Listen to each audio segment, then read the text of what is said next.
Welcome back, and now to our first story. According to Sierra Leone Police, 3 children, including 2 boys and a girl, were reportedly missing on the 18th March 2025 at the National Pentecostal Primary School in Freetown. The dead bodies of the boys were discovered late at night on the very day in the trunk of a stationed jeep within the school compound. The girl has been undergoing treatment, while about 5 individuals, including the head teacher of the school, have been detained and we are helping the police with the investigation. Esther Nene Kamara follows up on the matter.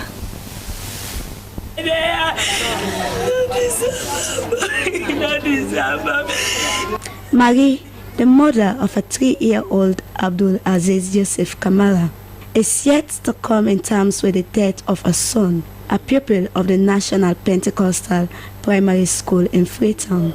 She lamented that after school hours, she went to pick up a child as usual, but could not find him.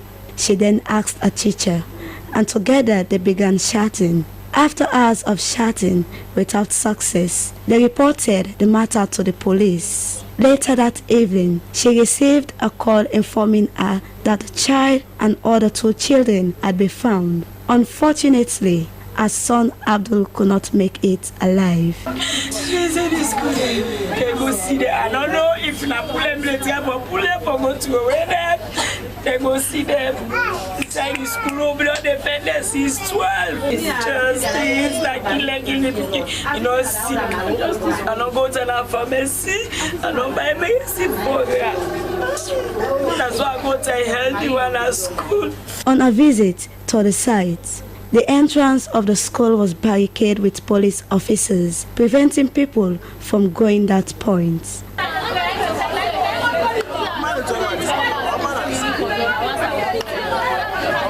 Some exchanged anxious glances, while others murmured in speculation of the missing children. Deputy Head of Media and Public Relations Officer, Sierra Leone Police, ASP Mohamed Bobson Seno, urged the public to remain calm while assuring them that a thorough and transparent investigation is ongoing. Parents and other youth are there based on the fact that they discovered 3 kids who were found in an abandoned vehicle or a stationary vehicle, and this was not really peculiar to the school, so it became a very serious alarming situations of which the police responded, and we were able to retrieve the 3 kids, and 2 were pronounced dead and 1 was responding now. Is currently responding to treatment. As I'm talking now, we have 5 people, including the bishop, the overseer of the church, currently helping the police now regards the investigation at the CID.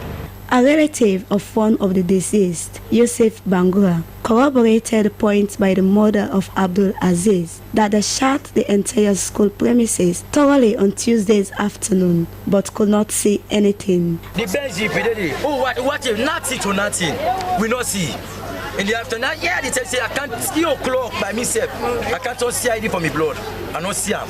Another relative, Aissatou Sese, said even though they had received a call from the police that the bodies of the children had been found, yet they could not allow them to enter the vicinity. Around 11 o'clock to 12, just receive a call saying, "I can't see body now, I go identify."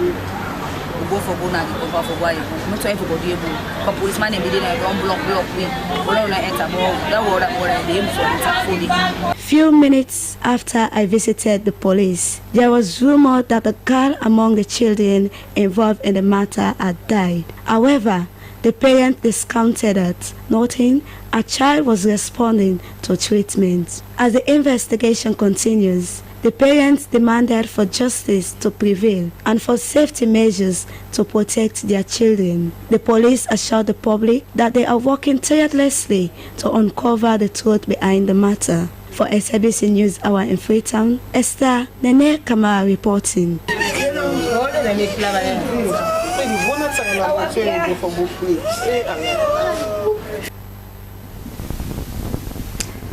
The ambassador of Sierra Leone to the African Union, Harold Safar, has called on the African Union to adopt a bold and imaginative approach to meet the challenges of peace and security on the continent in the face of what he described as an apparent assault on multilateralism.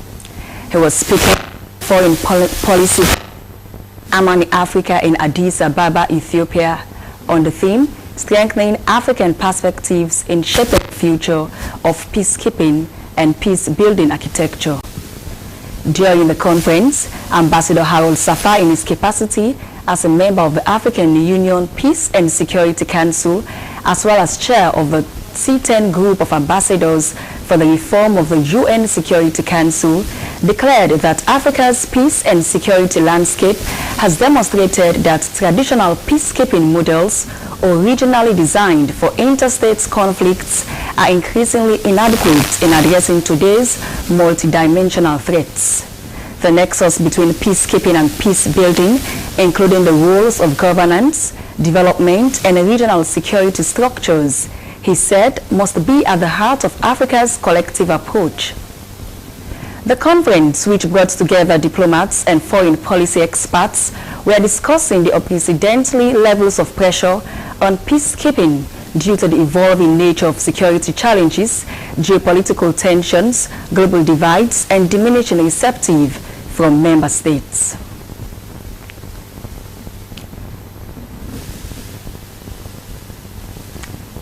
Female genital mutilation, FGM, is a deep-seated culture in Sierra Leone, and it is perhaps the major reason hindering efforts for the elimination of the practice. However, campaigners for the eradication of the FGM are still pushing with the support of local and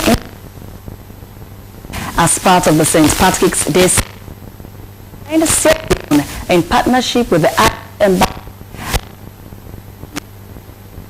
awareness about the harmful impacts of FGM.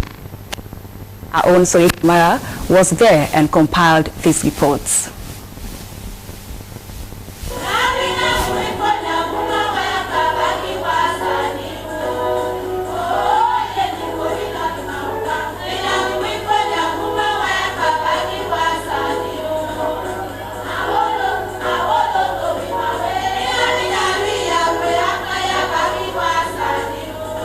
For the benefit of those who can't understand the Mende language, the song is supporting the age of consent, the 18 years, that if your godchild has not reached age 18, don't force her into Bondo.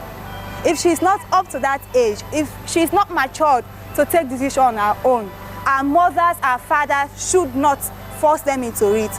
The event brought together a team of Irish musicians and young women in governance network from across the country. It featured predominantly music and dance by the young women in governance network with the support of the Irish team, as well as a team of local artists from Kono.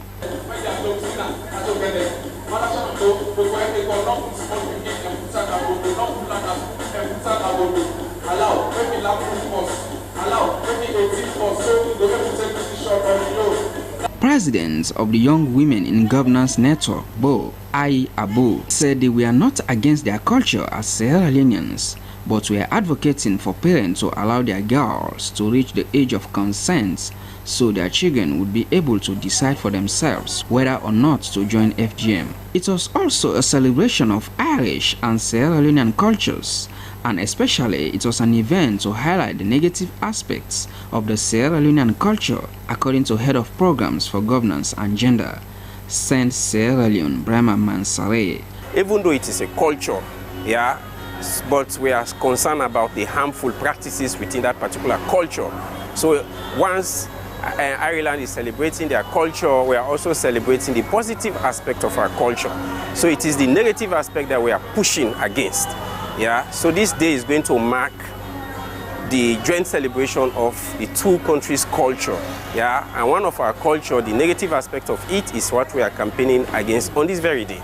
St. Patrick's Day is an Irish religious and cultural holiday marked on the 17th of March every year.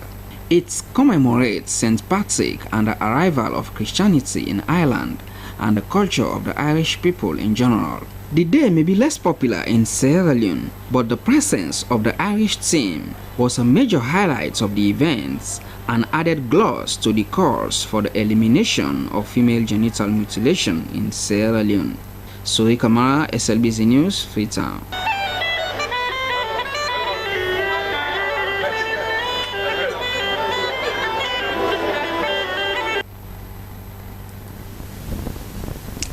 Now, Ghana's President John Dramani Mahama arrived in Sierra Leone on Tuesday, March 18, for a one-day working visit to President Julius Maada Bio.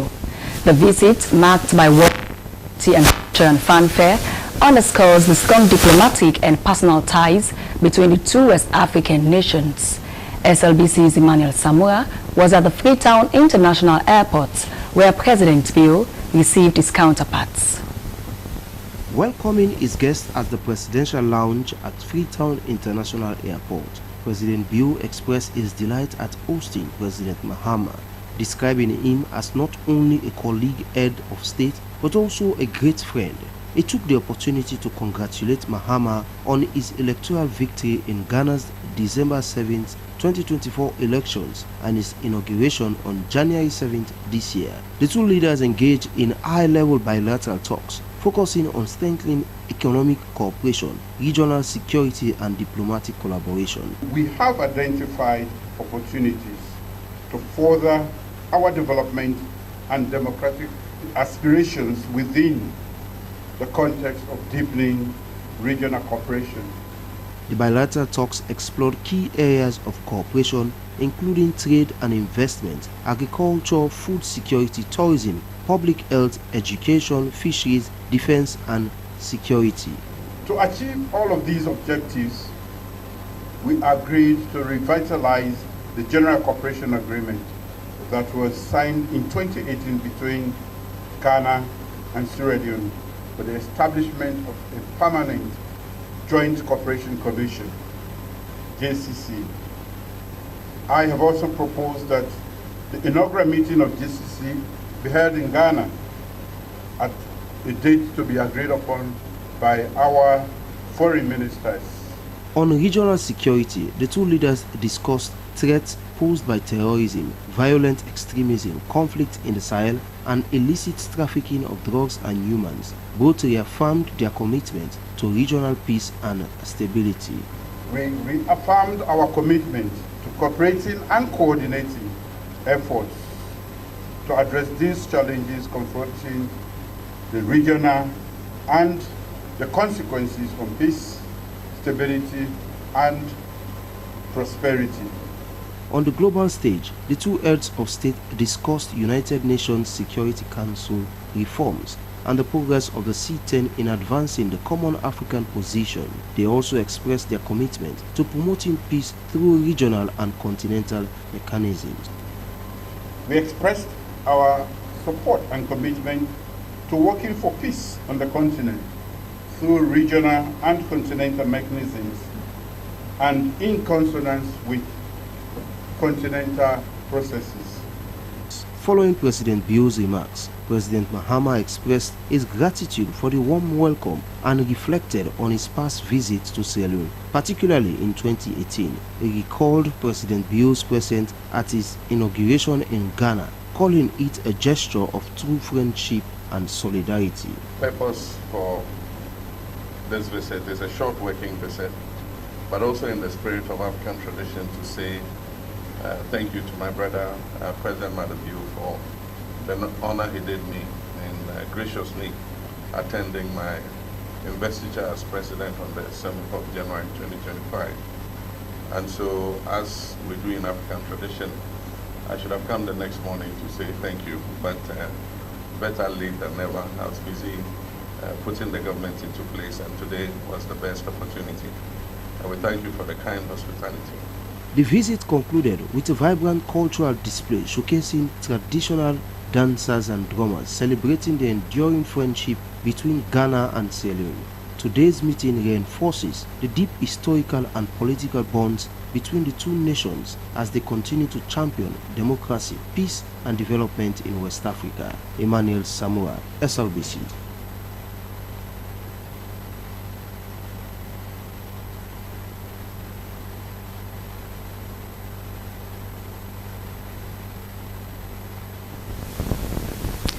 You are watching News Hour, coming to you live from the Sierra Leone Broadcasting Corporation. We continue with more stories. In a significant step towards environmental conservation, Vice President Dr. Mohamed Julde Jallow has officially launched the National Forest and Climate Forum agenda. The event, which took place at the Bintomani Hotel in Freetown, brought together senior government officials, dignitaries, civil society organizations, NGOs, local leaders and students. Let's join Christiana Kamara. Climate Forum has aimed to address one of the most pressing issues facing Sierra Leone, climate change and forest conservation. Vice President Dr. Mohamed Julde Jallow expressed government's commitment to environmental conservation and climate change initiatives which aimed at protecting Sierra Leone's rich biodiversity. He thanked the Minister of Environment and Climate Change for spearheading the Protect Sierra Leone initiative. He emphasized the importance of a united effort to safeguard the nation's natural resources, which are crucial for the well-being of citizens. He further highlighted the pressing issues of deforestation and environmental degradation, particularly in the fragmented Upper Guinea forest ecosystem, and reassured the public of government's dedication to advancing biodiversity efforts, mentioning the development of a national biodiversity framework and financing strategies. We will finalize Sierra Leone's third nationally determined contribution under the Paris Agreement and establish the first ever national pollutant inventory to track environmental pollution and ensure industries adopt sustainable practices. Minister of Environment and Climate Change, Jiwa Emmanuel Abdullahi, shared insights on the critical role nature plays in sustaining the population. He outlined 4 key pillars his ministry has developed to combat climate change and protect biodiversity, including revitalizing community forests and safeguarding marine resources. Minister Abdullahi also emphasized the urgency of addressing deforestation, particularly its impact on vital water sources like the Guma Dam. He called for a united front to protect Sierra Leone's natural heritage. Minister of Local Government, Ambassador Tamba Lamina, reinforced the need for local solutions to local challenges, emphasizing the importance of ongoing dialogue and action. Executive Vice President of Conservation International, Daniela Rake, expressed her admiration for Sierra Leone's active stance on conservation. She emphasized the importance of protecting African forests for biodiversity and the well-being of communities. The forum concluded with a commitment from all stakeholders to collaborate on sustainable solutions for current and future generations. Slbc News in Freetown, Christiana Kamara reporting.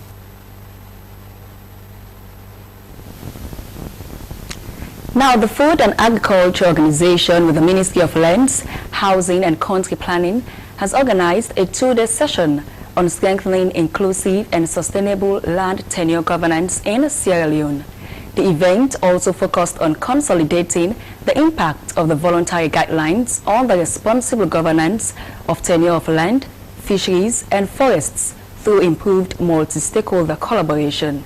Esther Nene Kamara witnessed the workshop at Brookfields Hotel.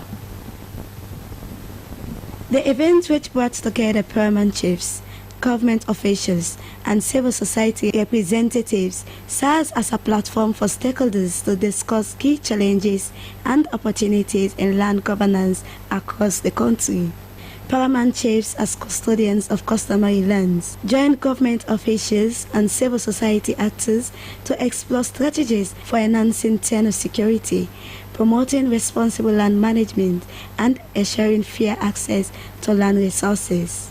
Representative from FAO, Saeed Abubakar Bansi, described land as an economic asset, the foundation of lives, culture, food security, and traditional knowledge. However, it went on that its use has been confronted with emerging challenges like climate change, land degradation, and unregulated investment, which threatens sustainable and land governance in the country.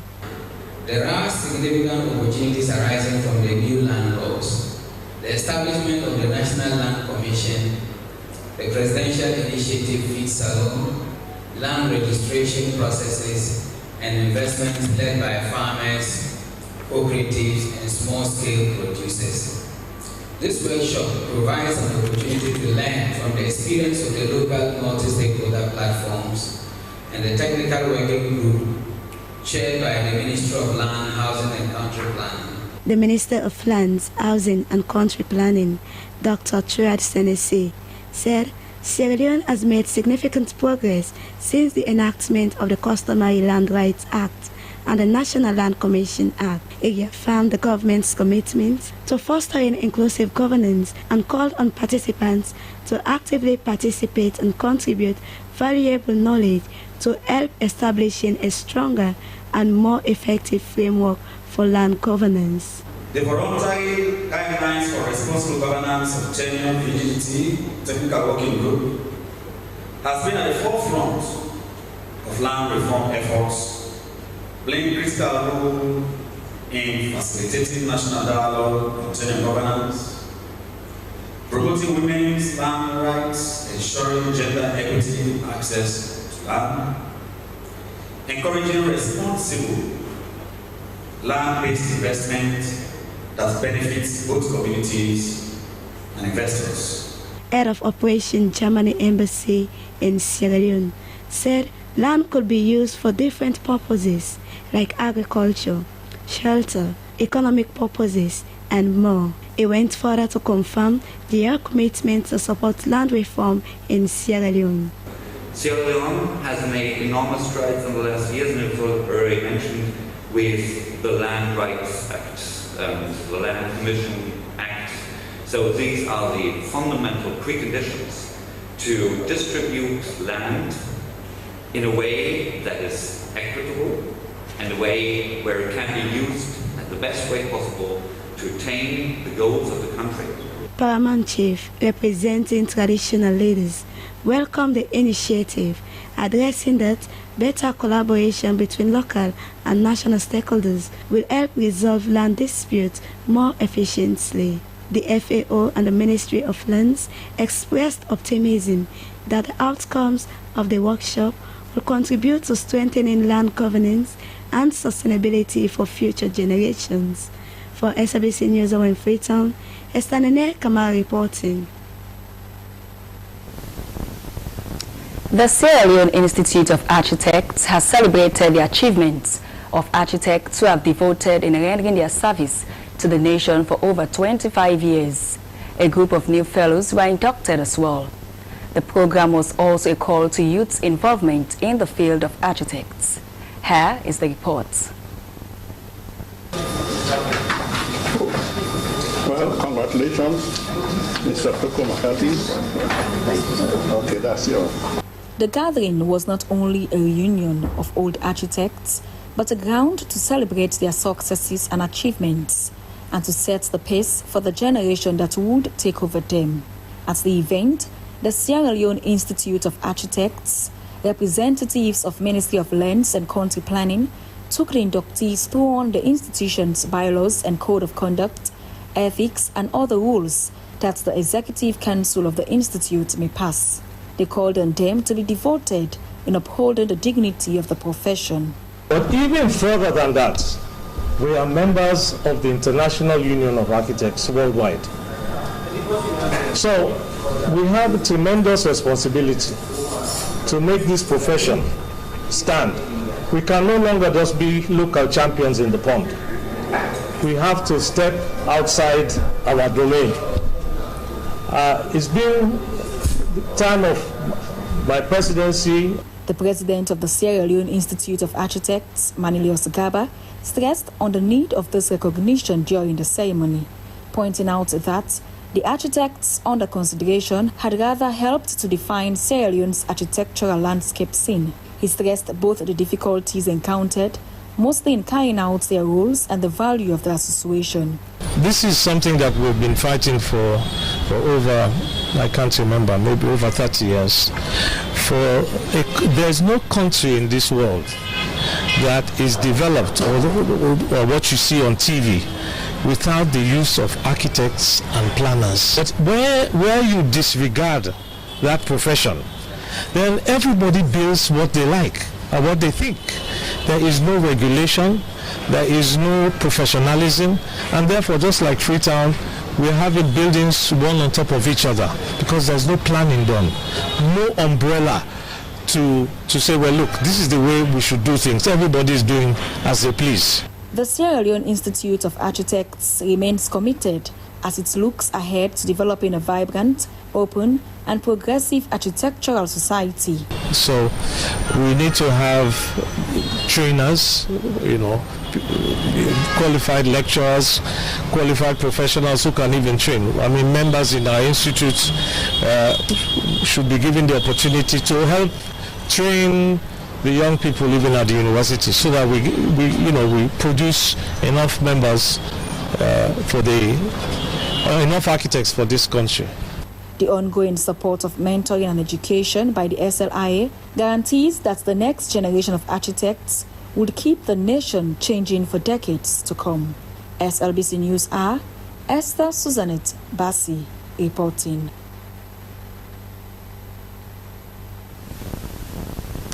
The Council of Churches in Sierra Leone, CCSL, has partnered with the Sierra Leone Police to strengthen community-centered policing efforts across the nation.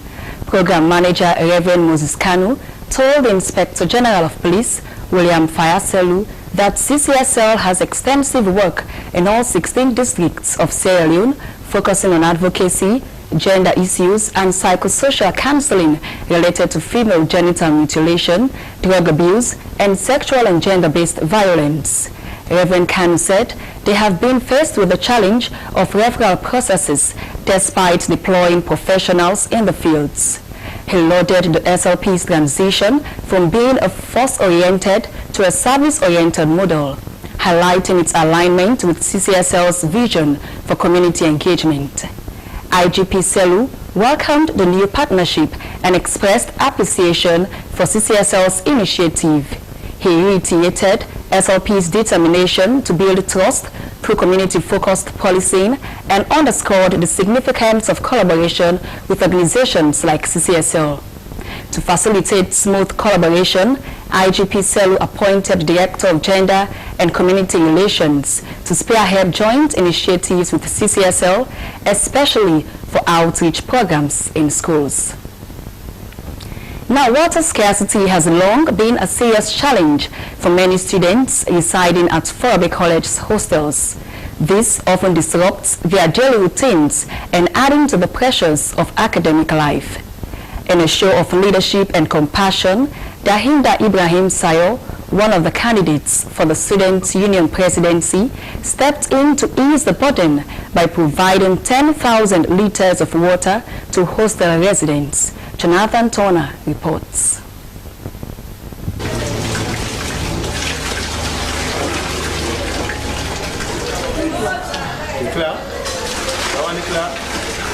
The water came at a crucial time, especially exams period. Students receive it with joy after going for weeks without adequate water on campus. Many female students in particular expressed relief, noting that access to water is essential for their hygiene, cooking, and overall well-being, especially during exams. Speaking to the students after the delivery, presidential candidate Dahinda Ibrahim Sayo assured them that addressing water shortages will be a top priority if elected as president. He pledged to move beyond temporary fixes, focusing instead on sustainable solutions, including the construction of boreholes and improved water infrastructure. He also highlighted plans to work closely with the college administration and external stakeholders to ensure a long-term resolutions to the crisis. The issue of water permanently. So, going forward, we would have to have more boreholes on campus. We are in solar-powered boreholes that will be supplying water on campus. So this is just the beginning, because now we realize that, as I'm speaking, students are still stopping for water. So we cannot say, let us wait until we have these boreholes before they can get water. So this is a short-term goal for them to be having water until we implement the borehole project. The students' positive responses to the kind gesture reflects a growing demand to proactive and responsive leadership. With the SU elections approaching, Sayo's water supply intervention has positioned him as a candidate attuned to students' struggles, reinforcing his credibility as a leader who promises and acts. Past weeks now, we've been suffering for water, not only to bath, but to launder our clothes. And to bath, we usually bought packet water, and it's very expensive because it's 15 leons just for one bundle of water, and one bundle of water can never make us wash well. So you see, so for this alone, I want to shout out first to Mr. Sayo, and also to plead with my colleagues for them to vote for just not for the politics aspect, but for the fact that Mr. Sayo thinks for the people. He and his team have been providing sanitation and hygiene items to female students on campus. Those initiatives have provided much needed relief. It also underscores the urgent need for lasting solutions. As students weight their choices in the incoming elections, Sayo's commitments to tackling water scarcity could be a decisive factor in shaping the future of student welfare at Fuabe College. For SLBC News, Jonathan Turner reporting. Well, it's now time for our segments, beginning with the international news.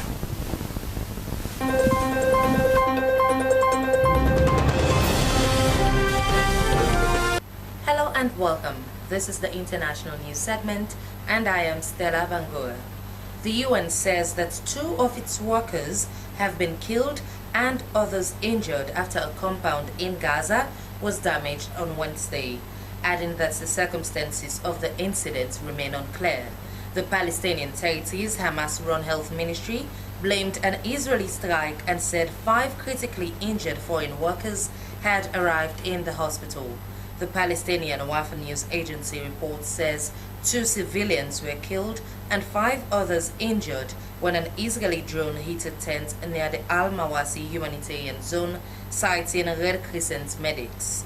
Israel's army said it had targeted what it's called a Hamas military site from where the group was preparing to fire into Israel.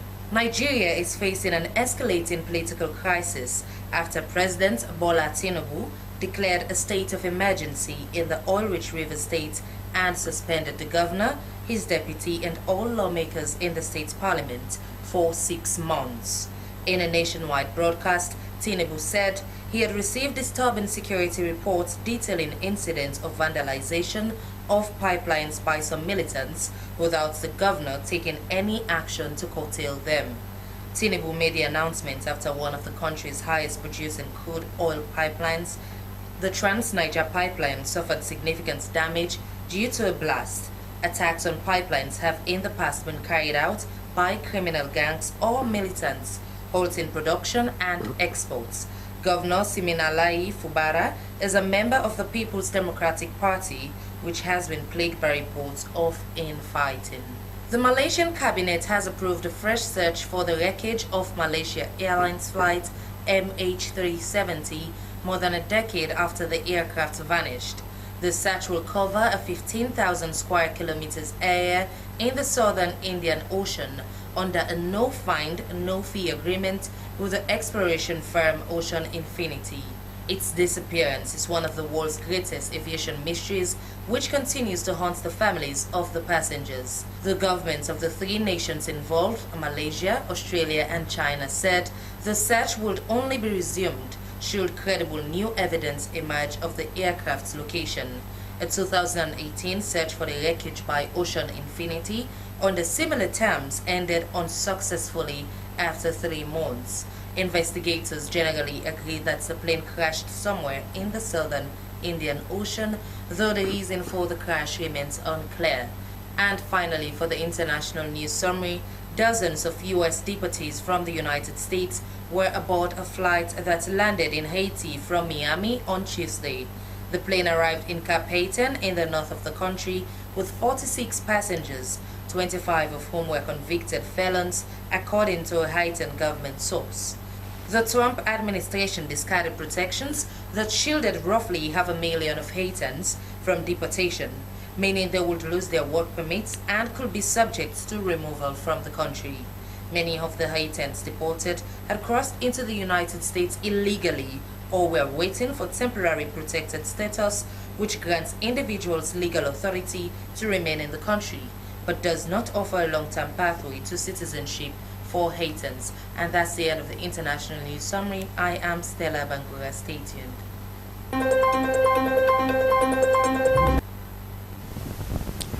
Well, from our international news, we move over to business updates.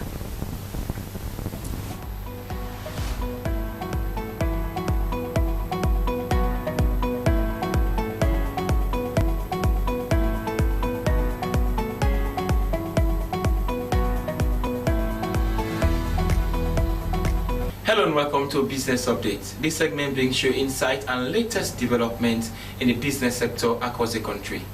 I am Moses Conte. In today's edition, we are going to look at the concerns raised by traders, small bull markets, Kenema districts, with regard to the present condition of the market. Traders and businesswomen in the small bull markets, Kenema districts, have raised concerns over lack of wash facilities, instability of price of commodities, lack of capital, among others. For more on this is the story. On the 13th of December 2022, the Blama market in a small bull chiefdom Kenema district was constructed and handed over to the community as a gift from the European Union and the government of Sierra Leone. The idea behind the construction of this structure was to provide a befitting marketplace for business people in that part of the country. 2 years on, the market is still challenged with washed facility, lack of stores and cold room for perishable goods. You can see from the scene, this is the new structure that the government of Sierra Leone, through the help of the EU, have constructed for the people of Blama. And initially, they were using the old structures down there in order for them to do their business. But however, with all this development, they are calling on government for more support. Some of them are being taken to the police station because they couldn't afford to pay their loan. We tell God thank you. We're glad the way we did at this market here, where they don't be that for we, they don't try for we bring. They be say we they get light in here, they be not lightify in here. They bring column for we. They woman they pass where they go take fish in a Kenema, where they counter. If you not done, it 2-3 days, if it's the rot in the hand. We want let the happy who get that column. Do ya? The current situation of most of the traders is like a poor man residing in a beautiful mansion, which gives an impression that the poor man is rich. This is, most of the traders are debtors to several microcredit institutions, sucking the mega income they make for the day.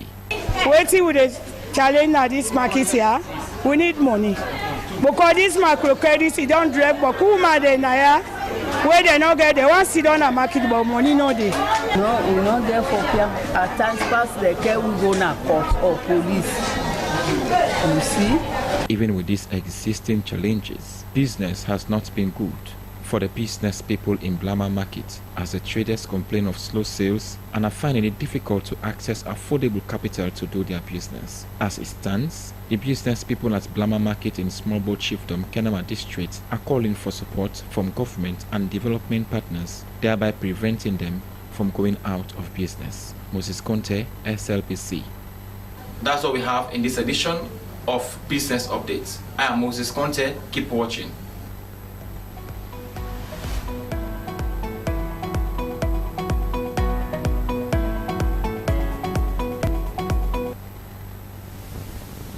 Away from business, let's join our entertainment desk for something entertaining. Welcome to the entertainment news. I am Mariatu Dukure. In today's headlines, Peter A.A. Komba, our content creator and TikToker and actor whom we've all grown to love, has released new content and a new movie for us. And Donatella Versace has stepped down as the creative director of the brand. Peter A.A. Komba, who came into the TikTok scene during the COVID pandemic in 2020, has grown and evolved so much, and we have grown to love him too. He has evolved into this character in or during his content creation that we all love because it is hilarious, it is relatable, and it is of course very, very creative. Now, of course, he is also an actor, but before we delve into the acting, for his content for this holy month of Ramadan. He's released some beautiful, funny content that everybody can relate to and can definitely understand where he's coming from. Let's take a look. Astaghfirullah, something like lost with the left, and this is not the left.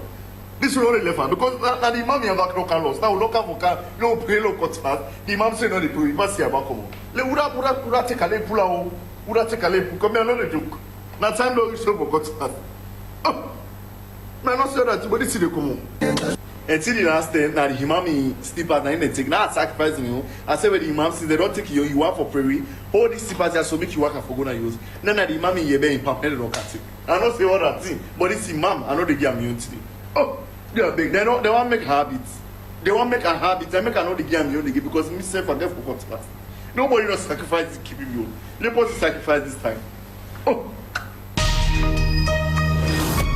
And still with Peter A.A. Komba, as I said before, he is an actor, but he is more prevalent within the Nigerian movie industry. Now, he just starred in a movie called Love Feast. My heart rises to fever pitch, seeing you grace my presence with your enchanting essence. Apologies, my princess.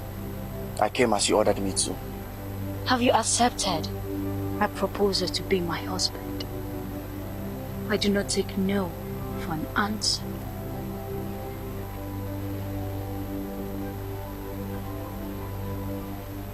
And who brought this outcast to desecrate this royal palace? Stop it! I brought him here. Alright, congratulations to Peter A.A. Komba. Keep doing you, keep soaring, keep evolving, and keep making the money.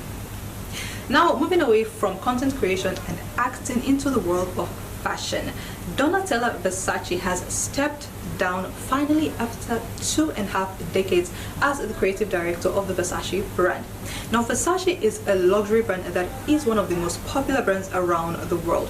From its inception in 1947, Gianni Versace, who was the owner, died in 1997 during an assassination, and Donatella Versace, his sister, took over his position as a creative director.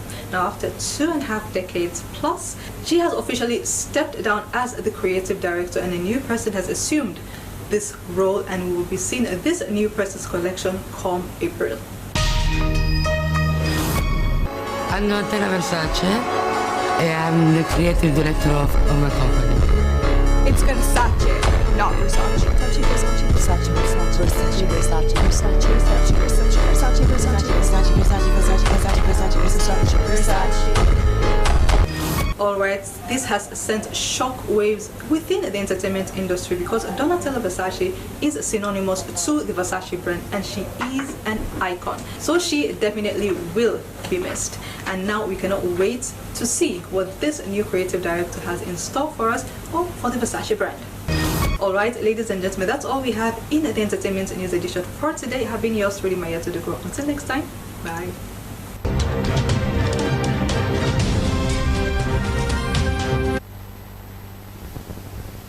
We now take some latest updates in sports.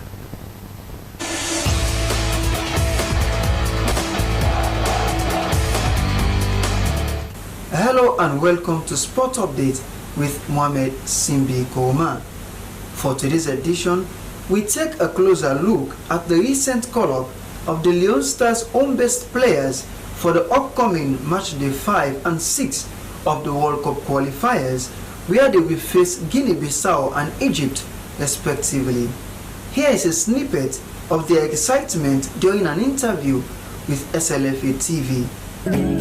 Do you relate? When are you win or lose? No matter your type or your kind, we can make it a better place. So play the game, share the love. I really feel good today events at the national team. The feeling is great because it's something like I never experienced before. And there are so many players out there, and I would not say I'm lucky, but because of hard work, so it's good for me to be here. And it's all about hard work and patience. The first time Team A to invite me to the national team is good now. Yeah, really, this is like a dream come true. This is what I've been praying for all my life. It was not surprising to me because, like, hard work really pays.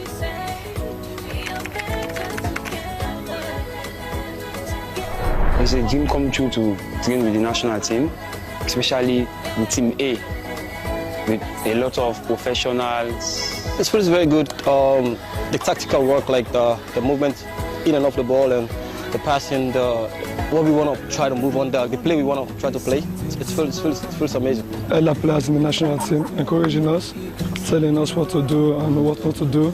It's good, getting some experience from them. I've learned a lot. I'm really happy for that.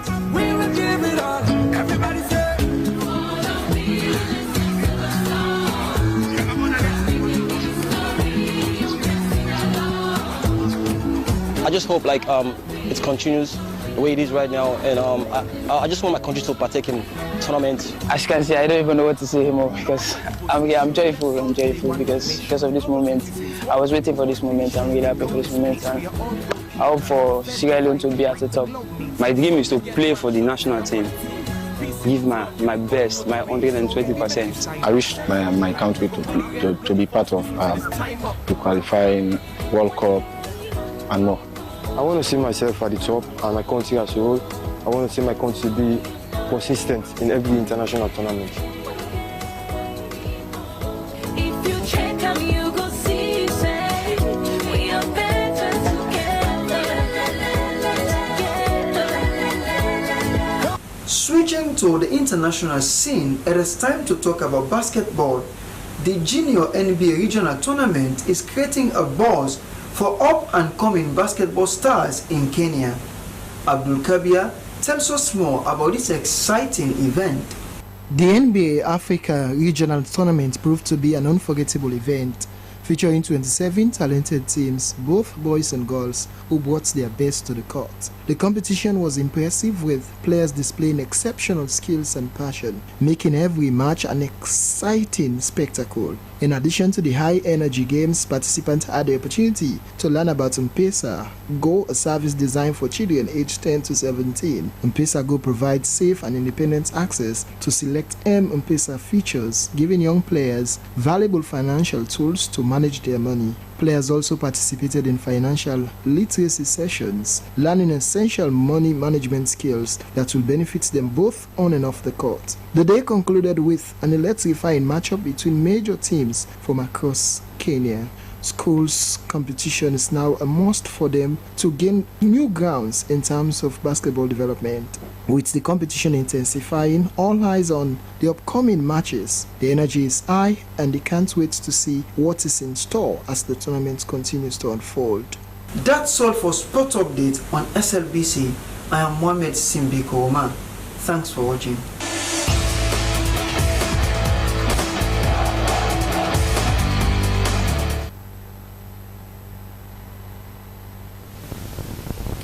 Now to end the news, the main points again.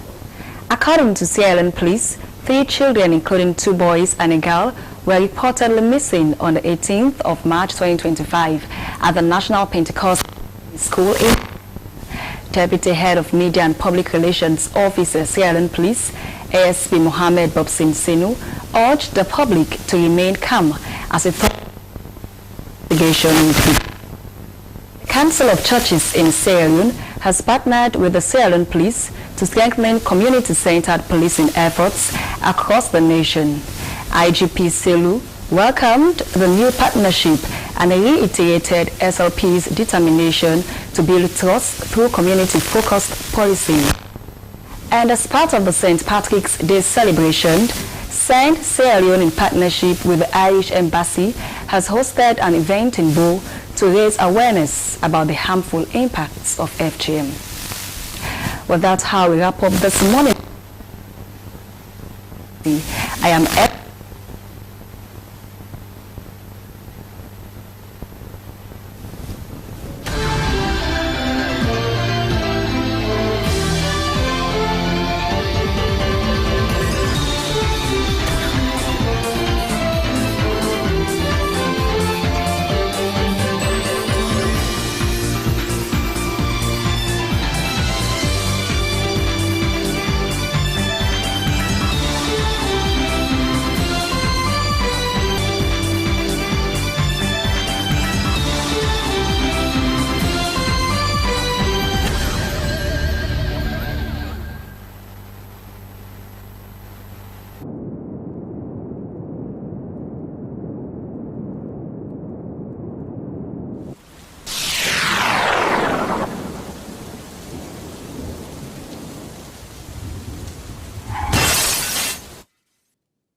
Have you ever imagined a society without laws, or perhaps without drafters of the laws? As important as the law is, it is dependent on legislators to formulate them so as to address societal problems. Most often, people think it takes a special skill to draft legislations by lawmakers who, of course, perform other functions other than just drafting legislations.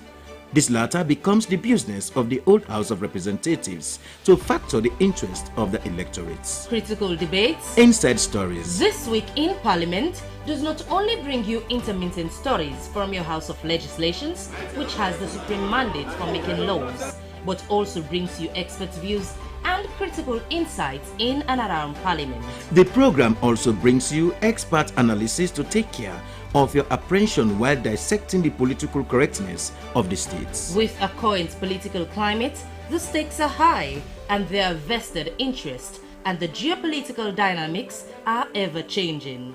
All those in favor say aye. Those against say nay. The ayes have it.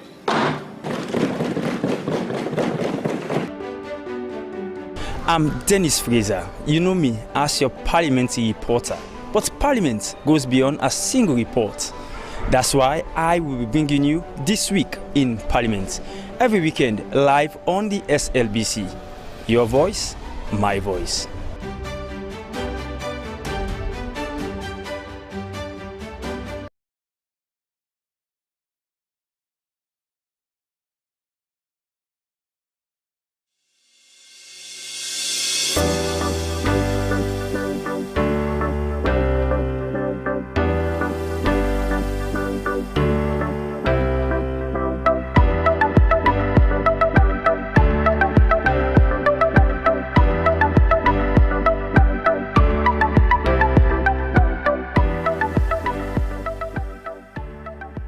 We are the national broadcaster, and I am Sulaiman Baba Toure, a reporter and presenter at the SLBC.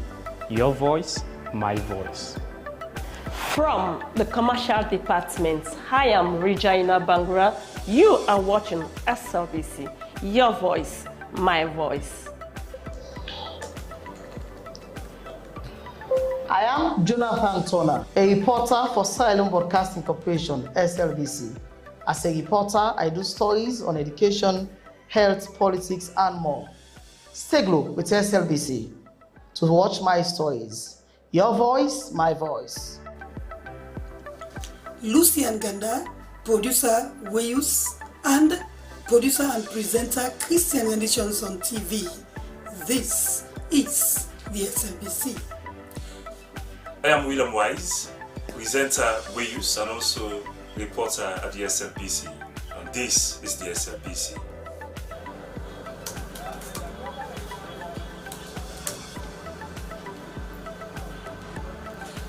I am Salma Tabak, television executive producer. I produce programs on both radio and television. I'm a news anchor, a presenter, an announcer on radio. I enjoy what I do because I serve a public service broadcaster. It's a pleasure to work with the SLBC. I am Tilikoma, Head of News and Current Affairs Unit, Sierra Leone Broadcasting Corporation. Our news hour now covers several segments. We have entertainment, business, weather, sports, ferry schedule, and human interest stories, not forgetting politics. We are doing all that to keep you people posted on what's happening all over the country. Thanks for being with us at SLBC. Keep blue. We are the best.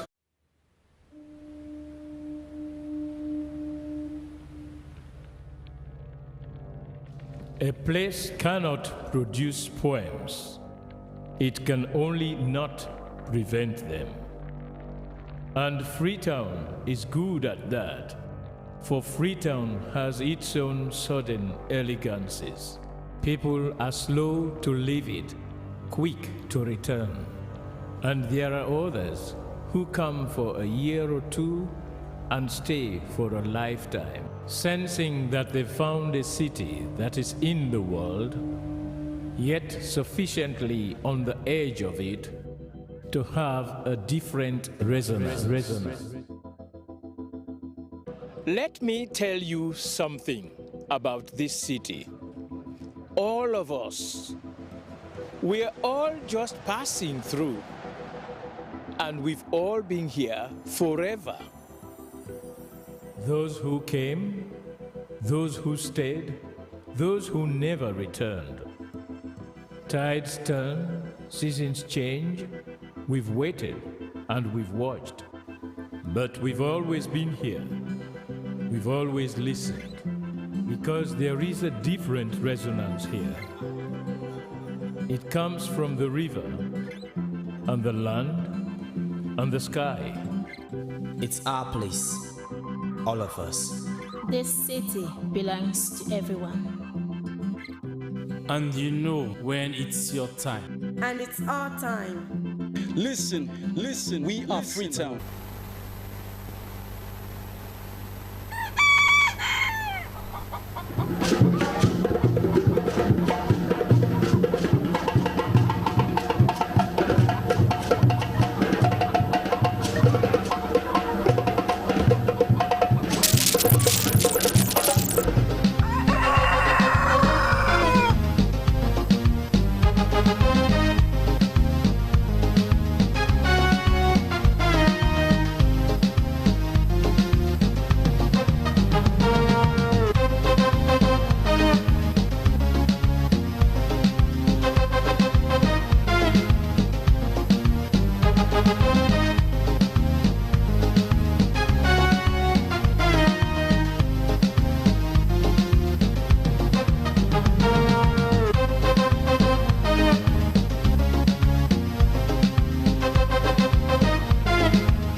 It's a pleasant morning here at Broadcasting House. Hello and welcome to Good Morning Sierra Leone. This program always starts today with analysis and views on issues of national concern. I am your presenter, Frances Bernard, and our quote of the day is from British poet Alfred Lord Tennyson, and it says, "Self-reverence, self-knowledge, self-control, these three alone lead life to sovereign power." In the program this morning, this 2025 World Oral Health Day says, "A happy mouth is a happy mind." Sierra Leone observes International Day of Victims of Slavery and Transatlantic Slave Trade on the theme Resilience and Freedom. And the University of Sierra Leone Teaching Hospital clocks 9 years in existence. These stories plus more are lined up in this edition of the program. You are invited to participate by sending your comments and views to the number 030-073-719, or you follow us on our Facebook page, SLBC TV Live. This is Good Morning Sierra Leone.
This is Good Morning Sierra Leone, and we are broadcasting live from Broadcasting House.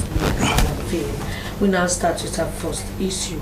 Oral Health Day is observed annually on the 20th March and launches a year-long campaign dedicated to raising global awareness of the issues around oral health and importance of oral hygiene, so that government, health associations, and general public can work together to achieve healthier mouths and healthier lives.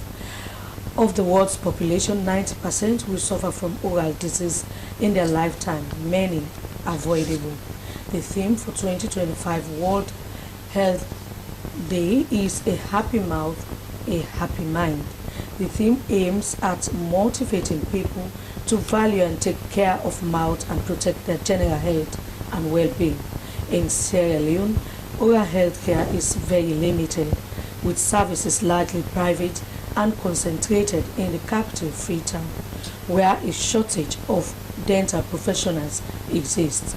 This leads to high rates of dental crisis and periodical problems, especially in children and adults. In the studios this morning, we have Dr. George Julian Elba, dental surgeon. Good morning, doctor. Welcome to the program. So first of all, is it true that we have few dentists in the country? Yes, in country for the government service, I think we have just 4 dentists. For 8 million people? Yes. For the and they are all stationed in the western area? Yes. So let's talk about the importance of oral hygiene, especially when it comes to the mouth. Well, like the theme says, a happy mouth is a happy mind. So if you have a well-cared mouth, you'll be able to eat well, you'll avoid cavities or other dental ailments, which will restrict your social interaction, your thinking capability, and it will affect the mental health. So we should always maintain good oral health habits. Okay, doctor, so in Sierra Leone, if we are to go by any statistics that you have, let's talk about the percentage of people suffering from this issue of oral hygiene, especially when it comes to the mouth. Well, roughly, I think I can say 90% of the population are suffering from oral health problems. Commonly, bad breath, most of the population, due to poor oral hygiene or poor oral health care, suffer bad breath, and it's a crisis. So what should be done? What should people do so that they prevent that? Well, a good oral health care starts basically from brushing. You should brush daily, at least twice a day, with a fluoride toothpaste. But you will say you don't have a fluoride toothpaste or you don't have access to toothpaste. But we have the salt, common salt, that we use to cook. You do lukewarm water and a little pinch of salt, you gargle. It also helps keep the mouth healthy. Or you can use a pinch of charcoal in a powdered form. You use it with toothbrush. It also helps to keep the mouth clean. Well, doctor, how often do you educate the public about some of these things that you are telling us now? Yes, when I was going to school in my social studies, I was taught that yes, you use salt to clean your teeth. I don't know about charcoal. I'm just learning about it today. But you have people who might want to use that remedy that you are talking about, but they actually don't know. Meaning, much education is not done in this area. Well, usually we always try like a week before the World Oral Health Day to go around educating people, and also sometimes in a random day in a year we write letters to schools. We go there to educate because we like to catch them young, teach them when they are young, so when they go home they also tell their parents, explain to them that we should maintain good oral health care. This is what should be done to take care of the mouth. And we also do radio shows, but we're trying to do more because we find out that the education, the gap is large. But we also do inpatient education. When the patient visits the clinic, we always try to educate them during the procedure. Now, Dr. Elba, the thing is, as important as health is, there are some people who are of the firm belief that, of course, dental conditions are hereditary. I mean, there are some families you hardly see. I mean, even a single tooth in the mouth. I mean, as soon as they get to a certain age, they start losing their teeth, and then they think that all of this boils down to the fact that, I mean, nature has taken its course on them. Does that have a scientific, linkage to that? No, well, it's not hereditary. It's all about the care or the social construct where you grew up. Let's say the habitat you were. Maybe you were not taught properly how to brush. Okay. Your diet was not properly regulated. So these factors accumulate with time, and you will feel like it's hereditary, but no, it's the social construct and the habit the person grows up with. Now, you also are motivating people to value, of course, taking good care of their mouth. There are some people who tell you it's not to brush their mouth. Even once a day, that's enough to keep their mouth healthy. And like my co-presenter was saying, Francis, we are taught to brush our mouths at least 3 times a day. Mm-hmm. And so some people just do it once and they are good. There are other people who don't even brush their mouths, yet they have stronger teeth and whatever. Does that also have a scientific meaning to pay it down? Well, the teeth needs elements to survive, like calcium, fluoride, and we'll get them through our daily diets. Fluoride can also be gotten from drinking water. So just drinking water also helps the tooth to stay healthy. But why we advise to brush? Because after any meal, there will be remaining food debris or particles in the oral cavity. And we have bacteria microfilm in the mouth that will act on these bacteria, break them down, convert them to acids that will be damaging for the oral cavity. Doctor, in as much as we don't have enough surgeons in Sierra Leone, some other parts of the country, Africa, even West Africa, Ghana, Nigeria, you have people who sometimes they don't like this setup in their mouth, but they will say, okay, let me go and do some arrangements, but that is not done in Sierra Leone. Is that done here? Maybe I don't know. Like bracing. Braces are done. Okay. Braces are done. It's expensive, but they are done. So some other people will say, okay, I'm not only going to brace my teeth, but I'm going to change the position. Like some of us who have scattered tooth in our mouth. The braces, that's the function of the braces. Scattered tooth is a pathology. Okay. So with the braces can be done for 6 months to a year or 2 years. Okay. It depends on how badly scattered your tooth are. So these braces do the rearrangement over time.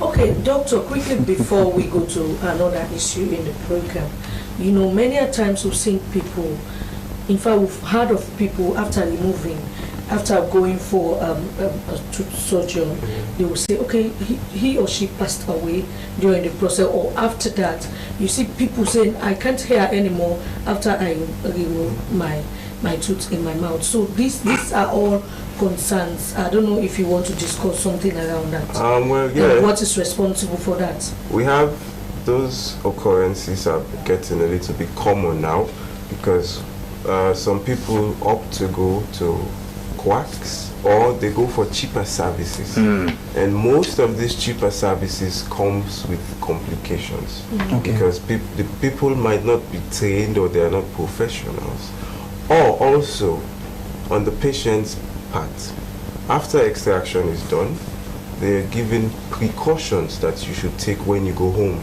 Certain meals you should not eat. Exactly. The time frame when you should do this, what type of diet you should embark on until you are healed, what not should be done in the oral cavity during the healing process. But some people flout these cautions, which lead to the complications and these swollen phases. Doc, I'm also tempted to throw this one at you. When is it necessary to do dental cleaning? Because many times we go to the dentist, they advise you to be doing periodic dental cleaning in your mouth. As in, aside from your normal daily brushing, you should also embark on dental cleaning. When should you do that? Well, biannually, every 6 months, if you are a non-smoker. But if you are a smoker, it should be every 3 months you should visit the dentist. All right. Continue to stay with us in the program. He is Dr. George Julian Elba, a dental surgeon in the studio. Talking to us as today we observe, World Oral Health Day. We are continuing the program. We're now moving to another issue in the program, and of course this has to do with our national monument. The Sierra Leone National Museum this March is observing International Day of the Victims of Slavery and Transatlantic Slave Trade on the theme Resilience and Freedom, the legacy of Slbc and Sierra Leone's role in abolishing slavery. Now, the transatlantic slave trade remains one of history's gravest injustice, forcibly displacing millions of Africans, many from Sierra Leone. The day offers an opportunity to reflect on the dark chapter and honor the strength of ancestors like Slbc, James Somerset, and Harriet Tubman. As part of the commemoration, the museum will be organizing a series of events, including exhibition. To talk more on this, we've been joined in the studio by our tour guide from the Sierra Leone National Museum in the person of Boy Matue. Good morning, Mr. Tue. Welcome to the program. Good morning to you people and viewers of this noble institution. Actually, the Sierra Leone National Museum, in collaboration with the Monument and Relics Commission, who are the supervisory body of the museum, together with the Ministry of Tourism and Cultural Affairs, have decided to join on the commemoration, of these various remarkable events that took place during the transatlantic slave trade, wherein thousands of Sierra Leoneans and other parts of the world were transported abroad to go and work in their slave plantations, like America, which is the New World, and other parts of Asia. Okay. So the museum thought it as much as for them to join the commemoration of this important event, which is the celebration of the international transatlantic slave trade victims who suffered a lot during that event, because thousands of Africa at that time were taken from their various respective countries of destination, leaving their families and their loved ones, and even yet to see their descendants, and they exiled them across abroad in the New World to work in their slave plantation. So on the 25th of March 2007, this particular remarkable historical occasion was set aside by the United Nations, wherein they thought as much as for the United Nations to commemorate this particular ugly event that took place during the transatlantic slave trade. So presently, this particular year, Sierra Leone is joining the world at large to commemorate this particular day at the Sierra Leone National Museum. Now, Mr. Tue, as important as this day is, I beg your pardon, Mr. Conte, as important as this day is, needless to even ask for the significance of why wanting to commemorate this particular, dark history as we have it. For those of us coming from, of course, primary and secondary school education, when we are taught history, and once we delve into the topic of the transatlantic slave trade, usually even when we were little kids, we shed tears, but using the heroic deeds of our national heroes like Slbc, Somerset, and that of Tubman, how will you paint that vivid picture in the minds of those who will be attending the exhibition to really portray the kind of scenario that did take place? Well, actually, this commemoration of this event at the Sierra Leone National Museum is purely centered on Slbc, who became a victim of slave trade during the transatlantic slave trade. Okay. Slbc was a Mende farmer, and he was captured on his way going to his farm and sold to a slave traders. And they were 53 in numbers. They were onboarded on the boat, but on their way going, Slbc was very resilient, and he was very opposed. He was in the opposition, opposing the idea of slave trade by the white people. So he went up and took up the task and stood up against the whites for him to be brought back to his place of origins. But on the way going, Slbc thought that where the sun rises is where African is. So Slbc went and unschooled himself with a K-9 together with his other colleagues on the boat and commanded the captain to return with the ship back where he came from. But during the daytime, the captain propelled the ship slowly as if they were going to where the sun is shining, because he thought that where the sun rises is where Africa is. So during the daytime, he propelled the ship slowly, and during night, when the night comes, the captain propelled the ship faster. So automatically, they landed with them in Connecticut, in America. And at that time, the current president was called John Quincy Adams. They argued on his case, and Sierra Pierre was let free.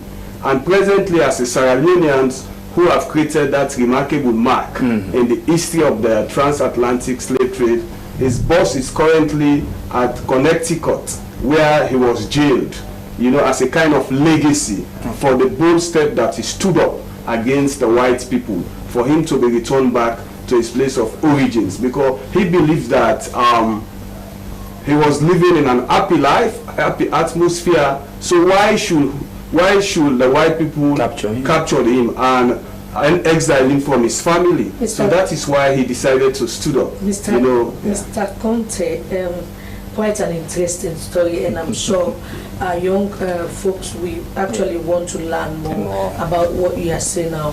However, if we are really honoring this man, as you're saying, in memory of him, we are celebrating or commemorating this day in memory of him, then we need to know much about his remains. You know, the other day we went to Pond Island, and they showed us a place that was where his remains are, but it's difficult to go to that place. First of all, I want to confirm if that is where Sierra Pierre was buried.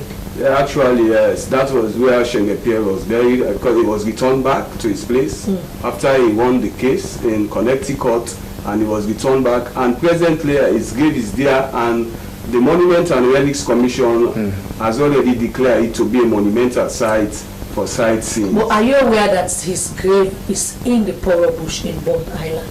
I went to the place we wanted to see, because this is when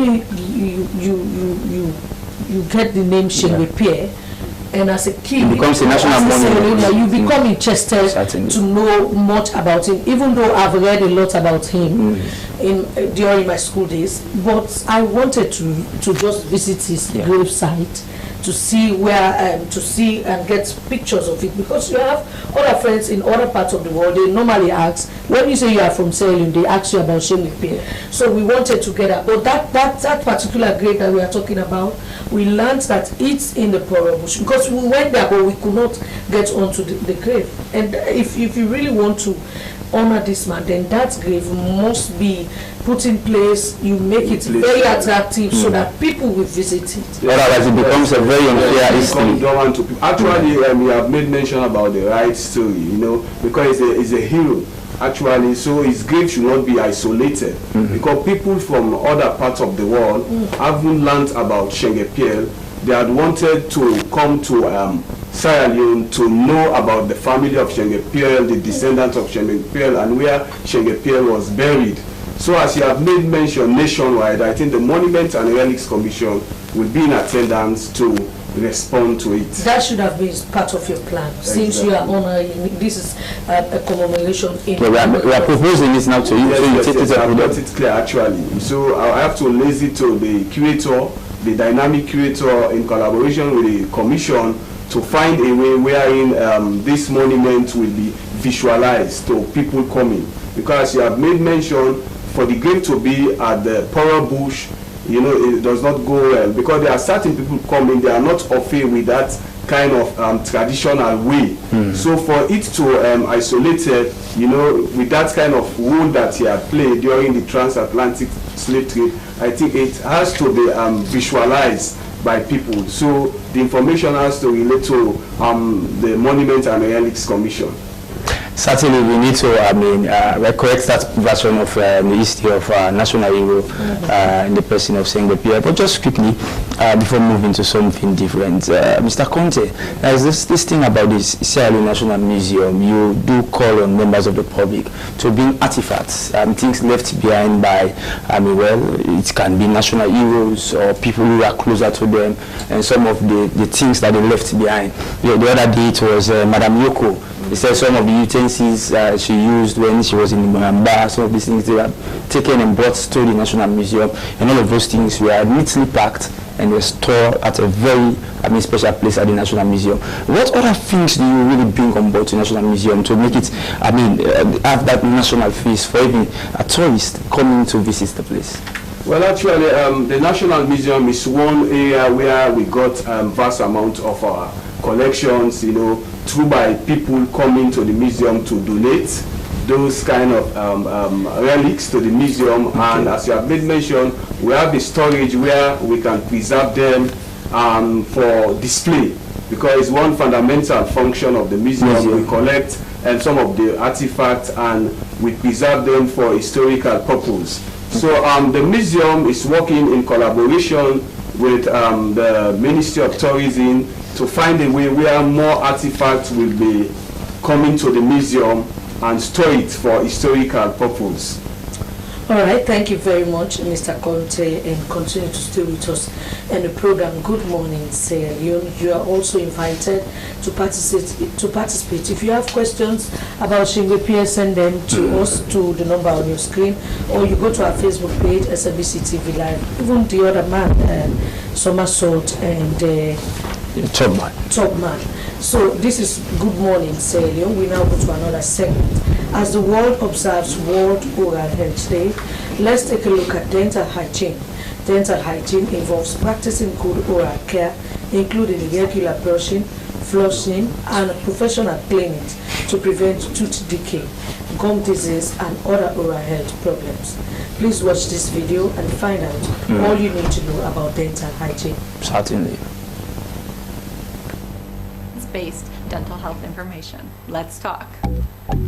The first thing most people don't know is how often they should floss. Technically, you only need to floss once each day. However, you must be sure that you're using proper technique. It's important to use the cleaning motion as opposed to the sawing motion when flossing between teeth. Many people do this wrong, so a helpful tip is to always make sure that you're wrapping the floss around each tooth and guiding the string up and down to clean the sides of each tooth. You don't want to just pop it in and out. You really want to think about removing debris from the sides of the teeth. Why do other movies and TV shows show people flossing incorrectly? I don't know, it drives me bonkers. They use the sawing motion instead of the cleaning motion, but now we all know that they are wrong. Number 2, speaking of floss, most people don't know that not everyone has to floss. There are alternative options for cleaning between your teeth. So if string floss is very difficult for you, talk with your dental hygienist about flossing alternatives for your mouth. Many people benefit from water flossers, interdental brushes, or even floss picks. As long as you're cleaning between your teeth with something and using proper technique with that something,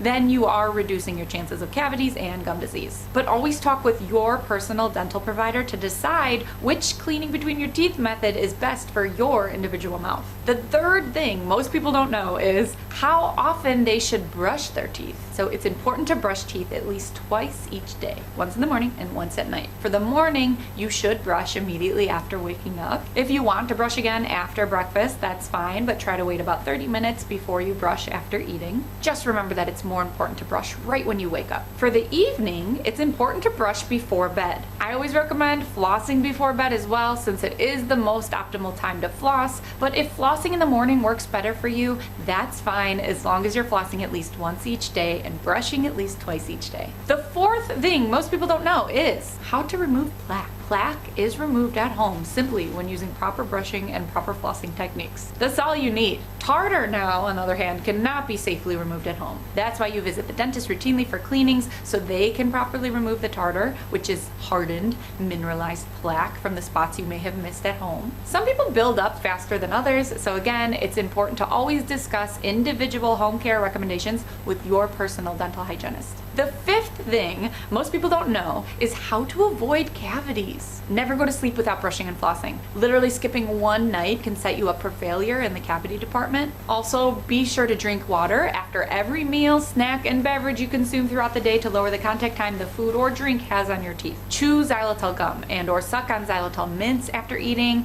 This can also help neutralize the pH in your mouth. And of course, visit your dentist regularly and get routine dental x-rays, which is the only way to catch cavities in between your teeth when they are still small. So if you need a filling, then the appointment can be a super easy, straightforward appointment because you caught the cavity when it was small. It didn't grow larger and larger where you need a crown, or so large that it hit the nerve and now you need a root canal. If you get routine x-rays, you can catch cavities when they're small and prevent all those bigger dental procedures. The sixth thing most people don't know is what foods to avoid and when. So snacking is the absolute worst for dental health. It's actually healthier for us to eat all of our snacks at once, like a designated snack break, versus snacking and munching on food throughout the day. You don't want sugars or carbohydrates, fermentable carbohydrates specifically, to sit on your teeth for a prolonged period of time, because frequency, the amount of time food sits on your teeth, significantly increases your chance of tooth decay and plaque buildup. Also, it's good to know that fermentable carbohydrates like bread, crackers, etc.,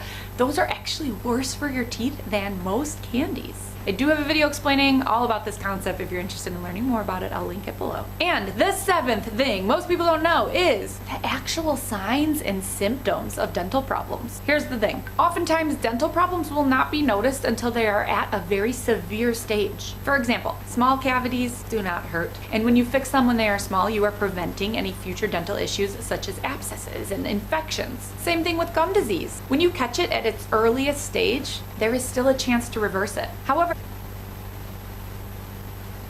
that's enough for you to be educated about how to take care of your mouth. This is Good Morning Sierra Leone. We continue with the program. We still have Dr.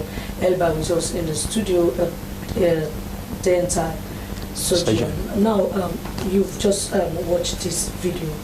What is it that people need to know more apart from what we've learned from that video? The video captured everything basically about the oral care, and the part that I liked most about the video was the flossing, because as a country we like toothpick a lot. We don't use floss, and toothpick is very damaging to the oral cavity. When you use the toothpick, you prick the gingiva over time, and it creates a pocket for more food. Exactly. So before now we used to see a lot of toothpick, but in recent times I've seen tooth floss all over the place. So flossing is more advisable. And flossing also, it should not be vigorous. Okay. It should be done carefully. Yeah, because many times, I for one, when I floss normally, because the rope in between the floss stick, when I prick it into my tooth and start removing certain things that have been fastening into my teeth, I notice blood oozing out. Yeah, that's because maybe before you were using toothpick, the pocket is there already, or the force you use, maybe it was vigorous. Dennis, you know you are very manual. That's what. Let's go to another issue. Okay, so of course, the University of Sierra Leone Teaching Hospital, as we still discuss on Earth, is 9 years old this March, since it was founded in 2016. The University of Sierra Leone Teaching Hospital Complex is the only teaching hospital in Sierra Leone. The institution was established to provide exceptional medical services, promote research, and supports the teaching of healthcare professionals. Now it serves as a vital component in Sierra Leone's health infrastructure, addressing the diverse medical needs of the population, while fostering academic excellence and innovation. It was established on the 21st March 2016 by the Teaching Hospital Complex Administration Act number 8 of 2016, aimed at consolidating various healthcare services under one umbrella to improve efficiency, service delivery, and healthcare outcomes. Since its inception, the University of Sierra Leone Teaching Hospital has been instrumental in advancing medical care in Sierra Leone, serving as a beacon of hope for patients and a hub of knowledge for medical professionals. But for more on, of course, the University Teaching Hospital and ahead of its celebration of 9 years, we've been joined in the studio by no less a person than the chairperson of the Board of Administration University of Sierra Leone Teaching Hospital, Dr. Sonia Spencer. Good morning, Doc, and welcome to the program. Good morning. Thank you for having me. 9 years on, what are some of your solid milestone achievements you want to pinpoint on? The reintroduction of neurosurgery in Sierra Leone. Okay. For a long time, we have not had neurosurgery. If you need to have neurosurgery for spine injury or head injury, you have to be flown to Ghana, Nigeria, or India. Okay. We lost one of our residents through head injury. I think this was maybe 2 or 3 years ago. Okay. And that, became the driving force for us to try and reintroduce neurosurgery in Sierra Leone. After that death, a small research was done. A group of doctors looked at the records at Connaught Hospital and discovered that the patients who reported for us, that there are over 2,000 patients who reported to Connaught Hospital for neurosurgical cases, injuries. And just imagine, it's only Connaught. Okay. So you can imagine, do you know what the figure will be in the other hospitals that patients were taken to? So that also, in fact, increased the momentum for the Teaching Hospital Board to find out what can be done. We brought in a Nigerian professor of neurosurgery to do an assessment of the theaters we have in Freetown. We visited Choithram, Emergency, Jue, and Connaught. With that assessment, the report was presented to Ministry of Health, and then also it was taken to some NGOs.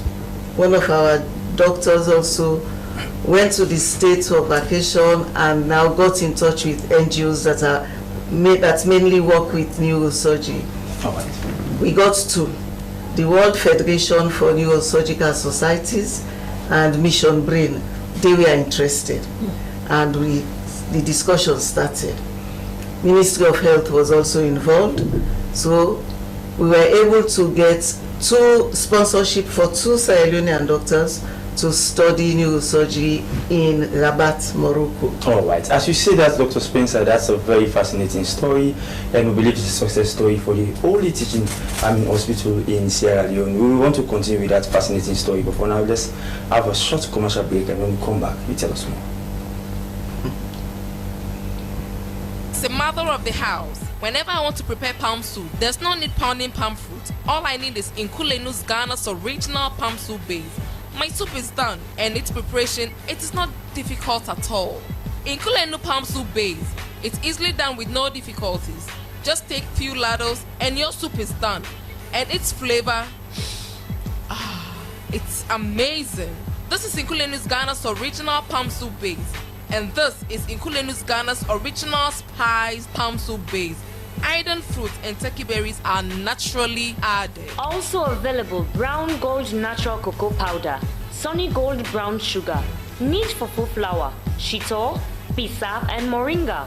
All available at Nyami Ado Enterprise, 1 Lower Waterloo Street, Freetown. Nkulenu palm soup base. Ghanaian original taste.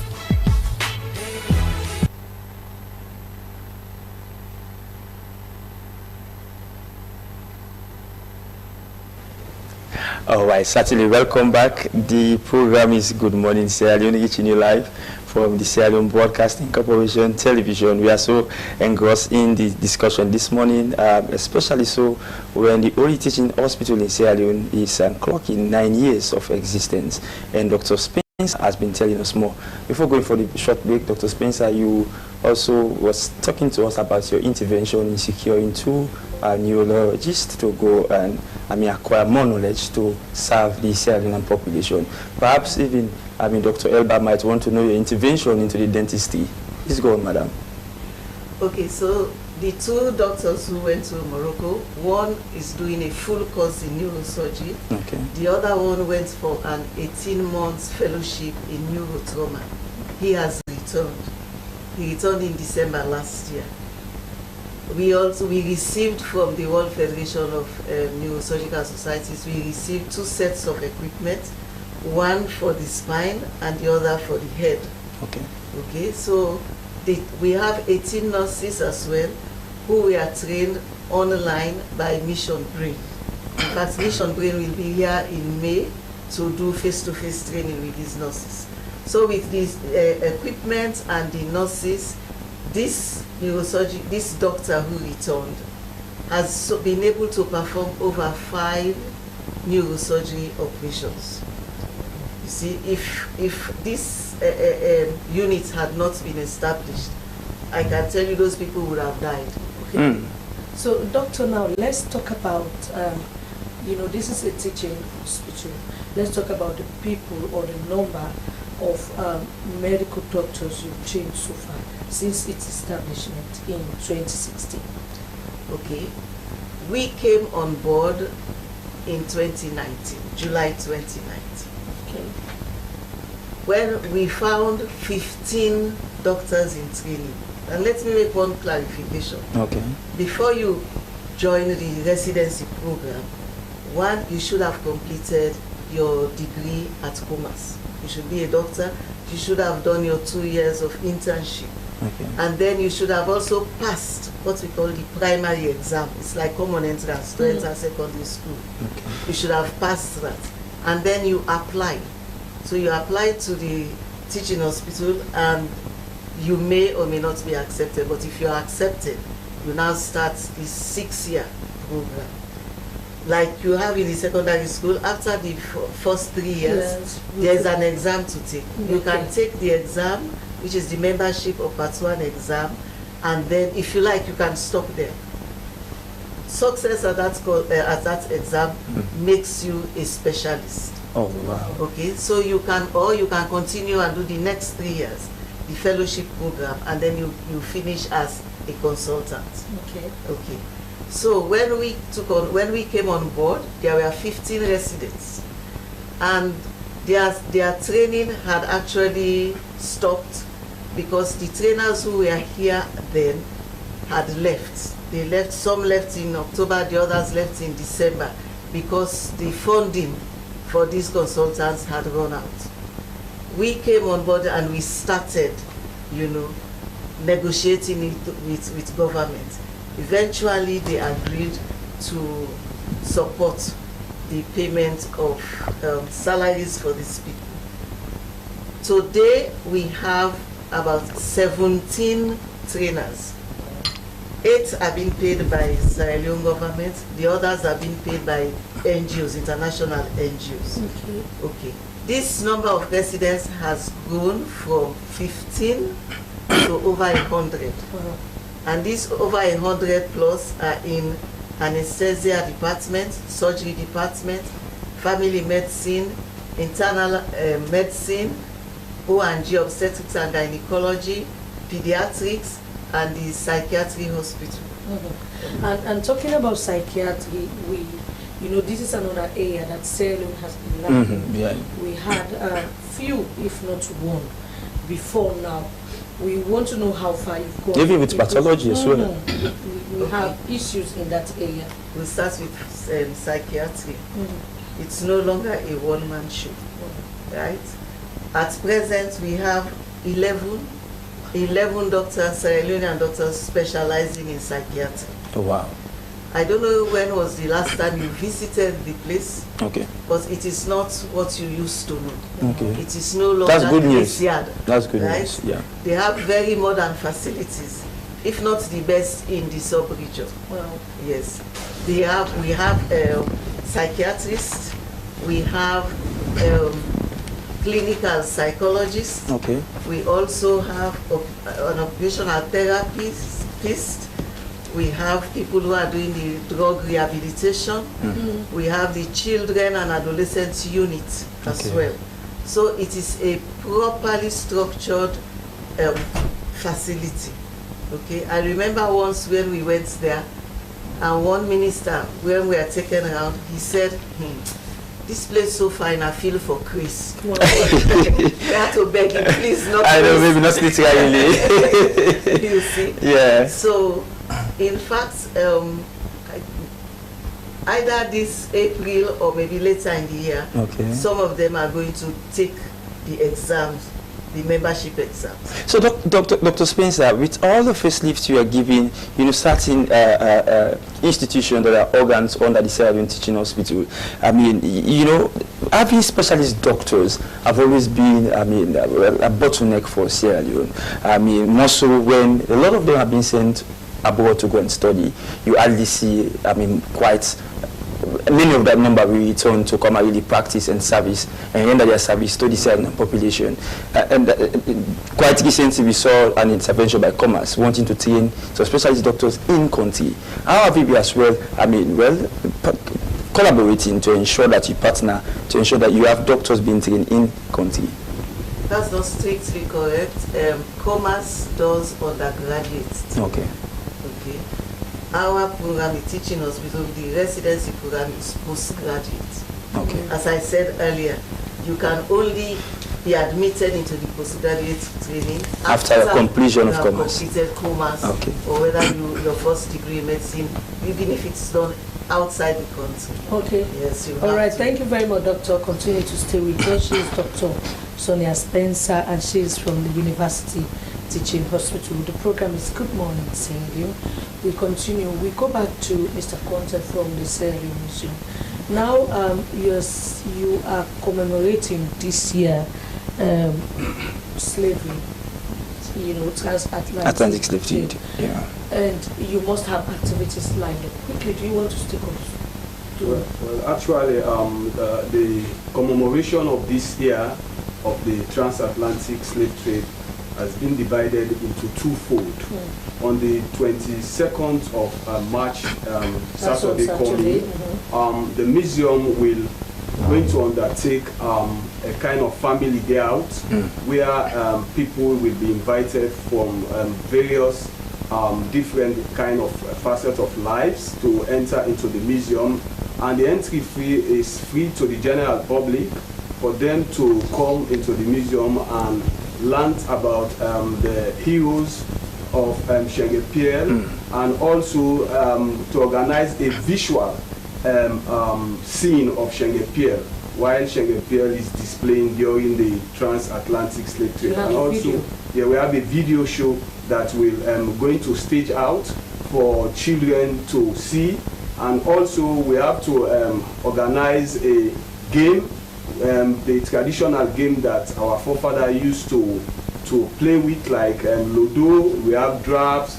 we have snake and the ladder, we have adai, all of those things. We're going to be in attendance where children will be learned to know about our traditional game that was in existence, which our forefathers were using before they were interrupted by the transatlantic slave trade. So we are well geared up to on that day, which is on the 22nd of March, Saturday coming.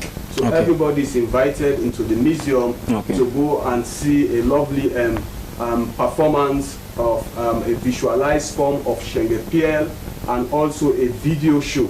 Yes, to pupils. And more. Do you have other celebrations? Because you said it's divided into two. And also on the 25th of March, which is the main day of celebration to commemorate that particular event, the museum is also targeting about 10 schools from different parts of the municipality of Freetown, wherein those schools will be going to partake in essay competitions and also artwork, wherein the display of Shengepiel will be given as an artistic work for students to draw, to carry out painting on them. Okay. And also excursion we're going to draw in relation to the transatlantic slave of Schengen Pier. All right. So these are some of the things that the museum have prepared during that day, which is the main day of the commemoration of the event.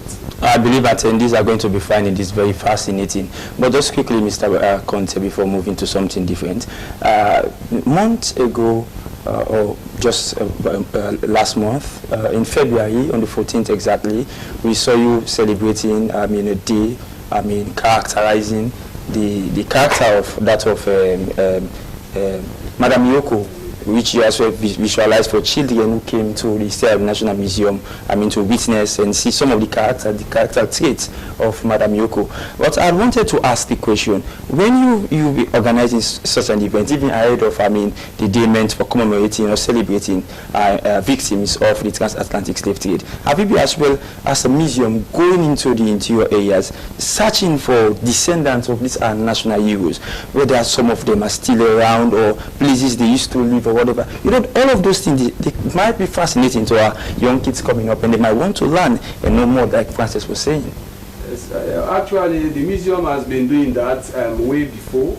Even the museum used to organize a kind of mobile tour to various provincial areas, teaching them about their history, their tradition, and even their culture. Okay. For them to have a broad knowledge that the museum is still in existence, for different heroes, family of heroes and heroines to come to the museum, trying to create a way wherein their heroes, will be well remarkable again. Okay.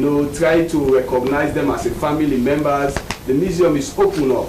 The last time we went to different areas, even within the Freetown municipality, trying to sensitize them, about the legacy of the museum, for them to visit the museum, which is the hub of the history of Sierra Leone. Oh, right. And also the significant role that Sierra Leone has played during the transatlantic slave trade, because Sierra Leone were well recognized at that time for farming activities. Right. And also Sierra Leone were well recognized for sugarcane plantation, agriculture, etc. Thank you very much. We know there's a lot to talk about, Mr. Conte. That was taken from Sierra Leone, they take them to South Carolina and Georgia. Certainly, there's a lot to talk about, Mr. Conte, but sadly, time is not so much of a friend to us.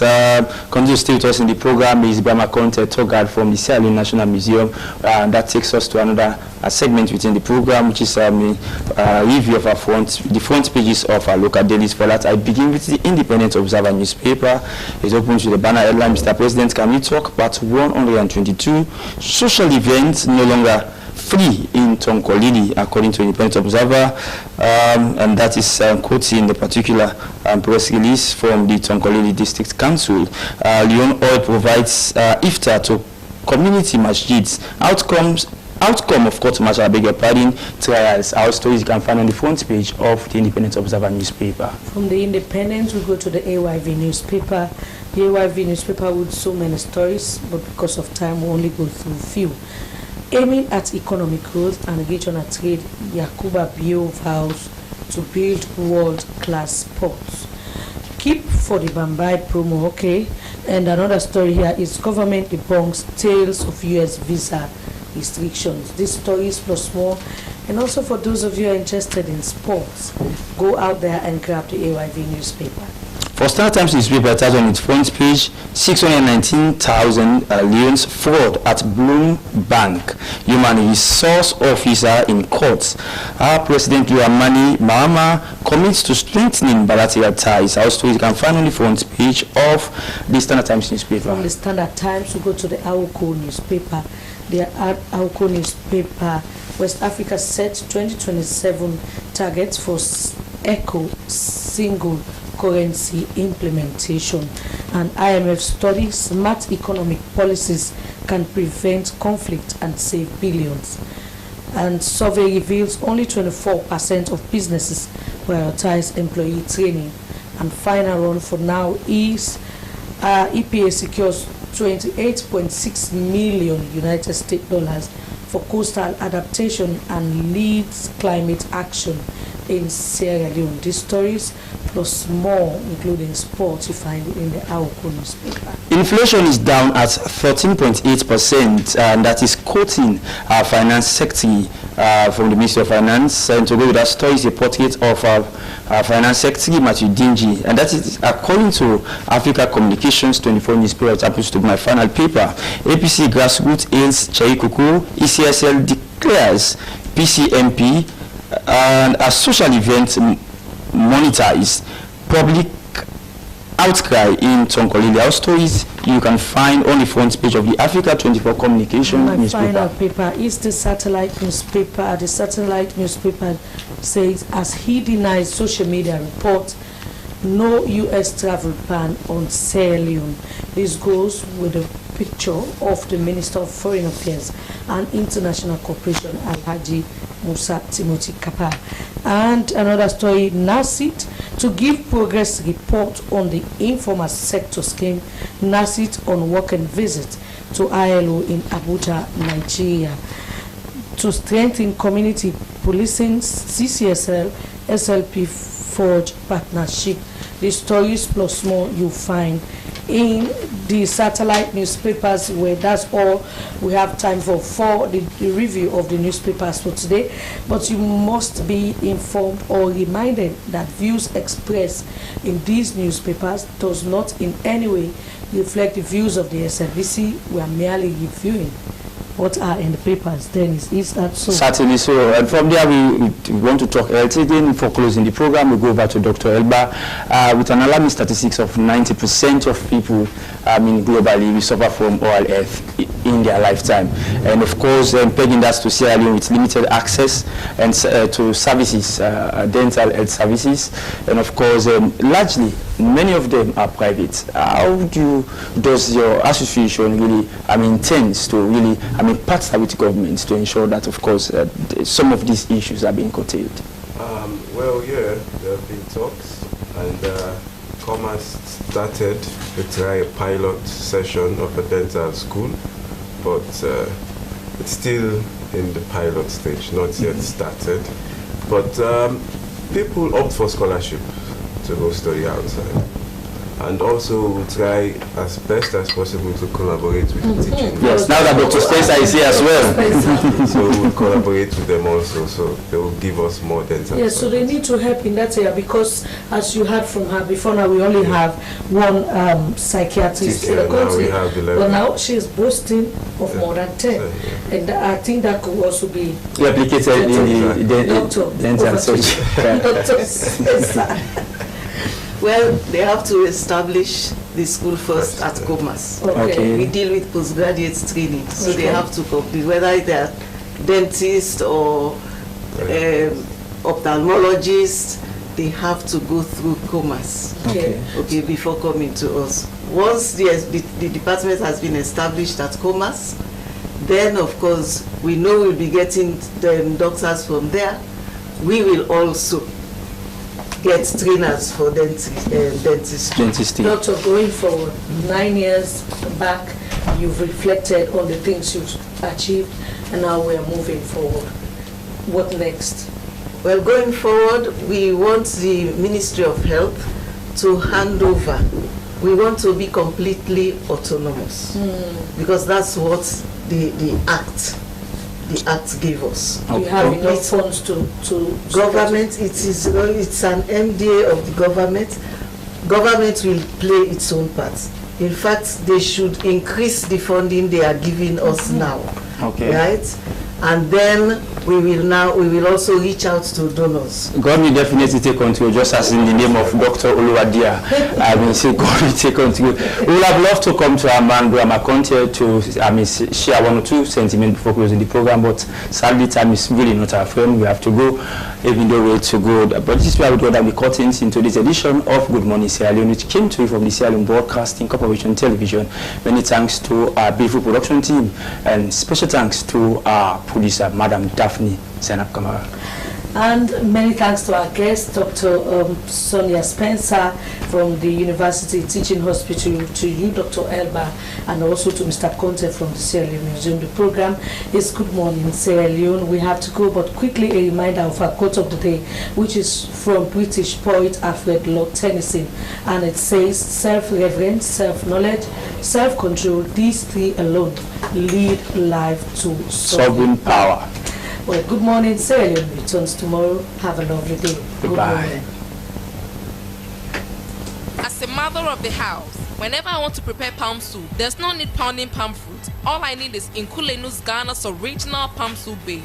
My soup is done, and its preparation, it is not difficult at all. Nkulenu palm soup base, it's easily done with no difficulties. Just take few ladles and your soup is done. And its flavor, it's amazing. This is Nkulenu's Ghana's original palm soup base. And this is Nkulenu's Ghana's original spiced palm soup base. Iron fruit and turkey berries are naturally added. Also available brown gold natural cocoa powder, sunny gold brown sugar, neat fufu flour, shito, pisab and moringa. All available at Nyami Ado Enterprise, 1 Lower Waterloo Street, Freetown. Nkulenu palm soup base. Ghanaian original taste.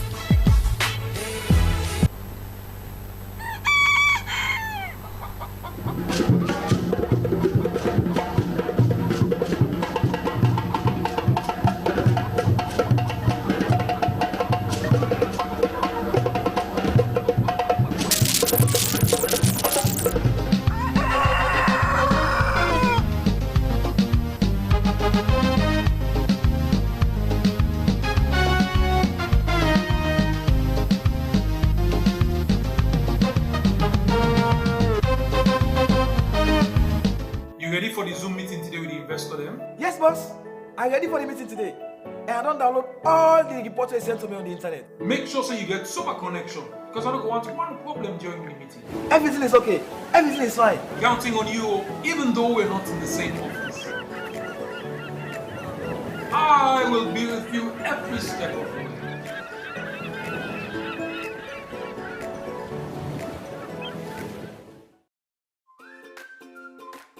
As mama, I always want waiting best for me picking them, especially when it comes to waiting them for eat and drink. Now this make I always they choose Sierra juice because when they make come from with local foods them and nutritious and it gets less sugar than the other drinks them. Not to me say so. We lab test show say Sierra juice gets 50% less sugar than the other drinks them na the market. Because we mama they know waiting best for we picking them, now make we always they choose Sierra juice. Sierra juice, a nutritious, a healthy, and a sweet. Sierra juice, not the taste of Salome.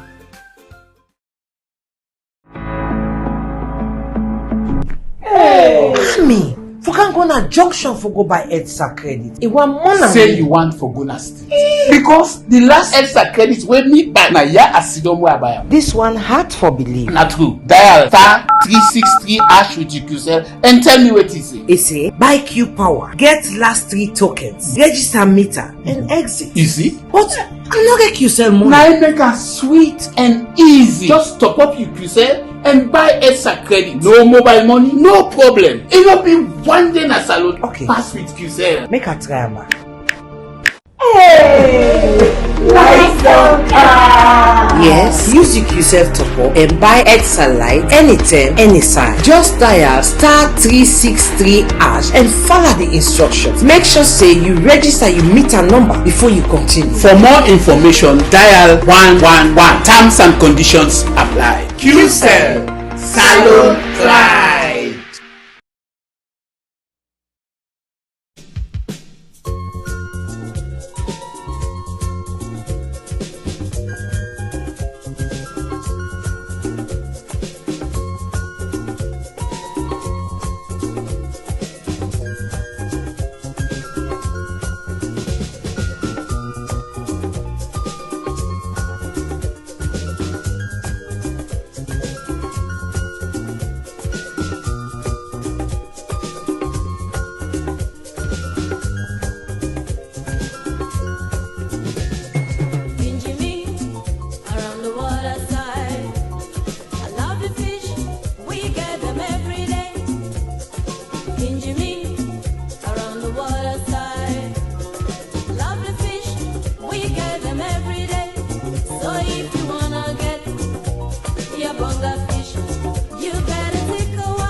A place cannot produce poems.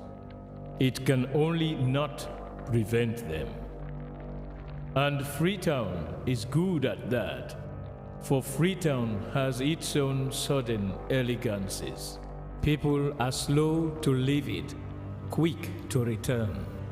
And there are others who come for a year or two and stay for a lifetime, sensing that they found a city that is in the world, yet sufficiently on the edge of it to have a different resonance. Let me tell you something about this city. All of us, we're all just passing through, and we've all been here forever.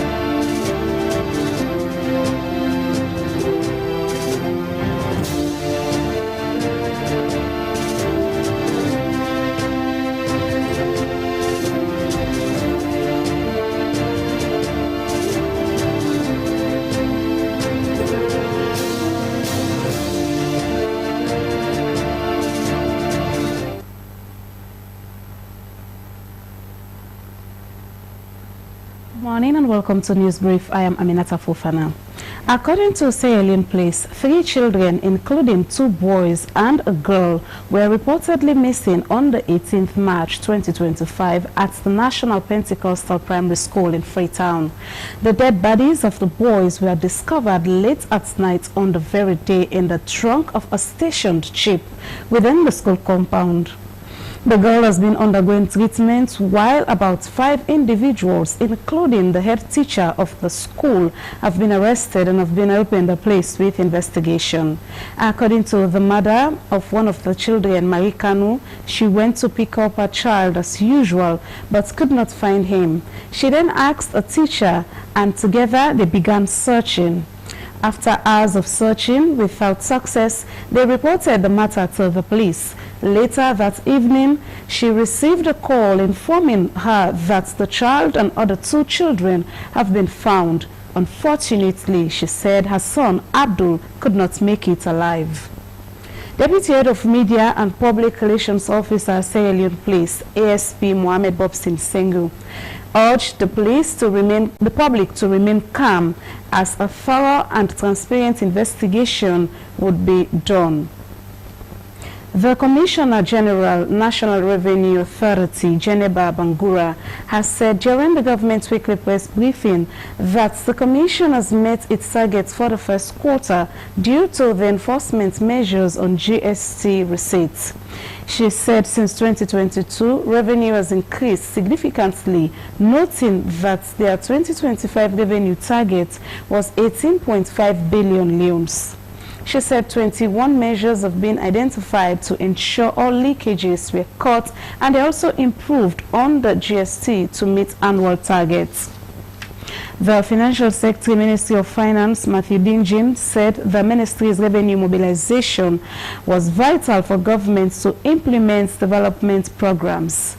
He said he was satisfied with the level of revenue generation by the NRA and called on citizens to demand for their NRA's receipts. Matthew Dinjin said the inflation has dropped from 54.3% to 13.8% in February 2025. And female genital mutilation, FGM, is a deep-seated culture in Sierra Leone, and it is perhaps the major reason hindering efforts for the elimination of the practice. However, campaigners for the eradication of FGM have been pushing with the support of local and international partners.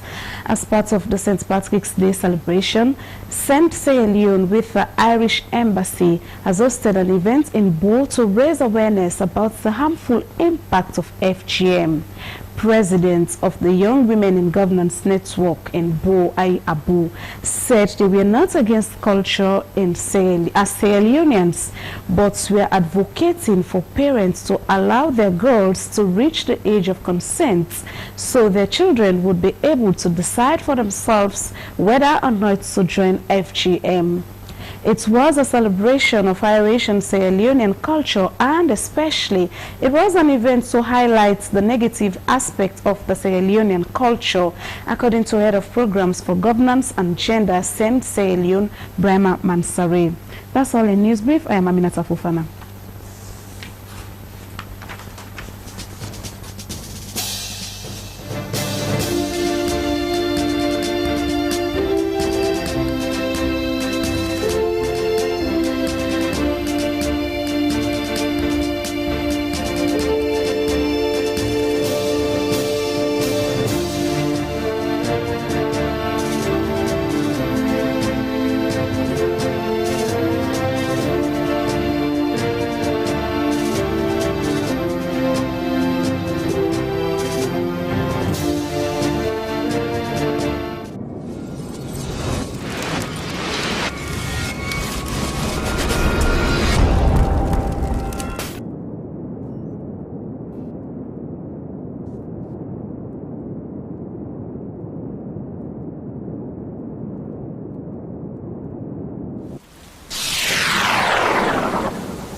Highwoods Institute, looking to advance in accounting, business management, or digital proficiency. From ACCA to ICB qualifications and workplace proficiency, Highwoods Institute sets you on the path to success. At Highwoods Institute, we offer a diverse range of programs tailored just to meet the needs of today's professionals. So, join the ranks. Achieving your career goals has never been more accessible. Take the first step toward a brighter tomorrow. Enroll now at Highwoods Institute and start a secured future. Visit us at highwoodsinstitute.org or at 92 Pademba Road, Freetown to learn more. Highwoods Institute, the premier destination for career-focused education.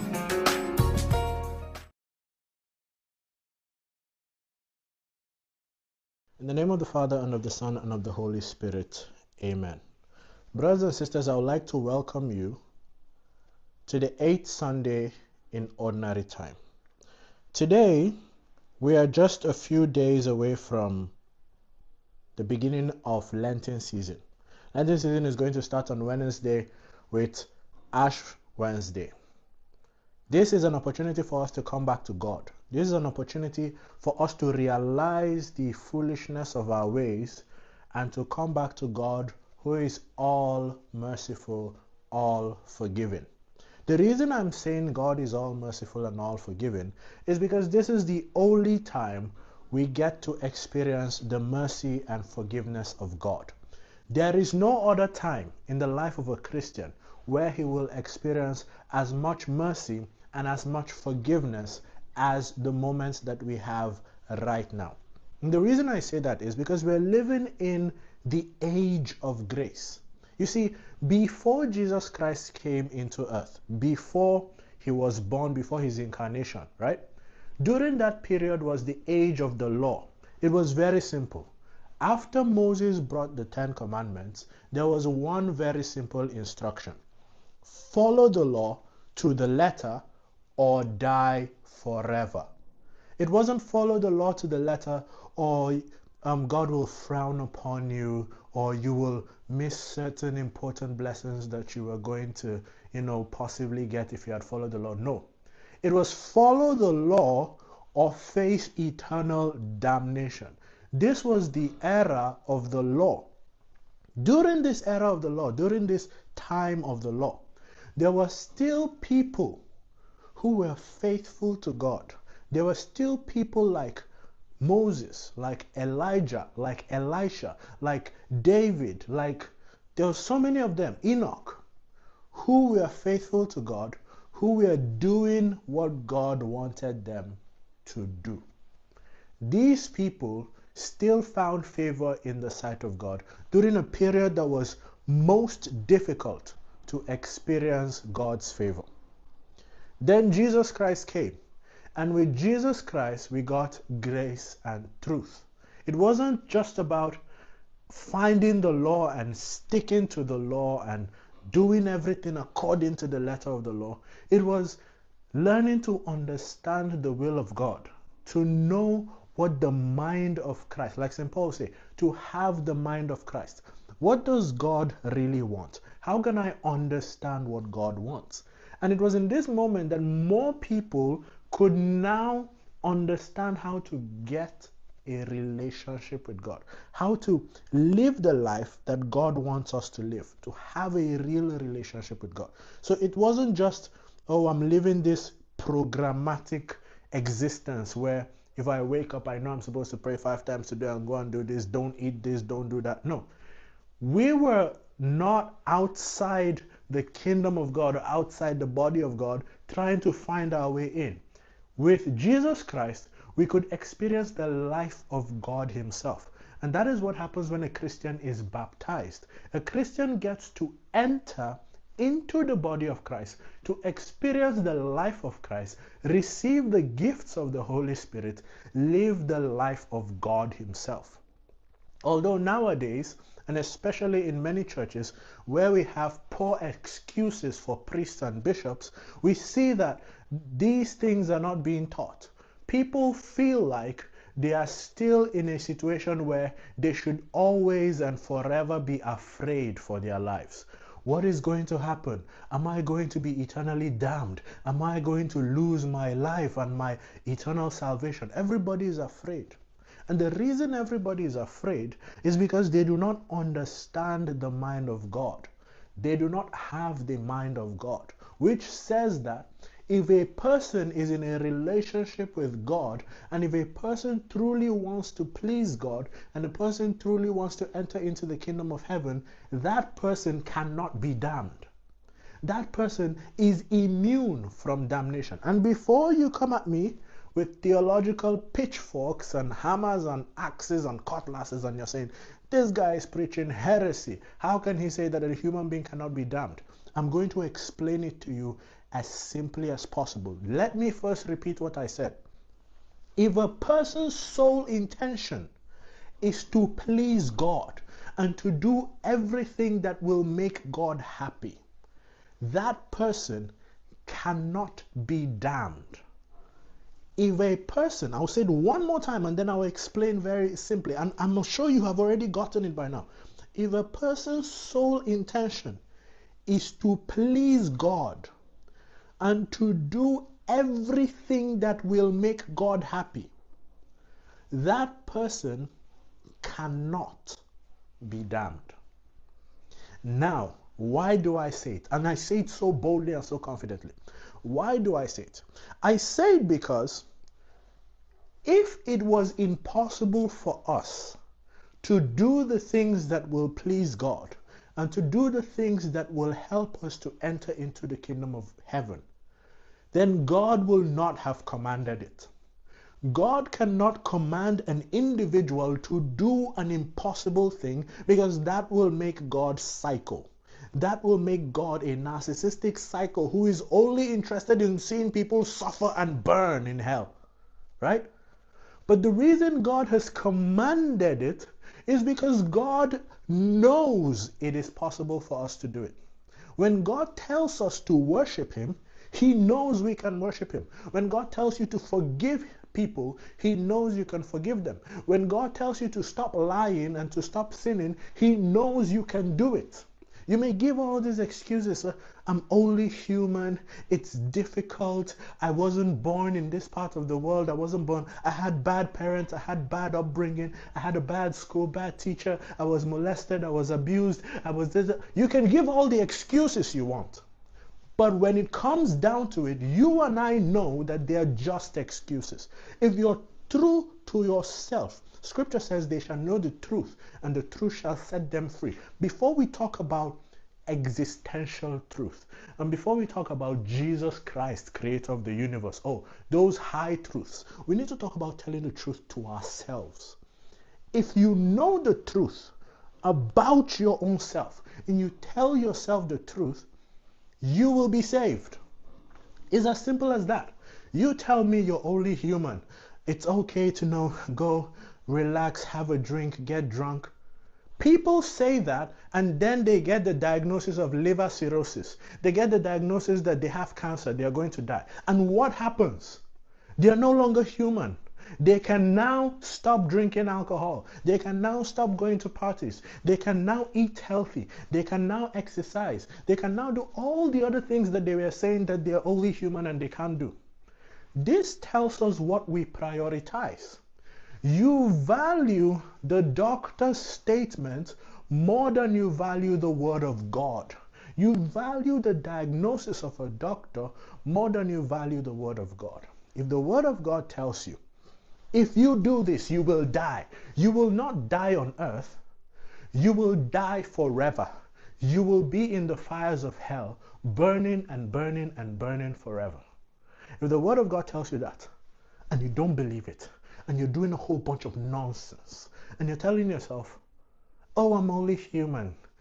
If I don't do this, well, I can't be stuck up.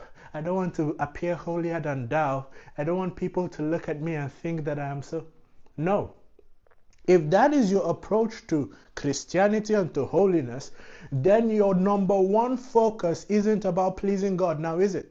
It's about your humanity, and it's about your friends, and it's about your family. Oh, I have to go to Thanksgiving with my family, and what is important is my family. I gotta put my family first. I gotta put me first and my feelings. I too have feelings. That's your priority. And if that is your priority, then let us stop talking about heaven. Let us start talking about how to maximize hedonism. Let us start talking about how to maximize the pleasures of the flesh, because that's all you care about, right? You care about the practices in your traditional beliefs. Many of you come from South America, you come from Africa, you come from Nigeria, you come from the Philippines, you come from Malaysia. There are certain spiritual practices in your area. And you say, oh, in my village, we like to pour alcohol on the ground and thank the gods for the rich harvest. And if I don't do it, they're going to see me as, I'm practicing a Western religion, I'm practicing a foreign religion, and I'm disrespecting the cultures of my land. Well, that is your priority. Then practice the cultures of your land. Practice the cultures of your land and end up in hell. Be damned where you want to go. And stop claiming you're a Christian. Stop lying to yourself. People will say that it is possible to merge the culture of a satanic tradition with the culture of light. The scripture tells us, however, that light and darkness have nothing in common. Nothing in common. If the culture of your people is to wear bikini and go half naked on the streets and dance, it doesn't matter how many times you lie to yourself, indecency is still a sin in Christianity. If the culture of your people is to wear leggings and have all your trousers entering your butt crack and giving you all this, tightening your whole body, it might as well be as if you didn't wear any clothes and you just came out naked. If that is the culture of your people, and you feel like anytime you want to play sports, or anytime you want to go to the gym, or anytime you want to exercise, you have to be equally undressed, then your number one priority isn't about making heaven. It's about pleasing yourself. It's about your culture. It's about your tradition. It's about all of these things. I remember when Jesus was teaching something about the Eucharist, and he says that unless you eat the flesh of the Son of Man and drink his blood, you will have no life in you. And people said, this teaching is too hard. Who can bear it? People couldn't understand when he got to the Eucharist and how people had to eat his flesh and drink his blood. They couldn't understand how that was going to even happen, and they rejected it. It was when he got to the Eucharist, the source and summit of the Christian faith, that many people left him. Some of you are falling off at dressing, at alcohol. Pagans, there are pagans that don't drink alcohol and get drunk. There are pagans that don't divorce their wives and leave their families. There are pagans that don't lie as religiously as you lie. There are pagans that don't cheat, that don't do all of this stuff. There are pagans that are living certain moral values better than you. Pagans, unbelievers, people who practice false religions.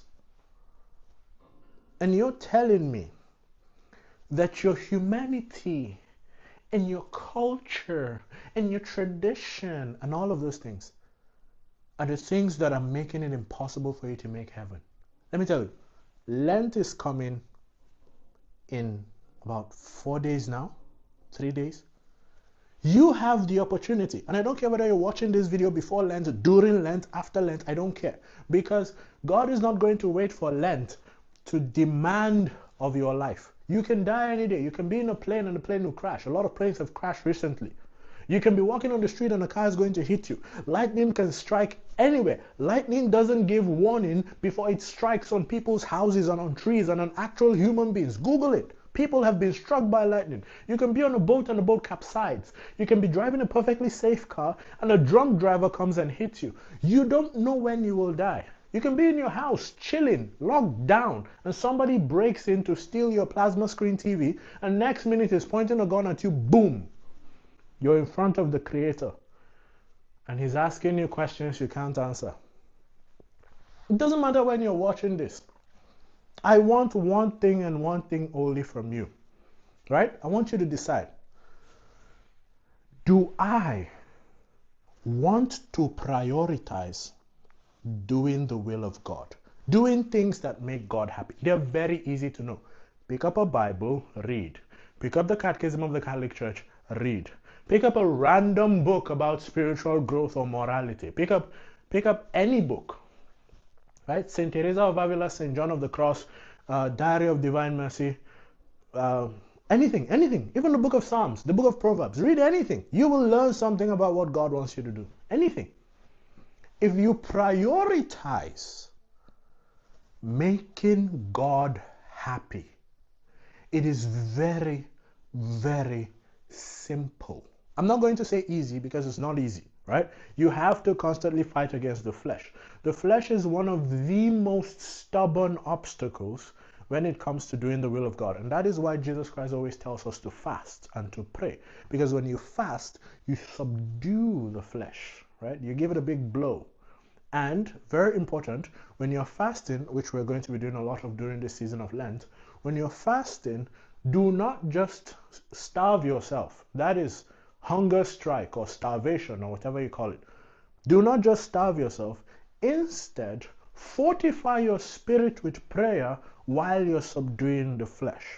That way you get the maximum benefit of fasting if you include almsgiving, right? So it goes prayer, fasting, and almsgiving. These three go together. That is why we're doing 3 of them simultaneously for 40 days during the season of Lent. Okay? Whenever you're watching this, you can begin. If it is not during Lent, the church does not ban fasting on every other time. No. In fact, early Christians used to fast twice a week, every week. Right? They used to fast every Wednesday and every Friday.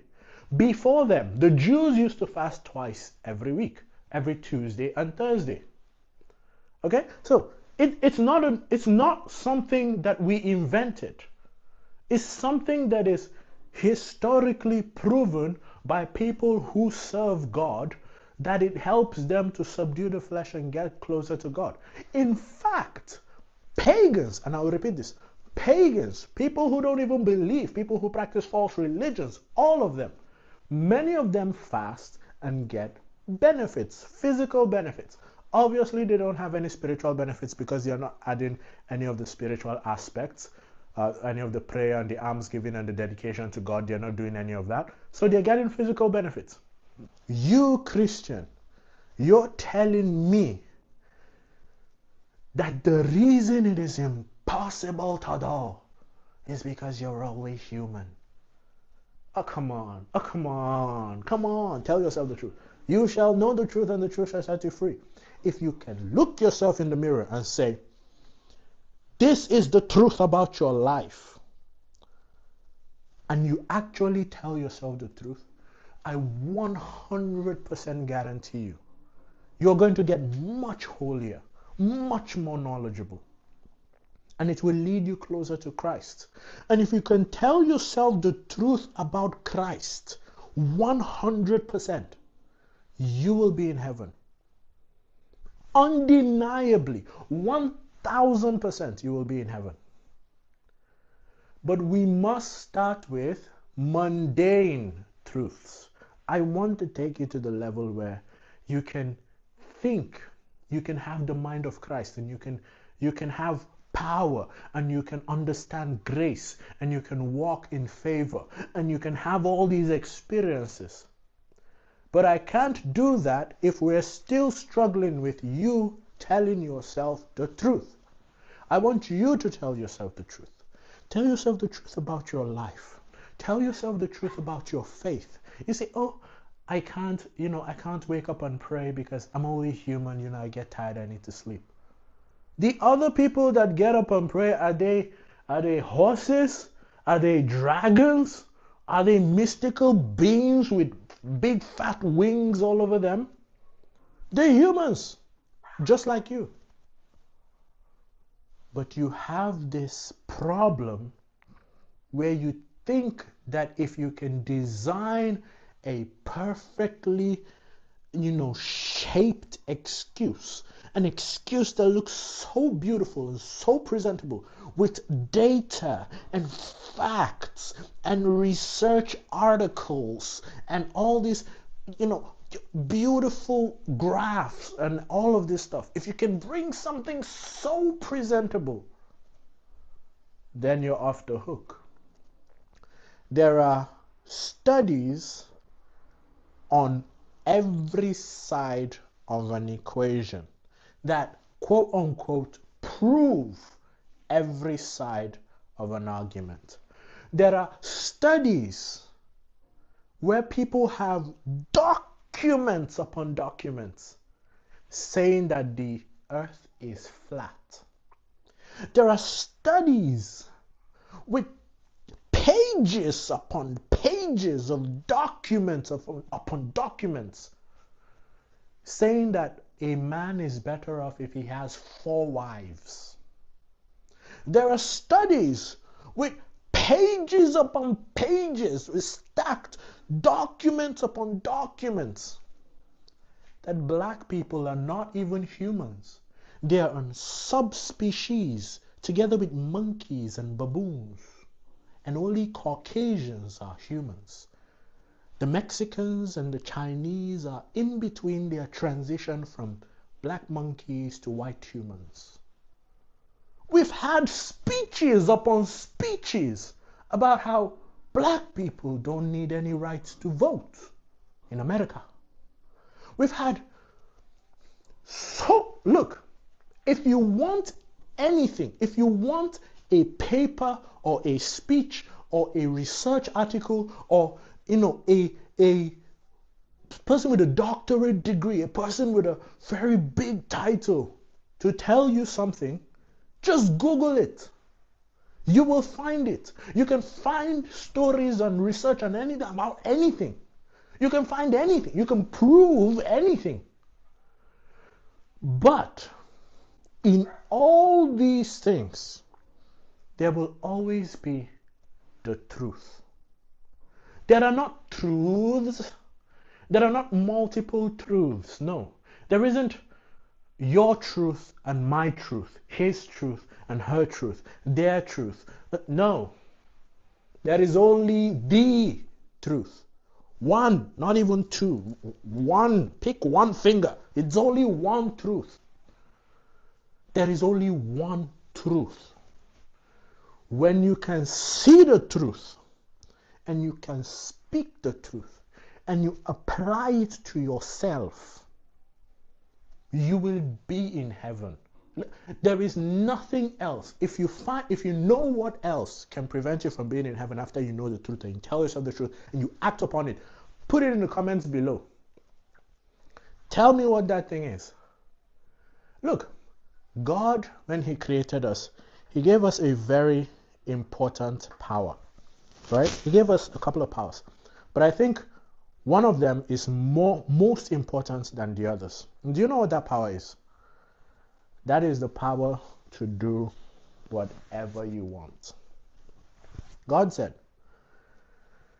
if I take away this power from these people, guess what is going to happen? There is going to be somebody who is bigger than them, stronger than them, more spiritually powerful than them. You know, somebody that has an advantage over them. And that person is going to come in, and that person is going to force them, compel them to do something they don't want to do.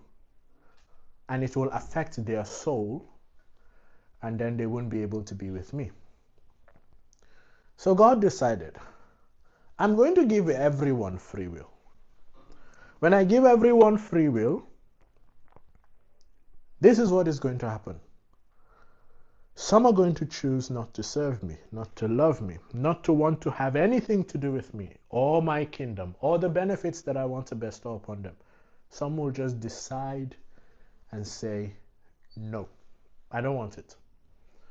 However, there will be a few people that with all their being are going to commit themselves to doing what is right, to serving me, to loving me, to obeying me, to make sure that their entire life and the life of everyone around them is dedicated to me. Those people will have such enormous spiritual power and presence on earth that anything they do will have an exponential effect spiritually. Without free will, those people will not exist. Without free will, the people who are able to make that decision will not exist. And so I will give humans free will. I'm looking at you now, and you may be thinking, well, this is nice and good before I was already addicted to this, or before I was already addicted to that. But you're telling me now, and I already have certain addictions. I have certain commitments. I have certain responsibilities. I have made certain promises. I have done this and I have done that, and I need this and I need that, and I have to do this and I have to do that. Let me tell you something that you don't realize.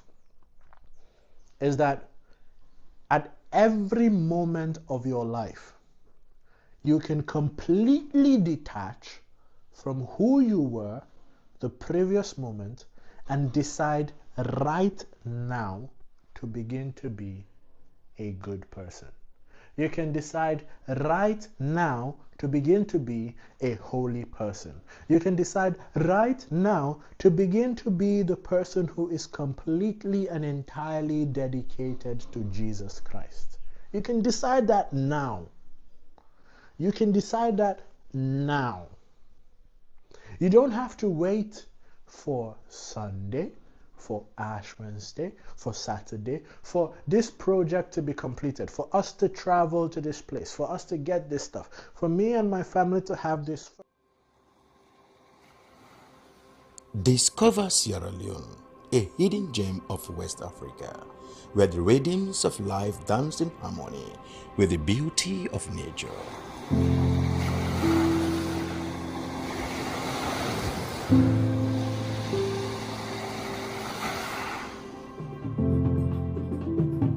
Feel the heartbeat of our culture in every beat of the drum, in every step of the dance.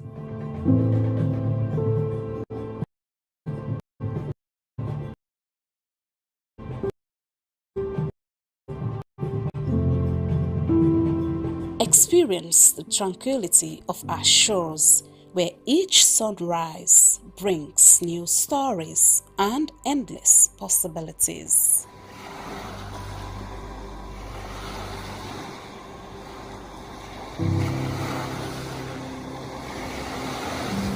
Immerse yourself in the vibrant tapestry of our daily life, where every color tells a tale and every face a friend.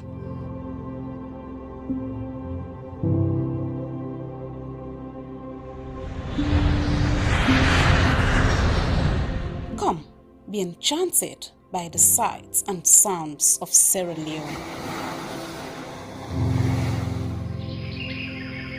A place where your adventure awaits. And memories are made.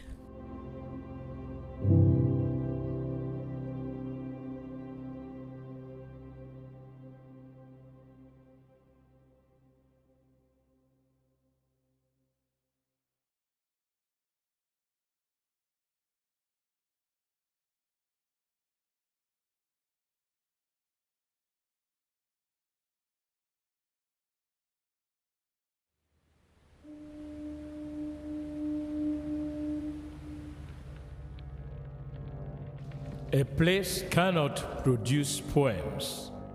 It can only not prevent them. And Freetown is good at that, for Freetown has its own sudden elegances. People are slow to leave it, quick to return. And there are others who come for a year or two and stay for a lifetime, sensing that they've found a city that is in the world, yet sufficiently on the edge of it to have a different resonance. Let me tell you something about this city. All of us, we're all just passing through, and we've all been here forever. Those who came, those who stayed, those who never returned. Tides turn, seasons change, we've waited and we've watched. But we've always been here. We've always listened, because there is a different resonance here. It comes from the river, and the land, and the sky. It's our place. All of us. This city belongs to everyone. And you know when it's your time. And it's our time. Listen, we are Freetown. We are Freetown! The golden rules of Freetown. Don't pretend you're something that you're not. Don't go thinking you're better than anyone else. Or that anyone else is better than you. Don't shout about it. Get on with it. We are Freetown.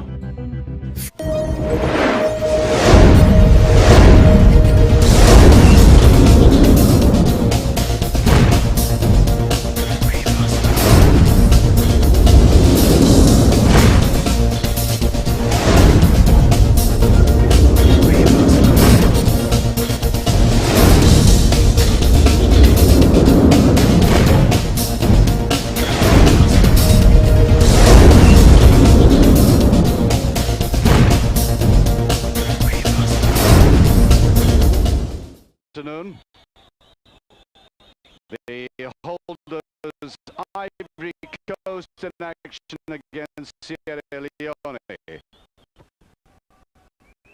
And the first goal coming in 9 minutes. Little touch on there by Jules Thierry, who's turned out to have quite a productive afternoon.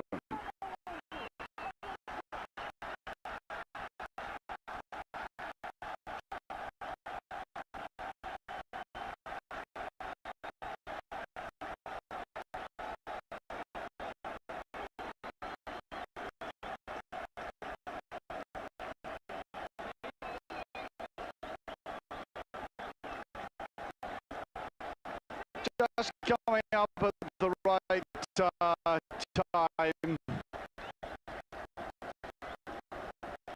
The header guided down and redirected into the net.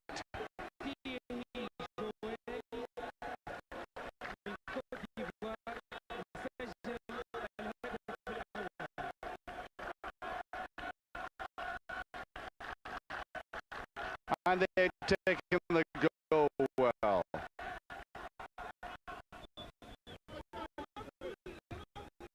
Putting on the pressure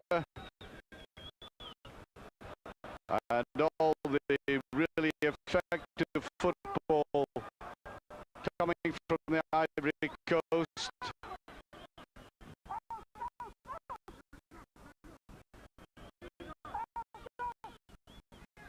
Start defense there by their opponents, Sierra Leone, but a dreadful header there, leading to that little touch. Gisero Guel,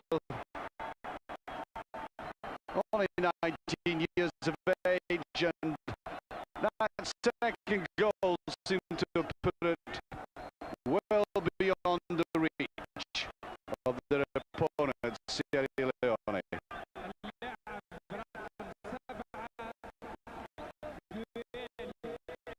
Terrible muddle in defense.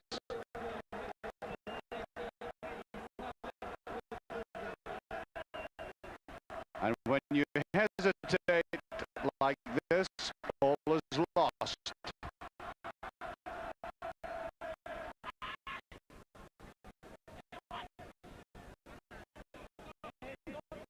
Into the second half and going from strength to strength.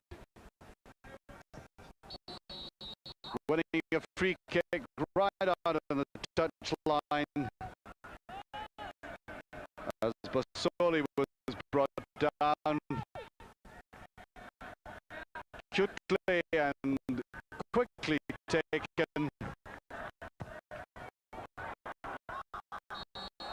Driven header again, but the man who scored the first.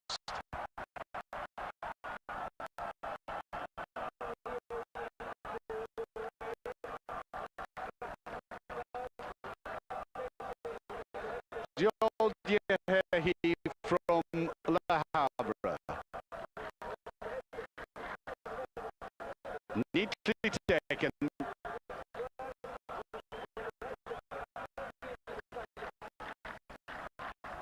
And so there were 3 up and cantering.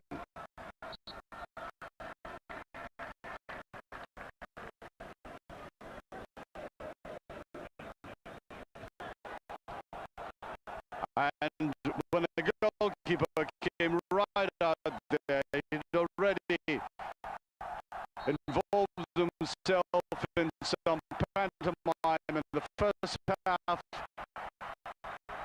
And just to ensure that circus artists are not dead, out he came. Look at this. Farcical kind of goal, and prodded in. 10,000 watched that. 4th goal, and a clear difference in class. Side-splitting stuff by Sierra Leone, and well and truly put to the skewer for it. The opening games, I think, as you'll see in the second half coming up, in this next game. The opening games have proved to be, I think, particularly defensive. And the ingenuity. Well, this really is a great venue. It adds so much character to every game it stages. So a strong start essential for both teams here as they look to head towards the knockout stage. Yeah, and it's obvious, Peter, you don't want to be playing catch-up after the opening group game. So we can expect this to be highly competitive. 3 points here and the feel-good factor of eventual progression kicks in. It's a great foundation to tackle the rest of the group games. Yeah. Hardly a surprise then that everybody is raring to go.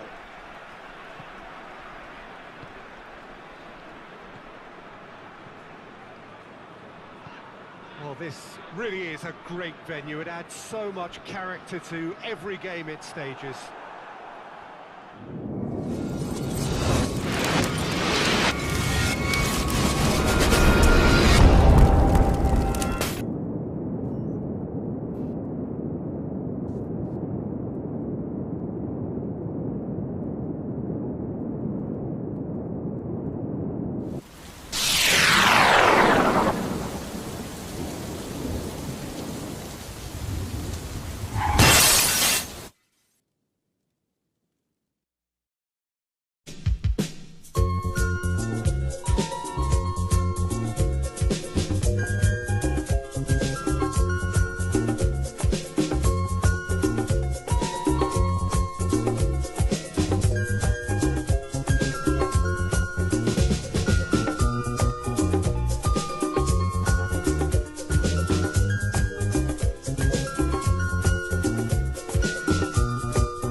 We would open up our eyes, but we beat ourselves into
made heroes overnight. But I tell you what, against Equatorial Guinea, point of peace for Algeria and Sierra Leone. Later this evening, Algeria take on.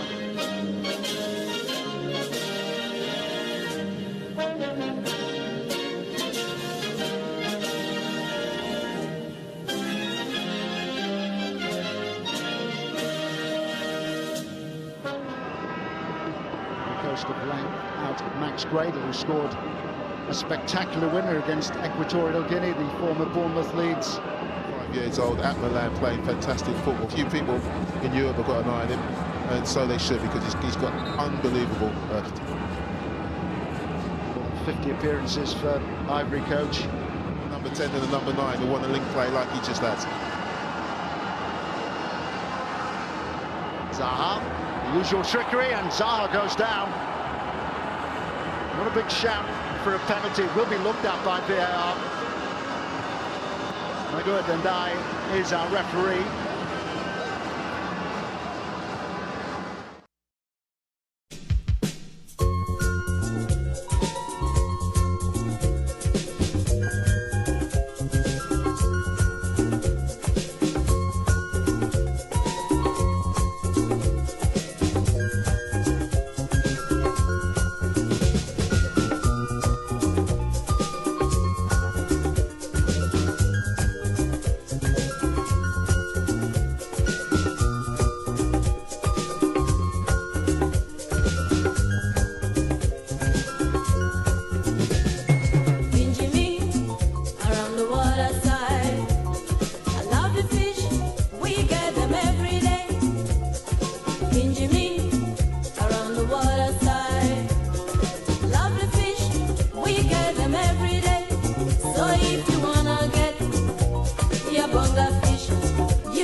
Slbc Tv humbatisia ba nyama Ibrahim Tumangawa adwe bengama kepengo jokoma benga beta yegu musi andangia we kutuma we na abele mufumara uma ta ajiji asa babusi ati tutoto na ahugbepe wala kolu idisi amatisa wana wetulo mi felega hinga idisi atele vita aboelo kebebi ya na we hin Commissioner General na National Revenue Authority humbatisia ba na we na abuina shi atago ko we tegu ti hondaga tinite dalukuma yina abuina shi alega bena go jokove jia na we hin sa babusi ati salon tutoto na ahugbepe wala kolu idisi amana we ti sawamia tulo ni hu gawujun ye jipu mahon wapa nyawen fuju na we suku ya hu National Pentecostal Primary School Bido Salote Guru. We mina tutotu ya hungwepe wala titule tugulo na to do flega na we hinga lebesi atu mita tutoilo na agbudi moto ya na we jipu na we ngati ya gari gema miado yesu ku ko na tiana te hungwepe jo atu toila nyahalwe eye yana na we tata grevulo na ta na highway bu ko we tiga high to ye hungbate ji ku hunje jia na we hin nu lolu ati sa kwa gusi asi atulu ko ero na timati ati ko we to mo liga kimi ti kwebo na we tahi numuna gumu age yeshuku na hetike age ti pe to wi lo na ko we ti to mo liga gbebo sa pa gusiaga ye comedian do ye gra na we hin gije ali wo buma marikano jina ali watina ali gulu buma suku hu igule ke ya ka mo ega ma adegma ye ya gulu ile ye watina to tulo na hu gbe wala ko we to na midu mi aduina ayana wati lega ma na we hin to gulu ile na apidi tede do ina sia na we tuluga hinga le ina sia tete fere to tulo to mi na we na monti ye butina hu ye duina na we hin abdu gije atui ma juelo na we elina ye duina ba ko we to hu numuna na we hin deputy head media public relation officer agesa akpa busia ba Mohammed Boxi senu ogulo na ta ogu agtia ye komiju ye ta na ye fema salo li de black ba na we hin tama obi hedeji eya ko o tun gbe wa to go to da bi kegele na we ye hedeji ebi ni to ye ko lo hunje Commissioner General na National Revenue Authority Ngbatesia ba Geneva Bangua ogwana ogu agtia ko li komina siata ho wikisia kometi gumi conference gumi ya siata ho ko we na buji ma na we hinta goyo na we ye na buji ta goyo taxi babima ko we to buti giala na we GSE ye receive Ngbate na sia ogu ola lokuma to dilo nata ye 2022 go na we hinta to anabuga kini wela taxi babima ye nyaki na atene mo ye na bu hudi na ta ogu logiga alehi ogu 80.5 billion na we ye na bu na kyate goye ye to handa no go mahuya na we tubu atupo agu ya ko we to bihi na bu na chata go GST Ngbate sia na we di taxi babina na we tubu tigiala ogu la lokuma to ye komeju numuna na we hi financial secretary age Ministry of Finance Ngbate sia ba Mati Dunje ogulo nata agugwa kitia ye komeju ko we ye na bu ndi chama na we tagoyo taxi babima na we ngai kinata atene mo ko we tugu tidalo kuma gege hede na sia gometi babi siama na we agu okpoma ye doejima to adilo na ye komeju ye ena re Ngbate ta ye kubo bitu salon li la tene mo li na we ko we ye na bu ndi chisiama tagoyo ogu okpoma ye doejima to kini doinji agulo adebo ye komeju ye chabe ye na bu de na sia ga lelo bihi ogube na bu 54.3% na we ye na bu ne kia to boy ye lelo na 13.8% na we bu ya wuju fujugu ye ko lo hunde Ngbate ya na we hin tutu ma fu ya hu fimi geneta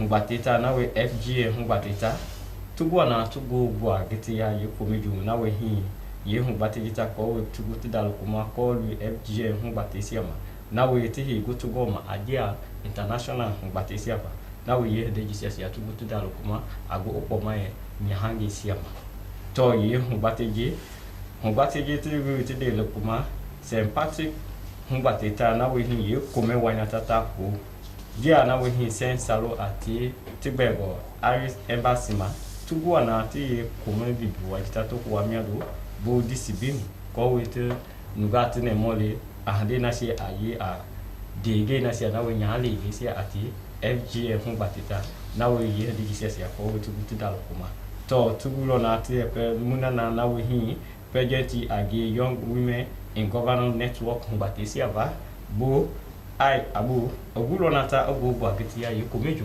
ko ye FG Ngbate na sia ba ye tibe we bi jama na we kodi ndichia ko we tabitu butu ye de jitia tadalo kuma nyahin de gina kia na we tupuita ya ku afo lega hin tatu wa sadisia ko we ye de jitia sia tubutu dalo kuma na we ye de gesia tele bu ndichia vi ogu la kuma to ye Ngbate je ti amiro na de hin ye ke naba mi lo FGM Ngbate ta vi tugu atu ya ko tugo ma aje agbi ma bla ati ko we ye de jisia sia vi tugu to dalukuma de gesia watina ma wote ya fo na we tagba yi FGM ho batisia ba si ekpete ya kitire ma na we ye de gisia agu olalukuma dueju to ye ho bateji gu hunge numuna na gu mu age na we hin program ho batisia ba na we government ho batisia gender sensalo Ibrahim Masari egulo nata agu bu agitia ye komeju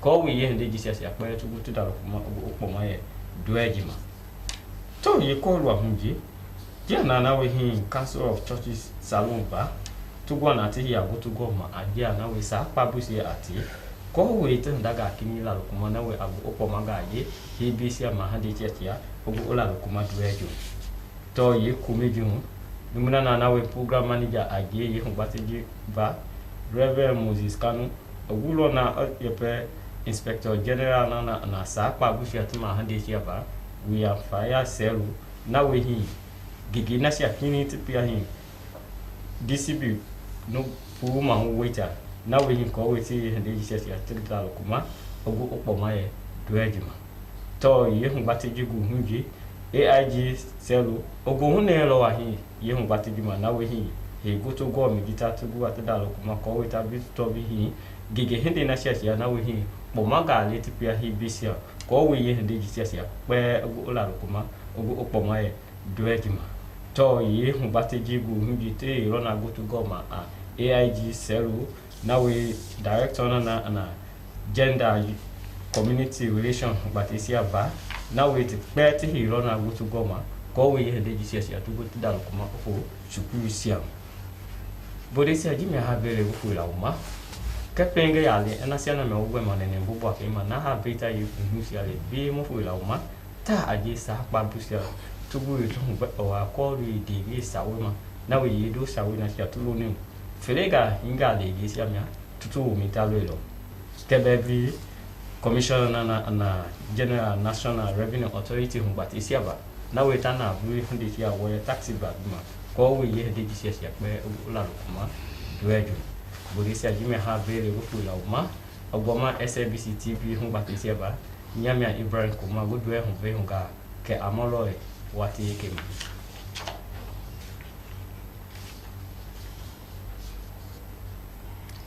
Iko ika advance na bafo akaki hakimu na Sierra Leone Broadcasting Corporation television leminen aluseni almami sisinga o akaklika atara atisrade ka ampulse ka klika kataka afeta sasangan anyi dineka tana kankante anakta atila a National Pentecostal Primary School kado campi local katisoi okobom ka National Revenue Authority ake ikanku taka kwatose taxi kono so kuka so tori so kapai o moengi ampuguli tonkla kala anyi kwati kama pantami mayoi kabi katong aka ofina wati kuka te asataka police kakli kabeka afeta sasangan ani dinangan ka otano epi angari afeta guni okine wani berai pimo apa yang ayone kangu fra bankiling angi mombo pam hui chofot stamtresa se kan kante anata atira a National Pentecostal Primary School kado campi loko kati di kako negeri tebel tegampi anguni ngarumai ngani ngapo fitomi ayangi ngako nonton tabil tata tangi ka an lori anyi tsima ka akupuka anka tengah tengah loko kati lori akuku ngaten wa tibera wa mane wa no berai kono ngi ai ka chim ko se mapedi o yes kan shita dama kanka komo gole soto es kadamo akime ko finani loko kati afom tamat mo ese ngapo btsp nga ngai loko ka e wuchati bi loko kati okubon benka anka tenga tengai ngabe apo loko ka famani abtse salata ka bengen kamata tu e pa yang ekoti wa loko kati so di laka so because of for so salata te asata kuka okara ikini mo mari kanongi pi konongi o kotuku bangna o an ko kan tenga tenga be mo mako klikli tongi ane o wat pi mo luengi di ranche kot buto ya ka tensten sa fe tangati anti nga ngoyo aku bikatong akiakati kan police kan so kama won kotong kama agulita of your epayati ayangi ibe iso tsakanake kama aguli soto epa yimi efinongi sabil tingatangi oa okuma kotema pa o pimo moko kalto do shitonyi o do ibu to be dari chengi kasomo ko pa nak sabil tsanka anka tenga tang o do di kli ke kwa modi o de nan ko an ko konongi o idu ku ka fetangi fi ka aguninga tsangi oye fatu okubunka ampolis ka wing boa atira yimo ESP Mohamed Bobson senongi kono so kobi kabika fofake kofinongi ka ayama kapai kama kino kine komo otima sum otisumi o ngangi anka koyo ka bengbeng nga o pipi kampongi o to pi be ngangi atu songa tafira tingangi ananka katakata kangi Okubum ka National Revenue Authority ka ke kanko taka batas taxi yimo Geneva Bangurangi konongi obika kufofka amitame anko ametinga manchitio akalu kale kapa kamo engi o kama tokongi o ampo gbele tonkla akala yin apati ese kuka ati konon a shekoko party ma ati atuntoko party to ichikio ka tonka ifesa sei o yangi ibe yi agboli yodi mpantami mafina yi loku ka tsoka ka sokli so ka be ka to ati katangane ka teteram taxi ate atelan GST wa kokaso kli kotonka ati la yone ka ya manga kain krin ku pa trin tari ato yi kain ku fu akisi yake wa kotana pa agboli tonkla akala anyi opoli de komi pi angoli sota moloma e billions e yi to fort tangesa si molom lo maneso muidu ko katso onyi ngakuli tun club west ko kan so telma sok pa ka so butso to eyi moloma tba oto nyine mapi kanka an tafin ka te idu ko ka kama to kati kama agbole ta to malum po se pa ya te yenyi ibe tkanki kama agbole ba ka ma fina minga ngi mayo ka tete kwatas taxi ate yenyi owi fat nakte ka ke ikan ko tan kala hi mo matu dinjeni kono so kota mak panga kama to kan o tinga maklene o kan kama gbuli tunkla kalai o e paya te ye ta ye fino be ye mi yon kwamenti na ye manguli yo ka bempa ma ka yon pantami ma fino yi ko bi ka ko fof ka tsaka kota mak pa o kono yi o bone ko yo omolo o kama to ki kan ko tak bat se tax ki nga ngi ma yo ma pantanga yi wa do ko ka tsoi ko so fofane so ala sai kan ka pi mama po ma tax ati kama yo kama songa e te mu toi ka banko ampo ga ma da kala ta ko bi ka fo fa ke ko fino ka amit matana kakli ka be ka anto langa ngi atila ambondu pi bomga ngam wonka anto ngatangi owa pi won apo tas na be kanka kama anashina fike fast anto ngatangi ke ma pde yi atima yo di titan ati idukuri owa ngayo yi ati takbili ali kana shi anto ngatangi to pibe afam ngangi ampot mamo edodi ka bika to fofta ti kanka ananke to manashi antol ngatingi atela ombundui o ayanyi yi asoto to ema yati anyi na to yi amba na longa ti ka to of tbai nga konto ne kayo mitmo min ka antene amit ame abut papiata St. Patrick wa de ko katso St. Sierra Leone I amar anyi ankaso soto ka Irish Embassy ngani ayo mit ame akoka an kulinga do buibe tikanga tanga taka soto yi afami malas ame de ko ka antol ngatengi okobom ka aninki atela young women in governance network ka do bukati mo ai abui kono so kotel mark pa o piamo pa angbenga antol ngatengi o hali itapi okay ko fofa ke kono mo bikago anko ngai kanka pi kama ante yinkubu san fetenga lempo aiti ka o ati komo obakchi momo pu changa tongi kama if ko pipi ko ima on kanto lira kama son ko ma ati pipi o ima mani kama ati ko fofkati ki ko sonta anko ngati wa ti so mayo mitma manyi bibet kana kama ko lira kabutai ati tfinongi kaya antene amitma temangi o anfamai ka antofa Irish anto fasodi be dai shine ka ko soto yi tinotine ti kono yi oputane katiti yi Dagwiti kakli kabi kateki radi daka so gwenso kaka so choi mal smak batiwate ameiku ka etolesu eyis baka onto fons anto imoyo mosui wa ok bom ka sensa lumba mama sai ono so kaka so bika fofa ki ka fino ka amit matin bet kan kama agbaliga ka butsa ya timen fino yi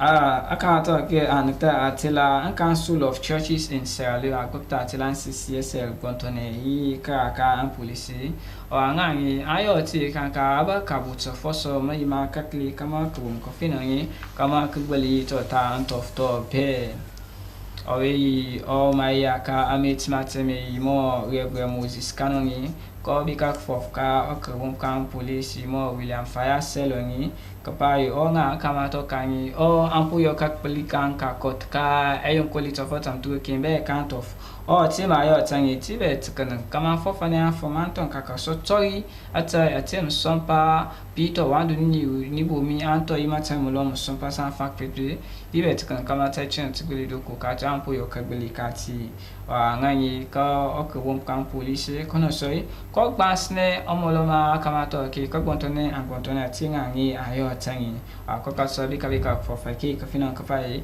nga police ampu pai wa ten kan ka so buti kama mulane mi nga kutoyi afumangi mo ngangi kaka so toyi ankolonga ka gontone ki apuyo ki tu makba ka buti ma finan ka ma pantami nga ampu pai ta ka yo tangi wa ka na kama ta chin tibili nga kutoyi okwom kan police kaka so titso afum ngarun pi nga be am ka ne butata yin ma pi kama agbali ka ba ka sotane pa yimi he kolo ma pi agbali tara to ma koti ka kan CCSL wa tabiti emetame kama agbali be kama ka ata ante be ka antof tabiti ayi tai ka tafakai kadimaton atarai wa an police kakli kataka en fait ayi dine ka otonari bimo ngani ampu ko yo kakli kan ka yo kakli kati ka apa atsenga loko kati so oko bom ka enari ikan kutaka kwata syntaxi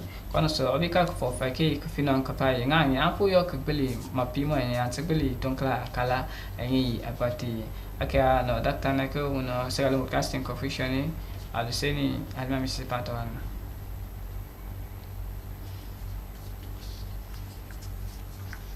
Pega o bina si ada ke tsuman ko isi masema na instrumenta ka Slbc amiduya na bina isi masema amba ke ga kotso bina inkiti pita pele ta ne kai bo police ni titite ga non pativitati ni akarante wa National Pentecostal Primary School a Kempo Lokali o pobre da na Commission General ga kotso National Revenue Authority bide ponko non atanki moloni bangata okunte non ka bia bitukundu tumba mika kwelen kumbani beni baba hena bikonda dongo ba masiru ma kutema kana minke ga kotso po ga Sierra Leone Police kana mpati bipringa ga 40 wa National Pentecostal Primary School mpati bi na ni bida butiti utsenga bitugegende bide dutu masiru na kana na katen pena setene mane ko yi masoma sati kabankile wate yani na huga 2025 kana bide ke ga kotso no na ni bida butiti ko ba na da kinde alita pati bi etende na tugegende na ni bida butiti ko kama lo ma huema na tanda de kan ya ni fuma non kapati gantira ki medite ga kutibinde ambili nga ngai na kapati bi etende tugebe ka 40 kende kai ni men kutiti ko ngani so realement de kinkaseta utenti no na ni na mwende kapete mba mandi kama oma kabia biso bibuito ba hali una de koti utsenge na ni pati bimbi mamba tubi ba koto na kai ga kotsoi untu bibuito yende ono helen karmo uga karante o ba ha gendo ba hali una de kukimase polisi bimbi mamba kunka nya utiti utsenge kana de koti beni ba muna ba si sepete mamba ba pati bimbi ba tuga karante omba kana mine ke ya kotso ya pati bitugebe ko saunte o kunkita no yende maikano ba no na kunkita ende na kende ka ba kai hatu kenema no na ndega ni ba kai na karante o hun kama lo ma bena de poko ba na kene ta ko tsatu kenema de to to kala mon te ga karante o na pringe hatu umba na si na mine ga tabanti ba de to na pati bitati bi pringe bebe ba na maloma bene bele tap nguba ko sampati bebe de ke ka ko ga police ba halo ba duna hunsu na sem pasi be pringa karante omba kana mele ke ga ko so ba nya utiti ba pasi be ba de to abinde bede hunsu na sem mama no ka ko ga police na make on ni o ga ma hon kolema na kusende utiru ngai gande ba na hatu ken mo na ne kutu en pasi be be binte be bi pringa karante omba kala ma manda ga tankana sina ne utiti tsenya ba na hatu Kenema on laissé tout donc à péter mama banyo ka 41 ba oye mto ba ya ga kalenki un problème na public relation officer ko yen ko ga salon police ASP Mohamed Bob Sinsenu de duga konkia ba halo na mde puki ko ka enom ko ga police ba konka nyama wali ma mete mba koto tsenge no na mde kanda ne ba koto no na si péter mama ngwe kan pati bitule ga 41 ba Boga Commission General ba katama wali nka koto no problem National Revenue Authority wenda koto abeni ba timba ko en ko Geneva ba muga de poko no kama lo mama ba kwa mensa kama kuta ni mabe ga boy ka wiyo matiti ba halgo na me sira taba tiba ko ka tika ye no wali mama yo matibi de ba no beni ba tu subinde ba no katara bitu ku bitu mambe ka no bidu no ngata ko na resiti ba ga ko na GST ba koto tele na de katima wali mama kana mde konko na bini ali na ga 2022 ba katara ba duti mana se on dinti na bde tue duti mama ga kwerenko kana na ga 2025 won ku ba nyam wali kana wuli ko e so mitati e ututu e so e bilioni ka ko ru ngamo ba halgo na mde konki nyema wali non katani ga sia ka bande bde konki katama wali mama ba ni ka na ko ru mbese nda boy ba konka yinu aga ne ba halgo na mde katima wali mama ba ni ga ko tsoi ka Secretary General kwa wali ba covering batalane tv ni ba cover ya kotsora ko elenko mati digi de duga konki aba na batalomba yonko ba sa bata manti halo na besisile kabeni ba ya hamba teka ga kwamenti ba na mde mawali ba katiko elenko ba ni ga kotsore kana mde konko no de ko ba yi to imba de teka yi kana mbe ni ba tu ba mde konko ba halo na mde mawali ba katako elenko ga kotsore de duga konki ya onde no ba halgo ba ka de tekai no beni ba de tekai wa pani ba po wa NI ba tia no lasi ba ko en ko ba to kuna ba no na de ku kuse ngata ko nga kene nga de do nga receipt na utso ngomba do na de to ko do tin ba kena me ba ka ko en ko ba ma ti di de do la ku ka no na se o ngati na un si de tin ki ande no ka bolomba kontra so en bina ka no pa senti bitati ya ko en ko ba ne ko he bitati ututu non pasenti bison bitati ka 5 ga banki lwa na ga 2025 ka ta million na mawali mama fo ma ba ka ta beba ko hamba ni ka kotori pa lo ba ka ta masel ma kotori female genital mutilation bo de han FGM kama wali ma de tegande kai non be ni ba kan gi ay membe ki alu de na bondu ba ko yen ko bani kote ba do na namo kentu na ko yen ko bi wonde te kai non ka paten ba mandi ba de ko isara tabante ba halu na de ko kieton ka beni ba bondu bi ba ko yen ko bana ko pindo ka kata ko yen ko bani ya ko tsoe kana de ko non bi to tsoe de bi no ma sigon ka ba ndo ma kentu ma mene talembi hena bina ya ko yen hena ba sara tabante ba kata mo wali mama bani ka ko tsoe kana de ki ya ko tsoe non problème na sense Patrick de celebration ka webina makusani mama impoto tsobile sen Sierra Leone ba non de to de Irish embassy ka webina makusani ga bo ba halo ba ka tonita de no hunu Kenema ka non petemba ki ka ga beni ba bondo mi ba ko elenko president wa young women in governance network met ba ga bo o nda ko so ai abu de konkoi ba halo na de te kai ga namu wa kentu ka ko yen kumba ba no lasi bamba ba punga pantane masiri pinti ba de tika ya kom sembe ba punga yutsa non pati bi kana memba se talene ta kona de in kama yoyi mati mobile men pasi bi won pu ba denke o ba ete ba kene men bi won ke an kanki ki abondo ki o men bi saki na beni mama foma umbi men se masiri mama kwa ba punga tsane non lasi ba ga meti ba bena bi won ke ya ko toy kama yoyi ma sisi da tabante ba simo Irish and Sierra Leone culture ba halo ba tika ba punka tseng no no ten ba ke ga ko yen ko salon binti ba na mo kentu by our culture madenki mama ba power governance and gender sense salon ba mama sai de teni beni mama fom ba tini de ba kaisa atabante na bide katima wali mama ka culture by la ba ta na masirman po bide do hana Council of Churches in Sierra Leone de certa mantém po to bide Sierra Leone police ba halu ba kun ka kahina no meti ba harwande ba kun ka tiasiran ba kenamen kanon ka kweyen kun banda foma ba katima wali mama ba ni ka culture mawali mais ndela tabante ba kun ka denksa mana nda culture Moses Kanu de Pukisa le non Inspector General of Police William Swaraselo ba ko wa CCSL ba halu na de kaya culture ba nyama wali kalonkulo ndi ko ibisom tembe ka kweru asalo ba kun ka denkisa non ba punkia ka kweteni ba yele men obietem ba ba ke ka kweren ko ba mbe ni ba pete ko so beti bi lo ba bu mambe ba halo ba de kaya mawali mama ba na de katik mo ba ni ka culture IGP selule uyerte no mawali mama mi to tso bebe ba tia mamu na bebe na ba yini non ko se atalante han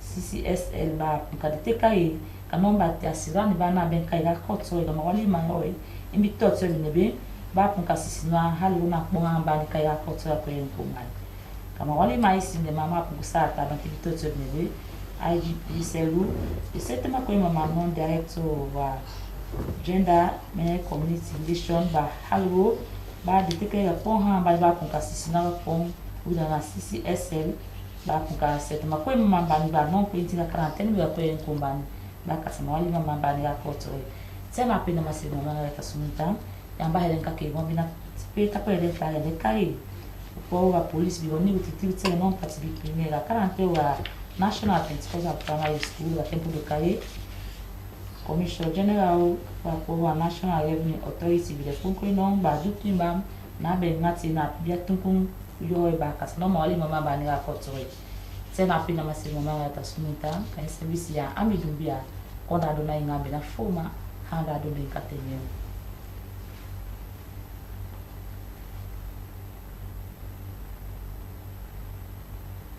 Slbc Freetown, this not the use of me, Catherine O'Connor.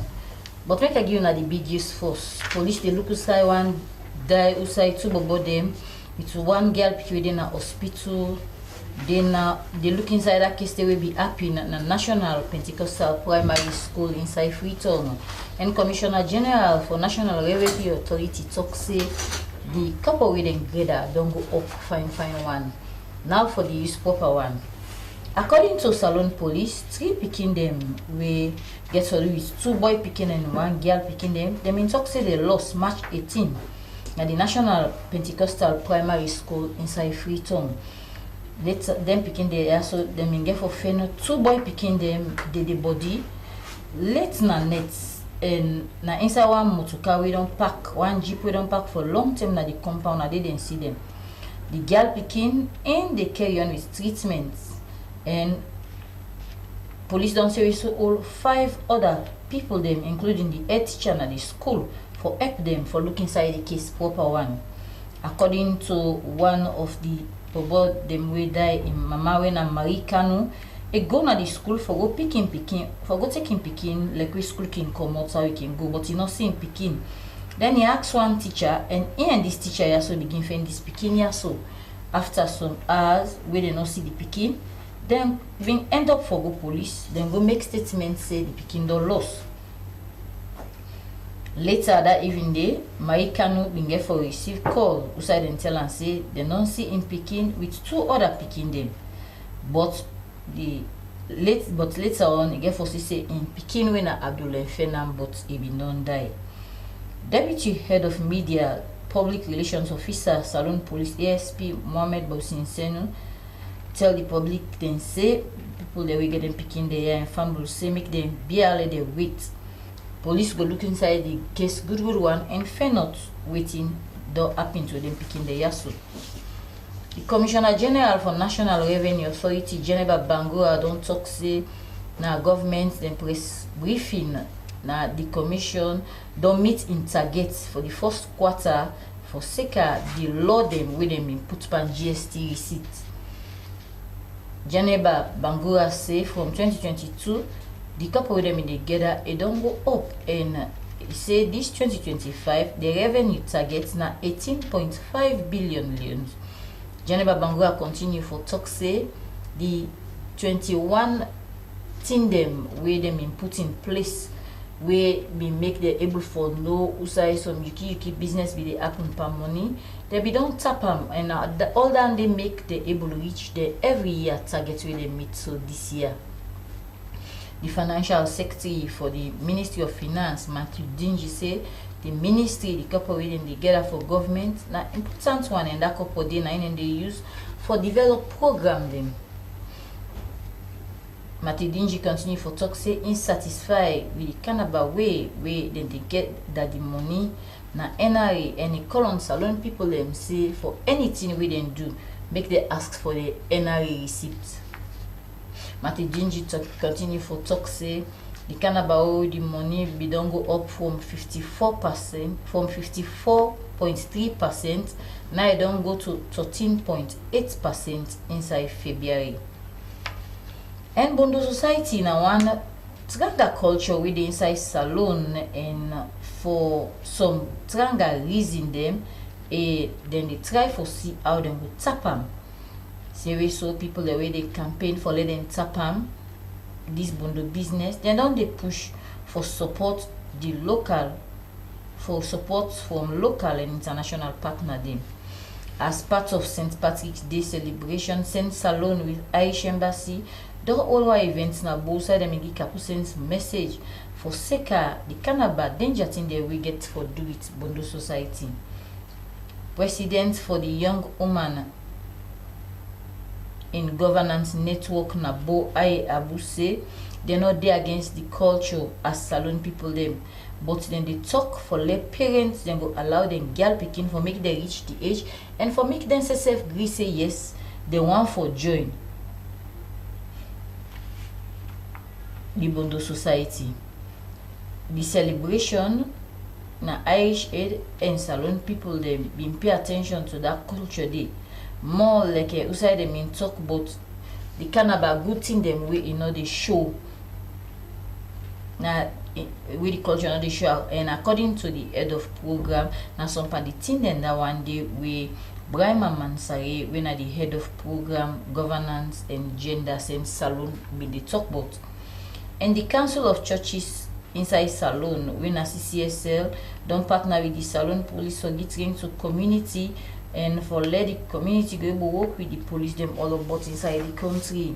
The program na Reverend Moses Kano na been the program manager, and he explained to the Inspector General of Police William Fire Seluse CCSL don dey work Tranga one at the 16 districts them inside salon for see how them go able for talk and coax people them for gender problem them, and so talk but how them go put person down and talk to them for sake of the Kenema problem we get. Inspector General of Police William Fire Seluse say the new partnership Intel thanks to CCSL for this the idea we then carry it. Inspector General of Police William Falasel talk and Ganga one say the salon police do ready for building confidence to the community policing when they carry on, and make sure say it's important for join hand with organization they like the CCSL when a Council of Churches in Sierra Leone for make sure say they join hand and togetherness fine. IGP Selu been picked the director for gender and community relations officer when I go there before with the idea together with CCSL more like the outreach program where them go like for the carry on at school them. Well now the youth don't so, but before I go like you now the big youth them back. Police they look inside one case we get for do it 3 picking them will be lost na National Pentecostal Primary School inside Freetown. And Commissioner General for National Revenue Authority talk say this term the couple we then can together don't go quick one. Well now this don't be Catherine O'Connell. I hope you go get a lovely day and continue for the look SLBC and get more information. Tata.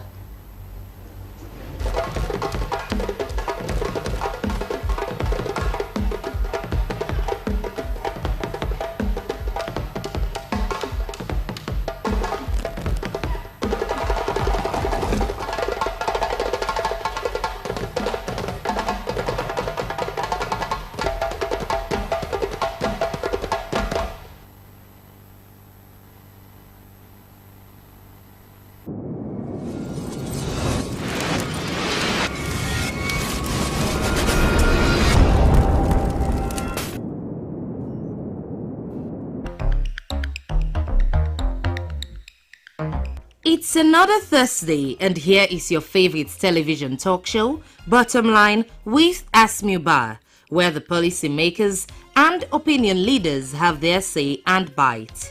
He has almost clocked 100 days in office as the chairman of the Political Parties Regulation Commission, the youngest individual to occupy that coveted position in the Commission's history. Emmanuel Koivaya Amara took up office after months of vacancy in that strategic office in the country's politics. PPRC is empowered by the country's 1991 constitution to regulate political parties, a very powerful body that serves as umpire.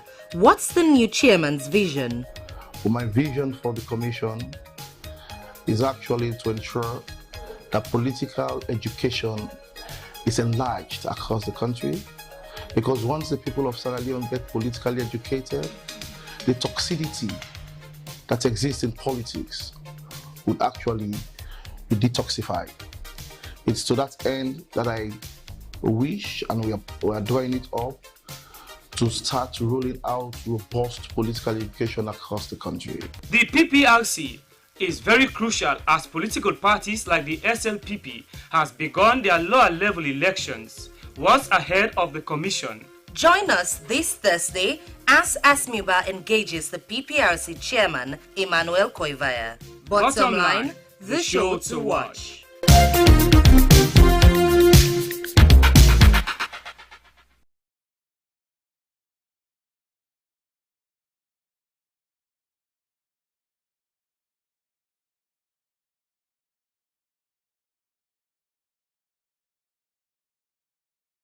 They were made heroes overnight, but I tell you what, against Equatorial Guinea, point of peace for Algeria and Sierra Leone. Later this evening, Algeria take on.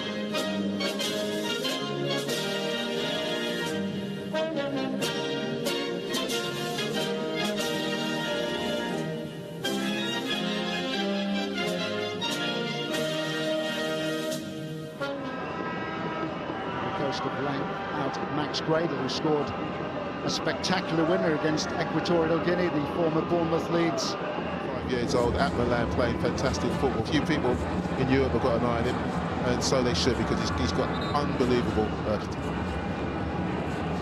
50 appearances for Ivory coach. Number 10 and the number 9 who want a link play like he just has. Zaha, the usual trickery, and Zaha goes down. Not a big shout for a penalty. It will be looked at by VAR. Magoud Ndai is our referee. VAR official will be having a word in his ear. It's really well, you know, this is where he wants to be, in the box. He does well. Kakai sticks his foot out, and then I think Zaha anticipates the challenge. Kakai sticks his foot out, but what he does, he brings it back just before he makes contact, and that's really crucial. I think it was a concern that he might have picked up a booking, but sometimes you go down anticipating the challenge, which is what Wilfried Zaha did on that occasion. Zaha again trying to get clear. Yeah, Bundu getting back in, trying to help out. More like a rugby tackle. There's no doubt that's a foul, but it's a really dangerous position. Zaha started off like he really fancies this. You know, came on as a substitute in the first game, but you see why he started this game, because he started off very, very brightly.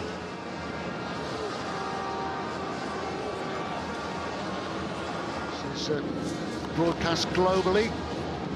He said that he'd learned a lot from watching top flight in England, and would welcome the chance of playing in England. You're going to be happy with this first.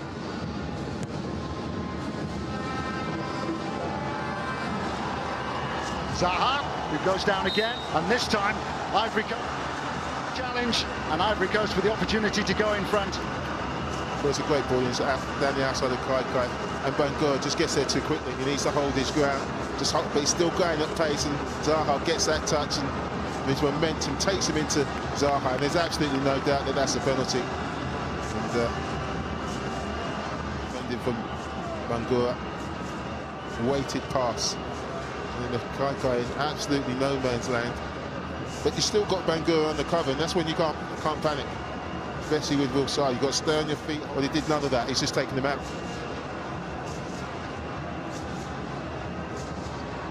Which will be a concern, not just for his international coach, but also Patrick Vieira.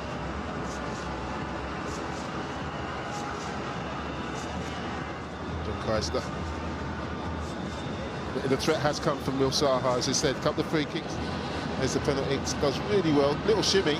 To divert the ball beyond the post. What's going through from no one.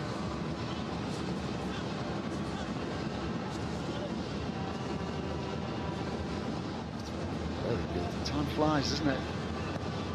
It's the same result yesterday as well. Here's Allah. Allah in the clear. And Allah. Well, he's doing for Ivory Coast at the Africa Cup. What he's been doing, opened up through the middle, and Sebastian Haller given far too much room. The distance between the centre-half and the full-back has got to be correct, and see Kevin Wright, he's got to close that space down. The danger is Haller, it's not Nicolas Pepe, and that's why he's in no position to get anywhere near, and that's why it seems so easy. Terrific pass from Zaha, puts it into his feet at pace, which takes Wright out of the game. Corker can't get there. And that's a really good finish on a very difficult surface. He made it look very, very easy, but that distance between Corker and Wright was just too big. You've got to encourage to the Ivory Coast, albeit at the age of 27. He will have his eye on the big prize, and already with an eye on the round of 16. To be fair, he's another one that had a difficult time at West Ham. I think that what West Ham needed was a centre forward. Now I see to make his move. The break is on now for Ivory Coast. Zaha in support. The shot is spooned away by back in 1992. Long gone are the days of recently received clearance to play for Sierra Leone, given that he'd been capped by England 10 years ago now in a game against Sweden. Started out at Tottenham, in the Premier League with Cardiff, and then Ivory Coast the lead. Half-time then in Douala. Ivory Coast 1, Sierra Leone 0. Do that, and you're just wondering, Sierra Leone. They did it in the first game against Celtic.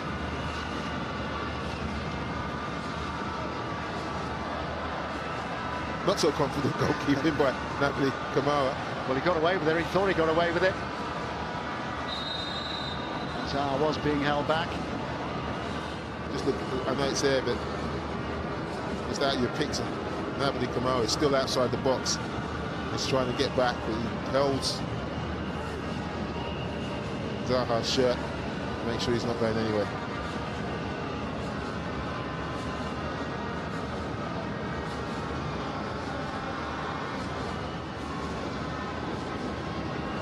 Zaha who earned Ivory Coast Toure. Seri. Eased on again by Allen. They're better in the first half then, they're much better in the second half against the Ivory Coast. But in the opening fixture, they were stubborn, and they need to. They showed some quality, you know, in that final third. I think Buya Toure, we didn't see a lot of him in the first half, but the few times we did. Zanavia tried his luck in Ethiopia, and now, having been given his chance from the start by John Keiser, didn't feature in the opening game, but preferred here. Oh, just in that moment, he could have. He changed his life, but the Sierra Leoneans, because it's made way for Moussa Kamara, who has got the equaliser now against Ivory Coast. Here's Zaha. They got to water him on 2 or 3 occasions. That's the first time he's got on the ball in his second half, messes it up. But he was the key to their first half performance, and he hasn't had a kick. With Zaha's inclusion along with Pep.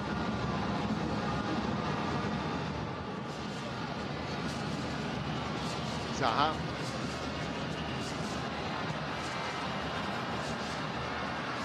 Ahmed the block.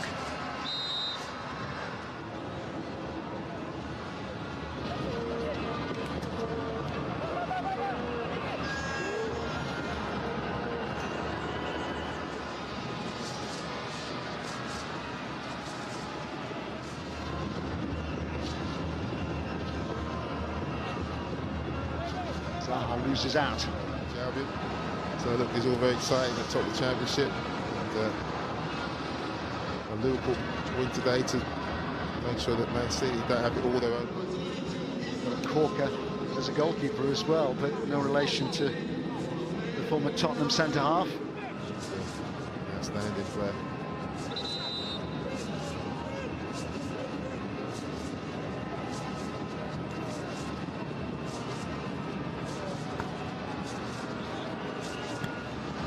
Overlooked for this game. One change that John Keister made. Zaha, good save. Kamara not prepared to take any chances. No, he's disappointed, Wilf, because it almost comes off his heel. He's wanting to get that back across the keeper. Lovely ball from Nicolas Pepe, and he's got time to see that. I think he's trying to just volley that in the back. Bit of a nudge then. Exactly what I thought, Tony. Seri. Zaha.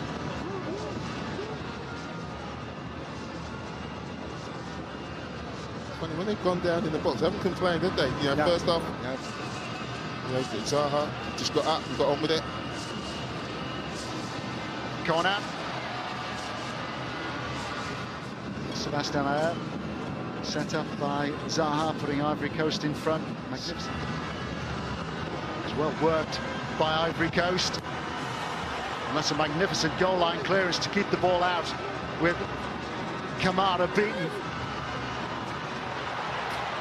As it comes back into the box, this is the first clearance from Will Zaha. Again, does brilliant to read it and get that out. That's got 3 additional.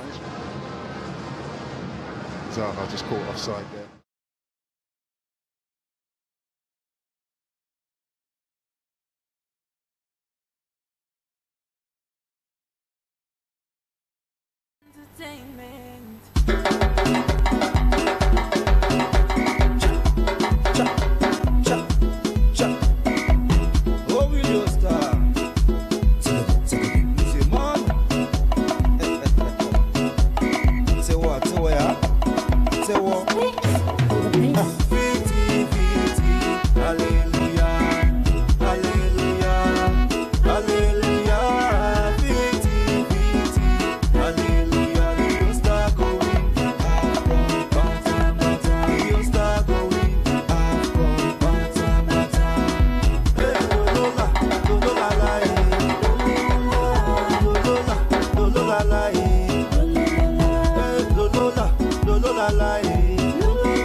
Why you?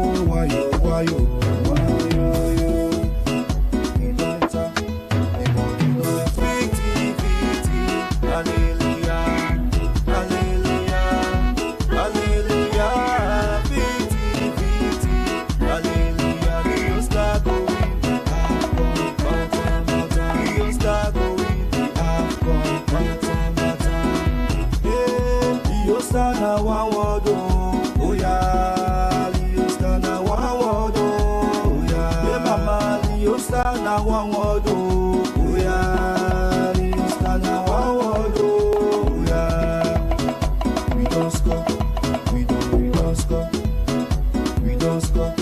The Houston don't score, we don't score, we don't score, we don't score. The Houston don't score. Give me those say no dey talk about who. Hey, wetin you want to let them be a ball. Kakamana, no dey talk about who. Hey, wetin you want to let them pass the ball. Captain Sikili, don't pass, Kwame Free, one fast and the rally. Touch am, Buyaka don't finish am.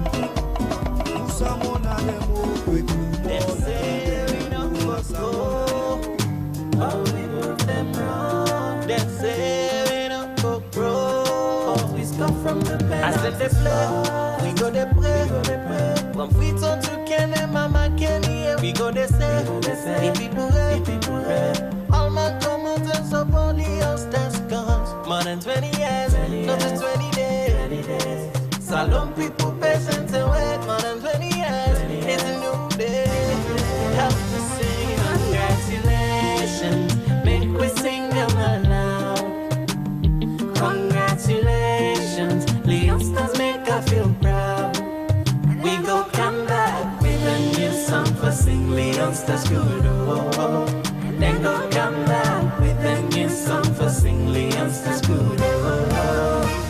Congratulations.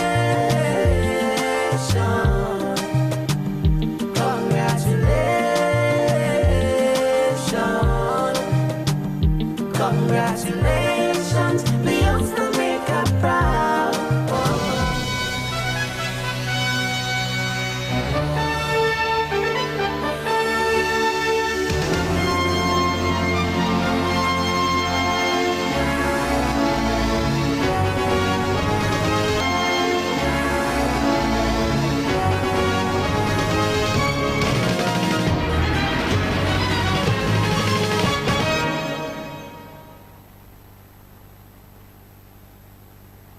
Thursday, the 20th of March 2025 is a very pleasant welcome to the podium, which is our Thursday segment, a program that brings to you major events across the country.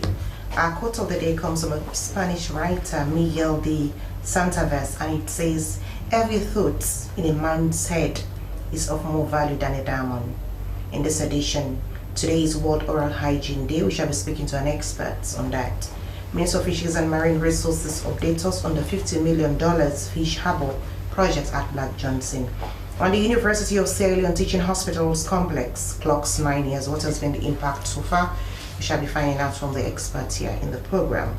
These issues, including your messages, which you can send to 0300737119. You can follow the discussion on our Facebook page at slbc.so, or you send your comments, ask those questions. It's the podium live on the SLBC.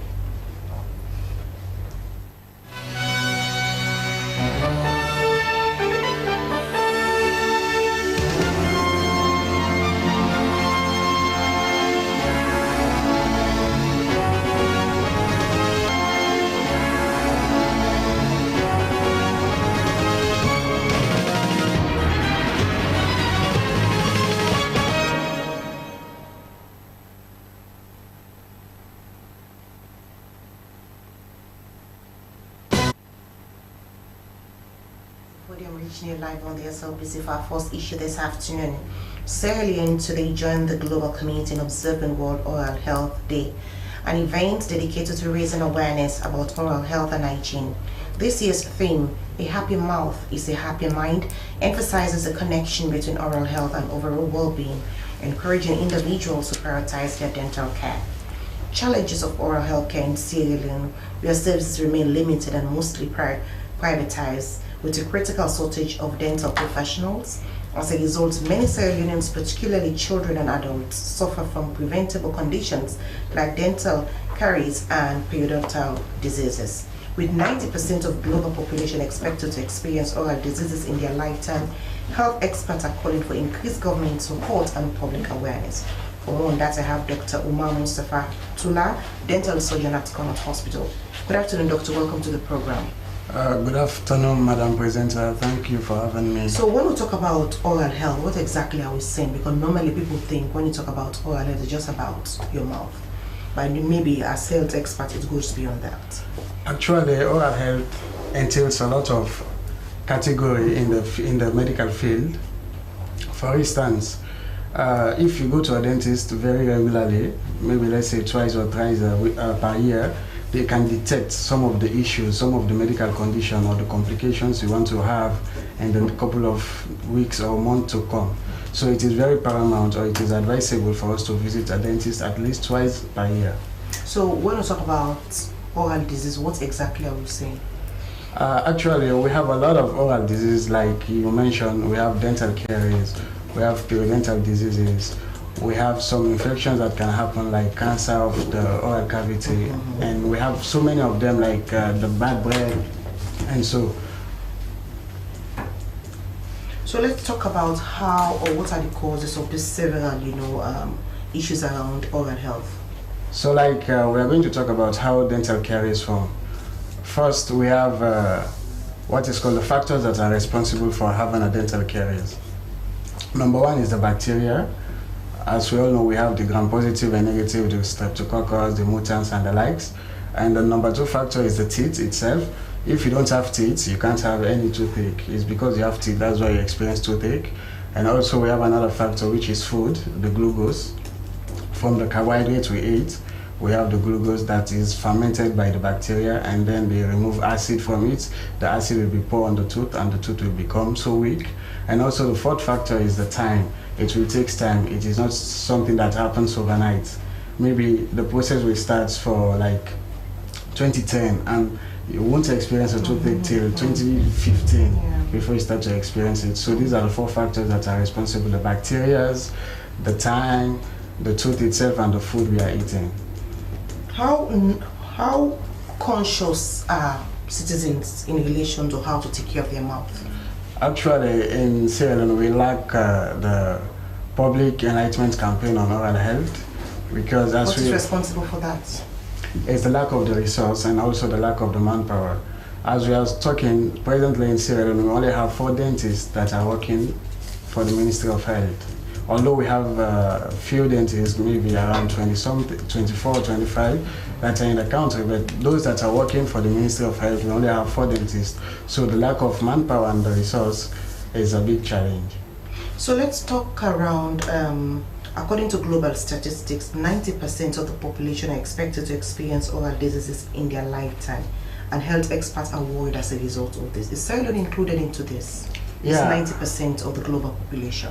Actually, Sierra Leone is included, and I can even say maybe more than 90% for Sierra Leone, due to the fact that the one thing that is affecting Sierra Leone is that we don't have a standard institution in which someone can study about oral health diseases, except you go abroad and study, come back to the country, in which some of them, when they go back, they don't come again. They prefer to stay and look for greener pasture. So we can talk to the government if they can open institutions in the country that can nurture our own citizens to become dentists or dental therapists.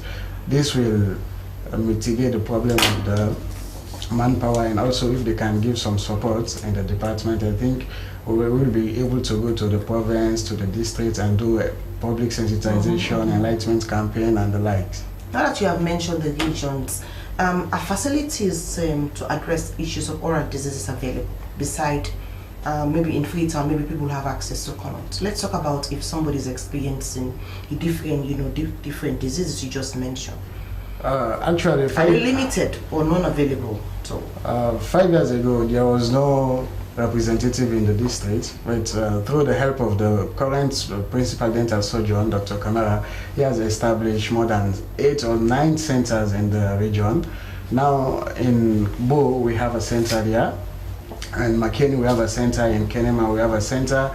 In Pujo, we have a center. We have a center in Cambia. We have a center in Kono. We have a center in Moyamba. And also we have a center in Port Loko. Okay, so let's talk around the theme. The theme is talking about a happy mouth is a happy mind, emphasizing the connection between oral health and overall well-being. Yeah, actually the theme last year, the theme for last year was a happy mouth is a happy body. It talks about the physical being of a human being, and now they talked about the spiritual, the arts, the mind is talking about spiritual, because we find out that if someone has dental issues, for instance, missing teeth, let's say somebody with 4 or 5 missing teeth, they don't have any confidence to talk in social activities. They can feel ignored, or they feel somehow taken away from their prestige, their confidence they have. So that's why if you have a happy mouth, you will have a happy mind. You can be able to talk anywhere with confidence, without any fear, without any other circumstances that are involved there. So let's talk around again. You mentioned the aspect of bad breath. So like you mentioned, for some people they are not even confident. But is this something that is treatable? Yeah, obviously bad breath, we have 2 factors that are responsible for bad breath. It could be through the oral sector, or it could be through the general medicine sector. For instance, that's why if you go to a dentist twice a year, they can detect. When we go, we do a thorough examination. After examining, we can know if it is from the mouth or it is from the stomach. For instance, someone might have ulcer in the stomach, and this ulcer, the disease is accumulating some amount of bad breath in there, and there is no passage from the stomach outside except through the mouth. So you will feel maybe it is the mouth that is having issues, but it is not your mouth, it is the stomach. So we will give you the advice to go to a physician for proper medication. But also in the oral cavity, like for instance, we have what is called dental cavity.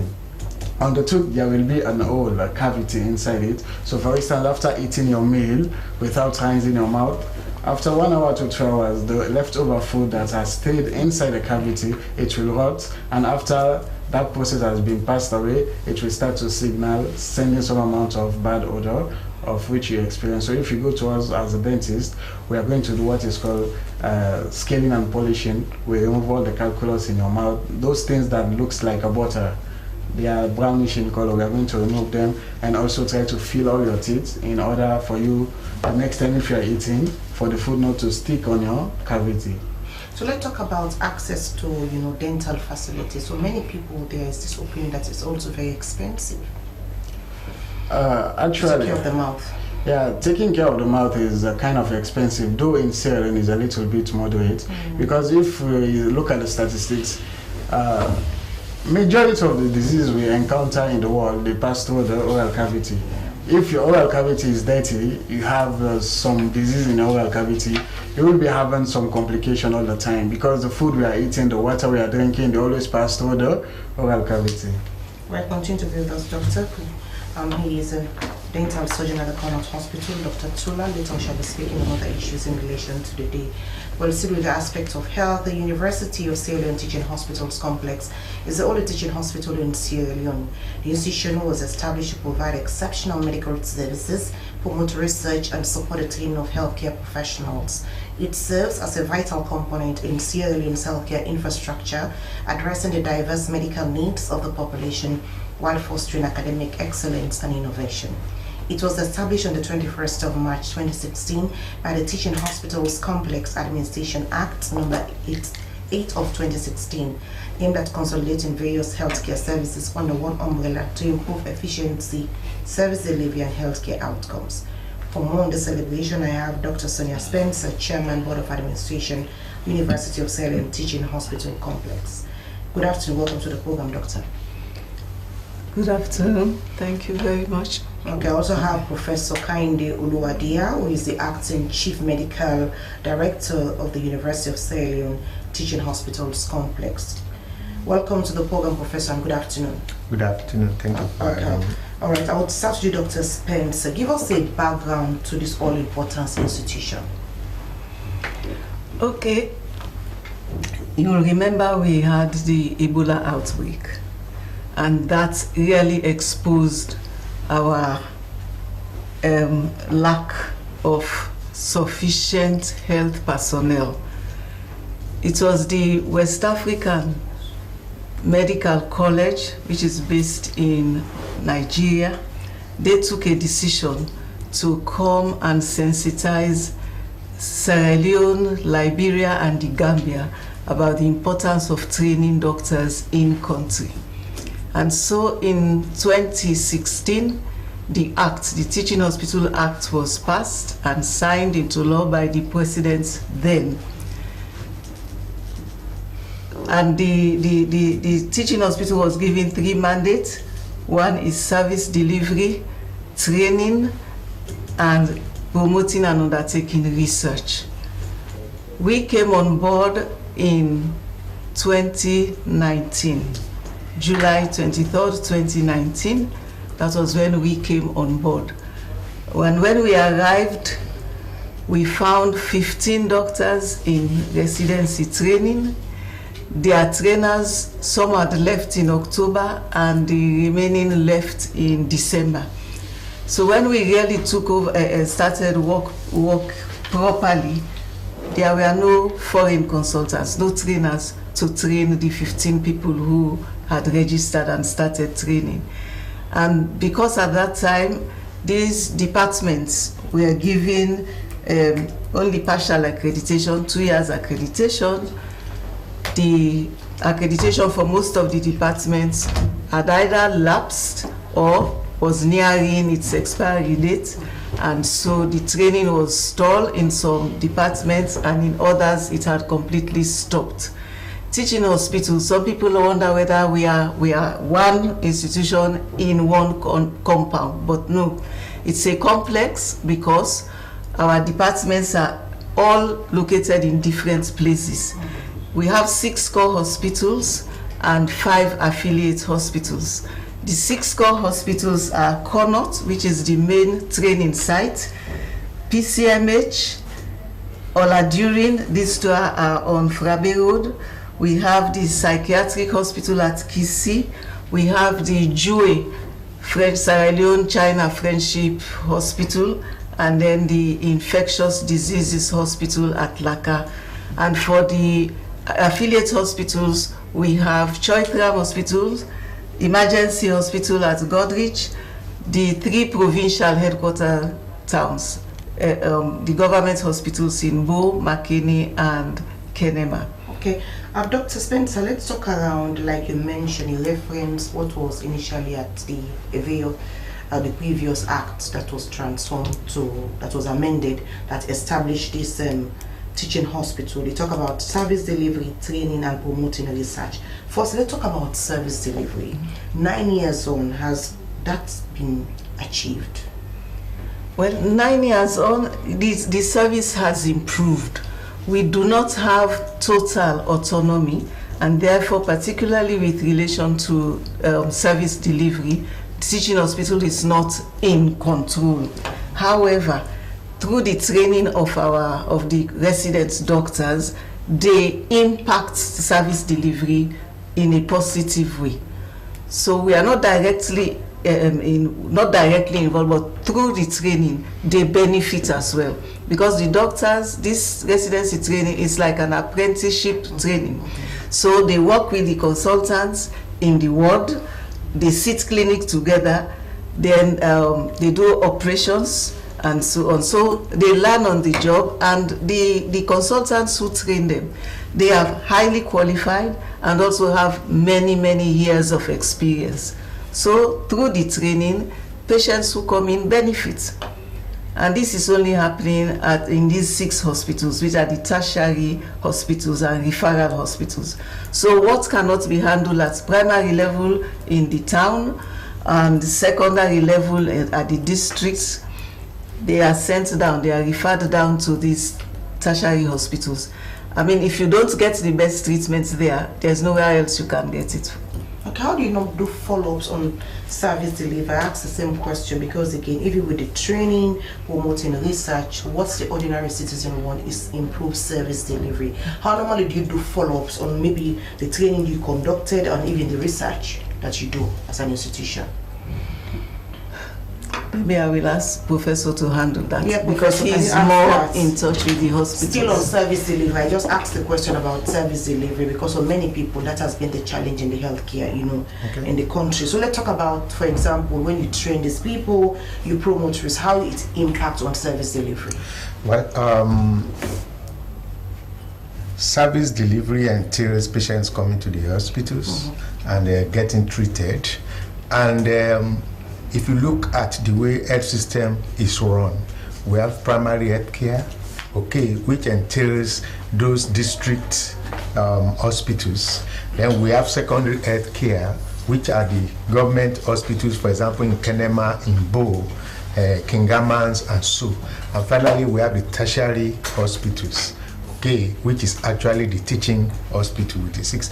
And what differentiates tertiary hospitals from, if you have minor diseases, like maybe you have a cold, you have malaria, simple thing, you go to district health hospitals. And you have those district health hospitals spaced across Sierra Leone. In fact, it is said that everybody living in Sierra Leone is within 5 minutes drive or walk to a district health hospital. Now, if you have diseases that are more severe than can be taken care there, you can either go directly to government hospitals, like for example in Kenema, Kingamans, or the health centers will refer you to those hospitals. If still your diseases are more complex than can be taken care of those, then you have to go to the tertiary hospitals. In tertiary hospitals, that is where you have consultants, you have specialized equipment to take care of these people. Now you ask the question, how has the teaching hospital impacted this? Now, Dr. Spencer was talking a little bit about that. The fact that you have specialists from across the world, who have been employed to take care, to train resident doctors who in themselves also will become specialists and consultants. The very fact that they are around means that they are accessible for treating patients. So that is one. The second aspect whereby the teaching hospital is helping in this regard is that the resident doctors that are being trained, are also offering their services while in training.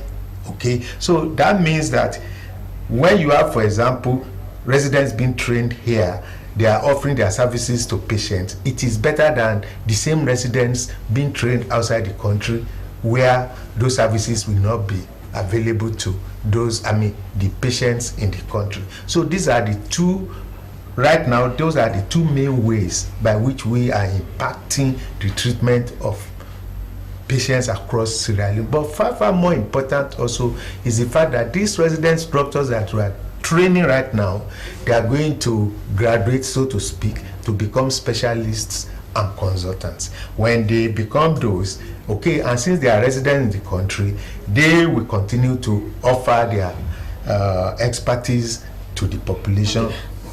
Now that you have mentioned the aspect of specialists and consultants, I will reference you to, for example, what's the demand from the dental department at Connaught Hospital mentioned. For example, the statistics he gave, out of the 25, dental surgeons, just 4 under government, mostly are private owned, and it's also, impeding citizens' access to get, the proper health. For example, how has, the teaching hospital addressed gaps in, especially areas that lack, specialists there? Thank you very much. In fact, the reason why the teaching hospital was initially established was to address these gaps. Before the teaching hospital was established, the number of specialists in the country was extremely low. It is still low, but it is improving. For example, since the advent of the teaching hospitals, we are aware that apart from the fact that we now have more than 100 resident doctors in training to become specialist stroke consultants, we already have some who have completed the training. We have 2 in family medicine who have completed the training. Just last year, we have a cardiologist who has completed the training, joining the other one, making 2 now in the country. We have a number of them also in pediatrics who have completed the training. But more importantly, I don't know whether you are aware of the 8 resident doctors who passed their part 1 just recently. 8 of them went for the exam and 8 of them passed. Okay, now they have become specialists. Along the line, they've joined, they are continuing the training, and in 3 years' time, they are going to become fellows. The same way in psychiatry, before the advent of the teaching hospital, there was only 1 psychiatrist in the country. Now, apart from the foreign trainers that we have on ground, 2 of them, we have 11 psychiatrists, resident doctors who are being trained right now.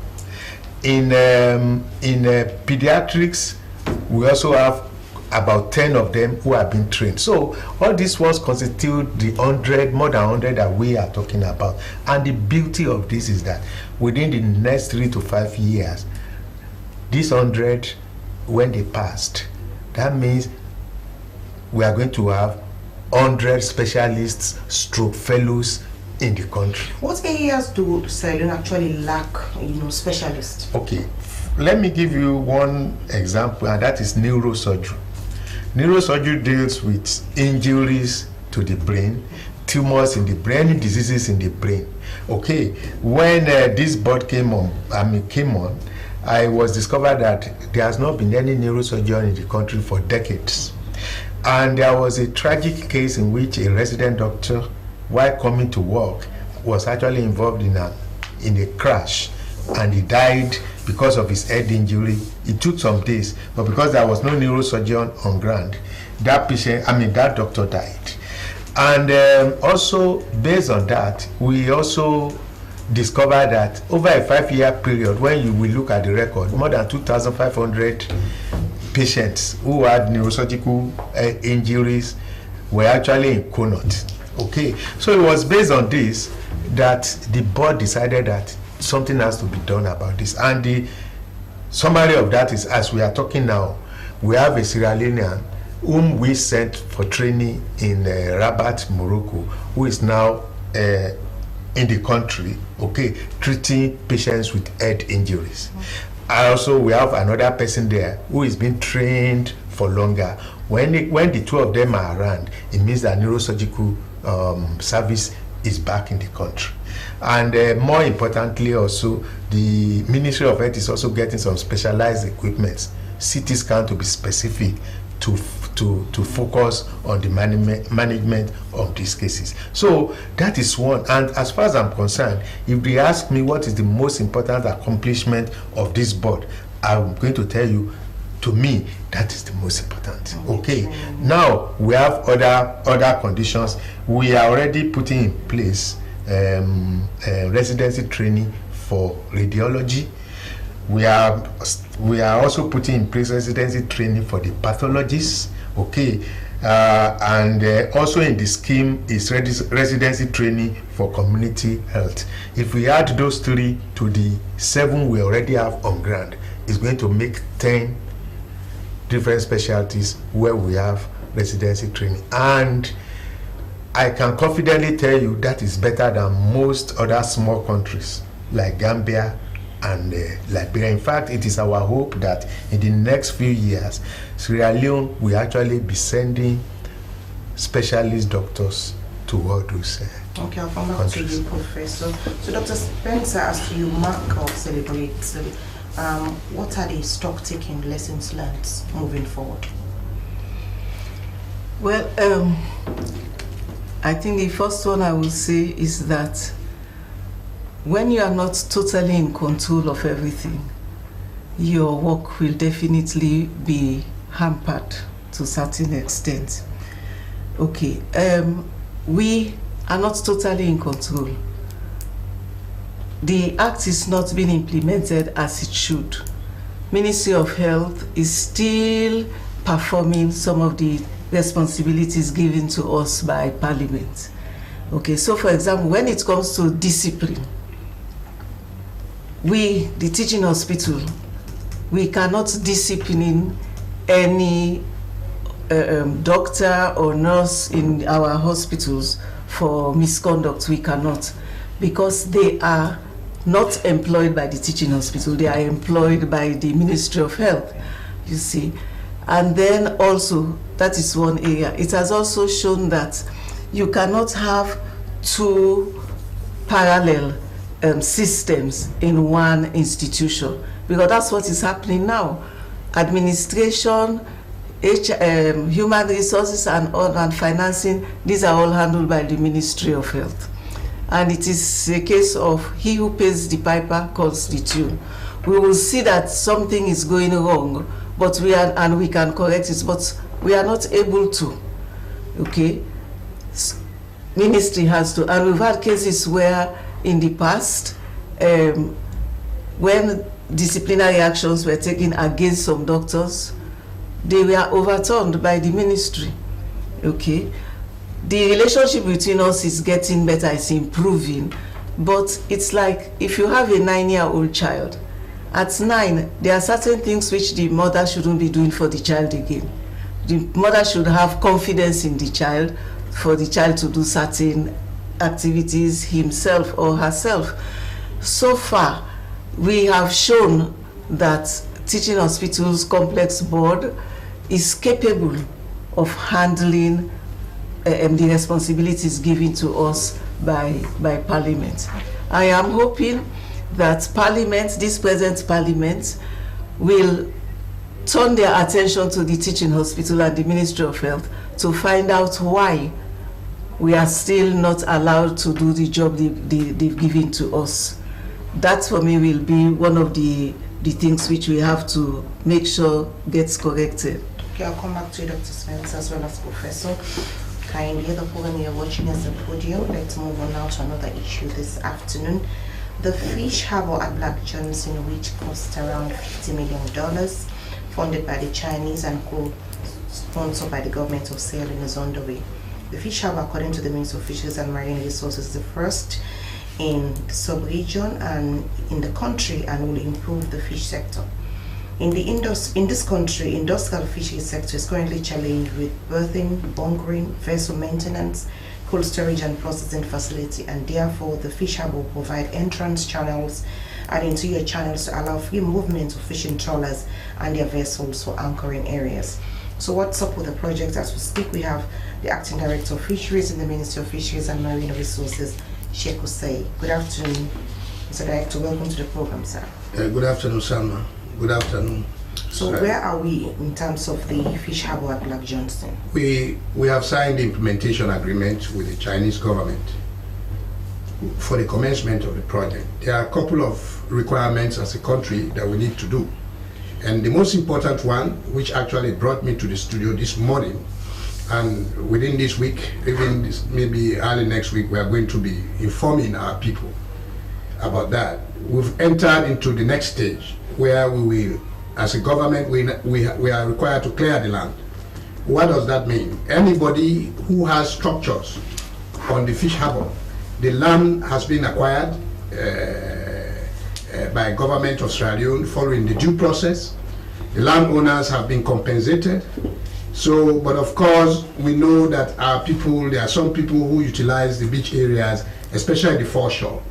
You know, this is an area really that some people go to construct wharves, to make some chalets. You know, we have some chalets there, for example, the Tito Eco Lodge. This is an area where some people like to go and see the beauty of the nature, the ocean, you know, the whale bay.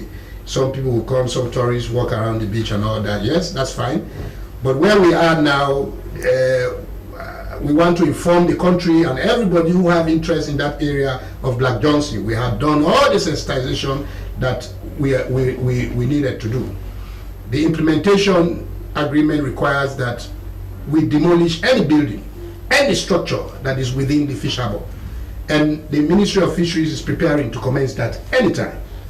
And so this is really a very important information, a very important engagement with our people. Yes, you know, Sierra Leone, we like each other and we can understand. Even as I talk, if you go down to the Black Johnson, you know, a couple of days ago, there was a large number of interested investors, because the harbor will be constructed, but we need private sectors to come and construct cold storage facilities on shore. We have over 250 acres, you know, of land that has been acquired.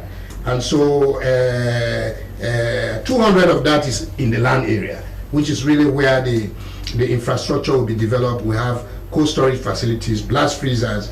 We will have manufacturing areas, people who are interested to manufacture fishing nets. Some people who are interested to manufacture fishing, for example, fiberglass. We have wooden boats. During the rainy season, we get a lot of accidents. Our fishermen who have the wooden boats get capsized. The wooden boat is not very strong to challenge the waves during August and July, for example.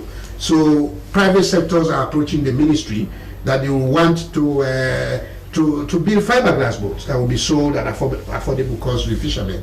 We have a lot of issues that is required to build the breakwater system. This system is really the engineering system that will protect the waves, the current, and that's really what the harbor is all about. You know, it requires us to clear the land. It requires us as government, as part of the agreement, to demolish those structures that are built on the harbor area. And so we will start that anytime.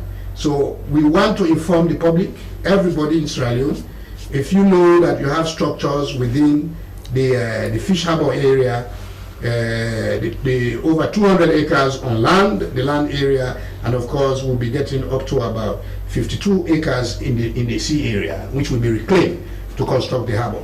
And so that is going to require us to clear the land. The Chinese team is getting prepared to come with engineers, and so they are doing the procurement process. They have ordered us, they have instructed in that agreement that the government of Sierra Leone should meet their own part of the agreement to clear the land. And okay, so our minister have worked very hard to get the finances. We are preparing, and we want to tell the public that if you know you have your structure there. For example, we have Tito Eco Lodge, we have Yankai Resort.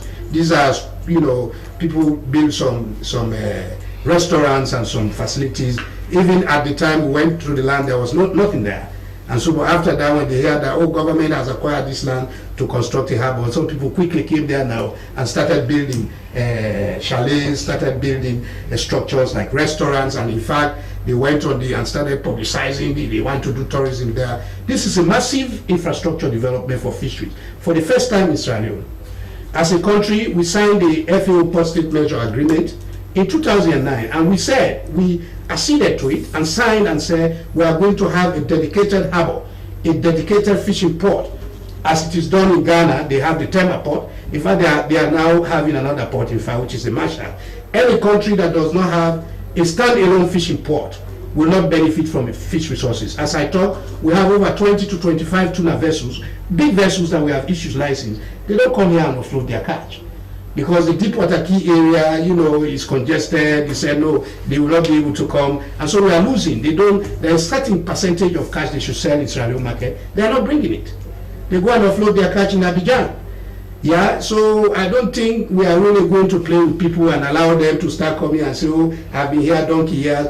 The Foreshore Act provides that government of Sierra Leone can reclaim any area of the WAF that has been on lease to anybody for development and for the public good. Okay. And that is what we are going to do. Okay. It's very serious. Okay, so are you encountering any resistance? Because we all know, even initially when government identified that particular area, for many people who are on the business of promoting, you know, tourism, we are against that.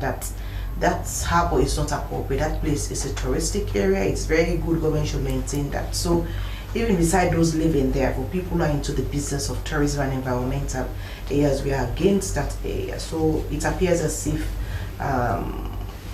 things are not too rosy there. The area becomes more important when a fishing port is developed, even for tourism. It will attract investment, it will attract people who will be interested to come to Sierra Leone, and even the development area. There's a whole development area there. Say if you want to do some housing infrastructure and all that. So what we are saying is that there is normally, some people misunderstand what tourism, when they say tourism. Tourism is not about you coming to have some chalet somewhere that nobody visits. You know, you go to Black Johnson at the Webe area, the whole year, how many people goes there? Tourism is when, because I go there every now and then. This is an area you don't even see buildings. These are just few people who went to just, you know, put some mischief buildings around and all that. you know, an area that is improved, you will see people there. We are not going as a country to sit down and say, because we see some snail walking somewhere and some people want to come and sit down and look at the marine bird, you know, 1 or 2 white people will fly to come and see the beauty of the wild and so forth. That cannot stop us from developing a fishing port, which will unlock the wealth. It will make Sierra Leone to get $59 million per year from the fisheries. Yeah, we are getting less than $10 million a year now. Say about 6.5 or so every year from licenses and royalties. With a harbor, we'll be able to implement quota management system. That means that we will issue license to companies based on how much fish they catch. We license what they give people now the size of the vessel. We call it gross registered tonnage. How they both big number, so they pay. Imagine somebody pay $60,000 a year, for example, the tuners are paying that to government of Sierra Leone to fish. We are not even see the vessels. Yeah, our children, most of the children who are born maybe the last 5-10 years or so, they have not seen a tuna boat. They should come to port. They should learn some portion of their catch so that Sierra Leone market can get it. We are losing all that. And so we are saying we have all this huge money that we can get a year, $59 million as estimated in 2016 by experts. Yeah, if we have a fishing port, a fish harbor, that means we will now issue license to fishing vessels based on how much fish they catch. Our fish will remain in the sea, we sell it. So let's talk that is the sustainable management. So let's talk about the compensation. Yes. Yeah, you just mentioned that people are actually compensated. Yes. Does they include those that actually own resorts around there? The compensation targeted those who were qualified. There were criteria that were set. Okay, let's talk say about for example, if you have a private land, I mentioned foreshore. There are certain area of the land from the sea, from the highest watermark. There are certain area as a Sierra Leonean, a private person, you are not supposed to build any structure there. The only person that is supposed to build structures around the foreshore area is government of Sierra Leone, because when there is flooding, when there is heavy inundation of waves, the government is the one that should protect the communities. And so government is the one to manage the foreshore area. That is in the law. So for all those structures that were constructed at the foreshore area, they are not qualified to get compensation. But by and large, even some of them benefited somewhere. You know, government, normally Saloma say government Akumbra, so we gave some leeway. We gave a lot of understanding in the compensation module. But of course, those who were qualified, that had the private lands, you know, that they have rights to those lands, were still compensated. And even some of those. But some deliberately decided to now go and build, for example, the Yankai Resort. At the time, the Ministry of Fisheries visited that land, you know, and then that land was selected as a harbor, for the construction of fish harbor, because we can get deep water there and all that kind, all the criteria that will be met based on bathymetry. They now quickly went there and said, oh, this is my land, my grandfather somewhere, they were here and so forth, and then they started building chalet. There was nothing there when the land was proclaimed as a land for fish harbor. And so we can understand. Everybody wants to come now and say, okay, government will compensate us. In fact, after that, we went there several times, and some people deliberately, in fact, started now building structures there. Buildings, erecting buildings. Even a few days ago, last week, when we went there with the delegation, the business people interested, who went to fly drones to look at the landscape, in case they would be interested to construct the fisheries infrastructure that I just mentioned in my earlier opening. Yeah, we saw guys are just building structures on the harbor land that has been acquired by government, signed by the president of this country. I mean, this is just too much. So are people still putting on structures there? Well, we told them they are doing it at their own detriment. So what do the commission comments? Anytime we have started, they are well informed. Every time they've been informed long ago. Last week they were informed. For some people met us, hey, but this will also the bill, and we said we want to get some benefit to for compensatory. Some people, it is deliberate. They want compensation. Is this a way for the ministry to actually commence on in reality this project? Maybe the delay is causing people to actually no. The project is not working. For a massive infrastructure project like a fishing port, this is not a fishing port. You remember, you are doing a port, but you don't want it to fail. Yeah, this is a port where you will have cargoes coming in, you will have heavy duty vehicles working on the slipways, etc. It means some engineering construction profile. They've done the structural engineering work. They've done the engineering drawing. Yeah, the architectural drawing, everything is ready. The implementation agreement has been signed. What Sierra Leone will do and what the Chinese part will do. The engineers are now about to be mobilized. But before they commence, we are required as a country to clear the land. They don't want to come and start meeting people and say, oh, I'm selling cake here, I have some few bread that I'm selling around. We are not going to stop developing this country just because few people want to go there for their own self-aggrandizement, for their own self-interest. And so the Ministry of Fisheries, working with partners, we are going to start doing demolition very soon. Do you have a statistics of how many people you actually compensated? Well, I can't tell you. Hundreds, in thousands? No, not in thousands. Okay. I tell you, if you visit the Black Johnson, I really invite you, just drive. It's a very nice area. Salma, if you want one of the weekends, go to the Black Johnson, you know, the beach, you see the sun and so forth. Look at the land, empty. Over 95% uninhabited. So the owners of the lands are overseas.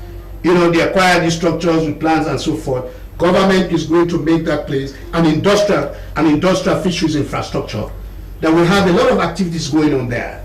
For example, if you go to other countries like Senegal, you go to Ghana, you go to the Tema port, you see fishing business going on there. We have a lot of fish in our waters, but the vessels are not ready to come because they don't have where they can buy.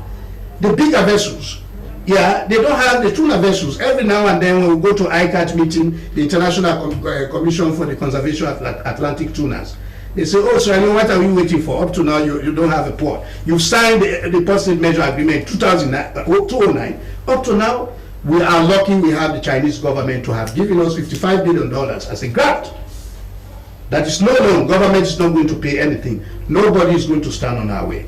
That is why we've engaged everyone.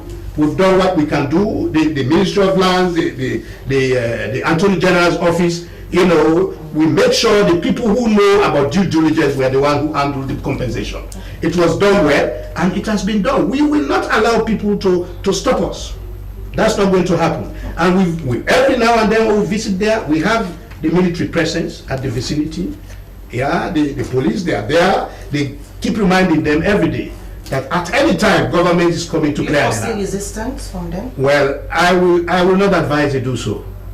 Yeah, you cannot stop government from developing. Some people can even get mosquitoes coming flying somewhere. They say, oh, you cannot come and build anything here because there are mosquitoes there. We are not going to keep doing that in this country. Okay, continue to be with the director. Sheikh Hussein. Professor, let's talk about as the man in charge, the acting chief medical director.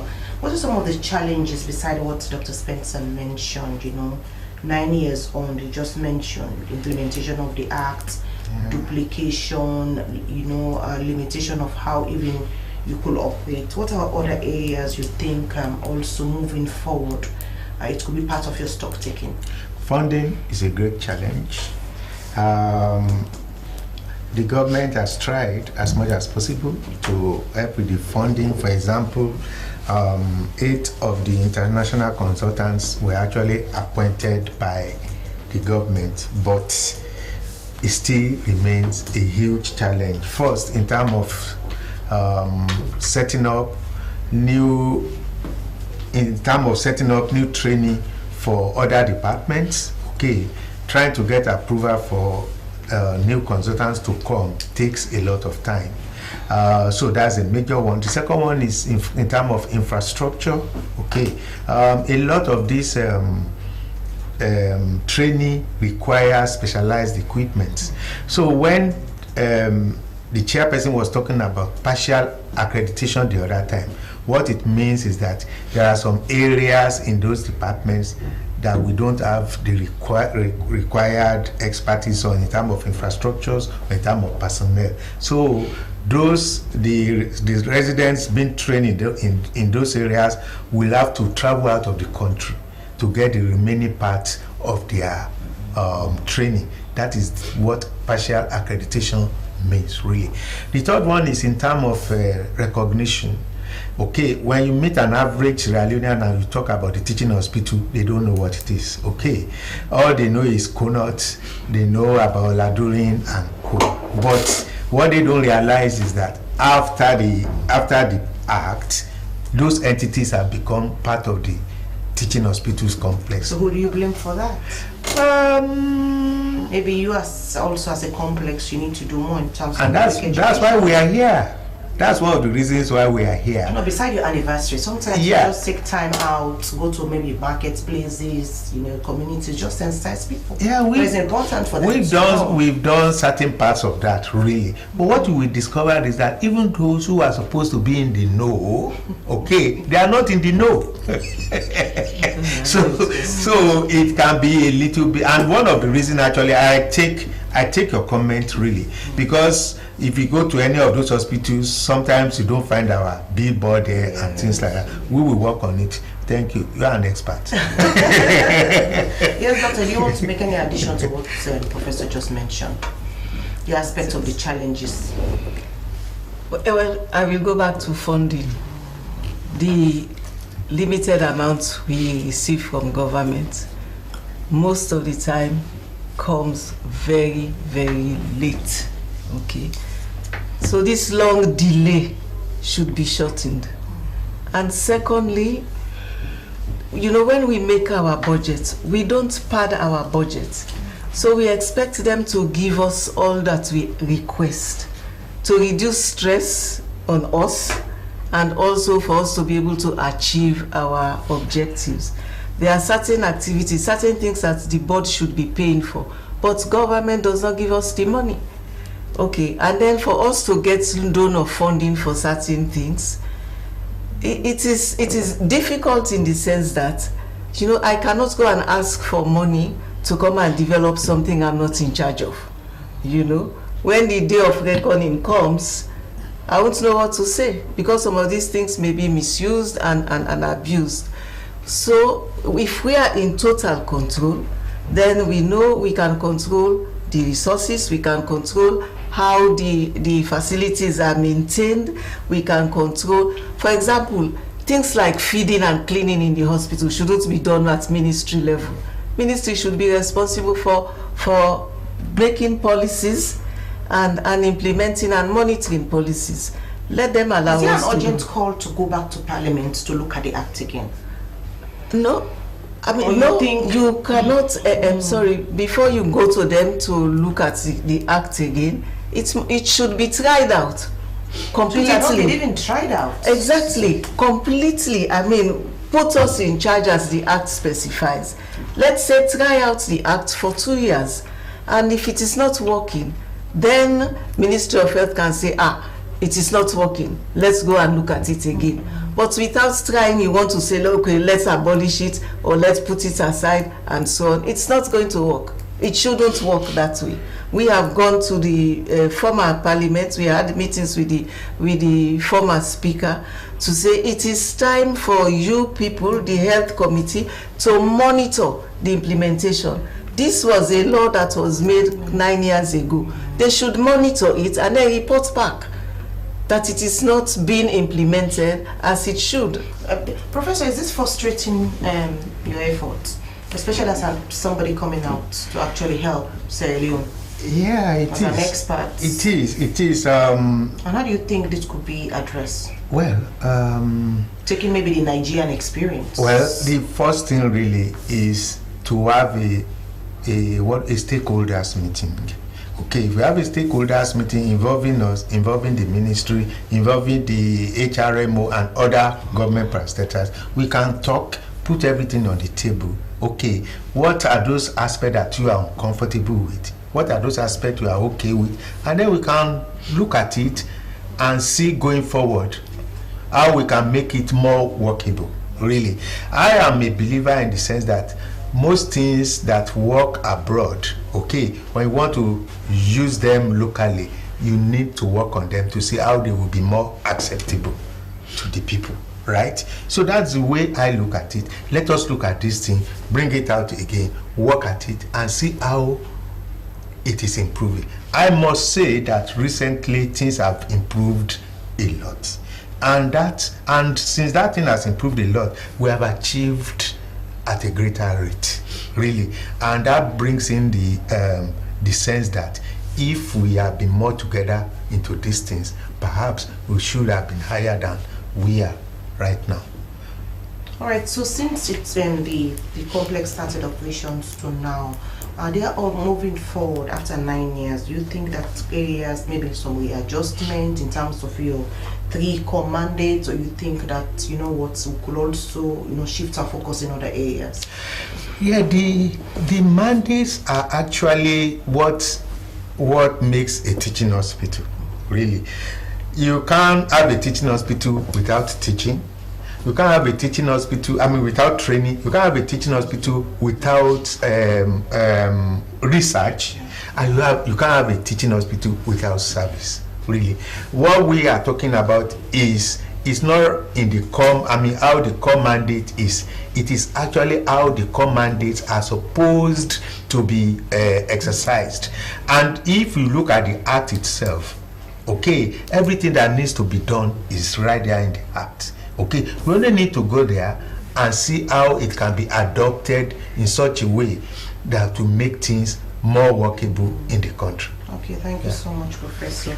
Dr. Tula, let's talk around in public education, how people to actually take care of their oral health. Besides a day like this, how normally often do you visit to communities? Actually, we've started a campaign 3 days ago in the region and also in the city. We go to schools, and today, as I'm talking now, we are offering a free medical treatment, extraction, at the Connaught Hospital, and around 2 o'clock, we are going to the School of the Blind to do sensitization to them, and in the same, we are doing the same thing in the region, Makeni, Bo, Kenema, and all that part of the country. So, like, what I want to say is that at least we have to visit a dentist twice per year. Even though maybe you might not have a toothache, but going to a dentist will detect some of the medical complications you want to have. For instance, let's say someone got pregnant in less than a month. Maybe it is very difficult for you to notify yourself that I'm pregnant. But if you go to a dentist, they will tell you that you've got pregnant. So if you want to read out the pregnancy, you can find a solution, or if you want to maintain it, you can also find a solution. Yeah. All the features of a pregnancy will manifest on your gingiva, which is normally called the gum. When you go to the dentist less than a month, when you open your gum, they will tell you that you are pregnant.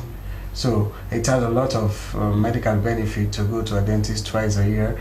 Maybe in some countries, it's very difficult for someone to complain of having a toothache. The reason being they go earlier to the dentist.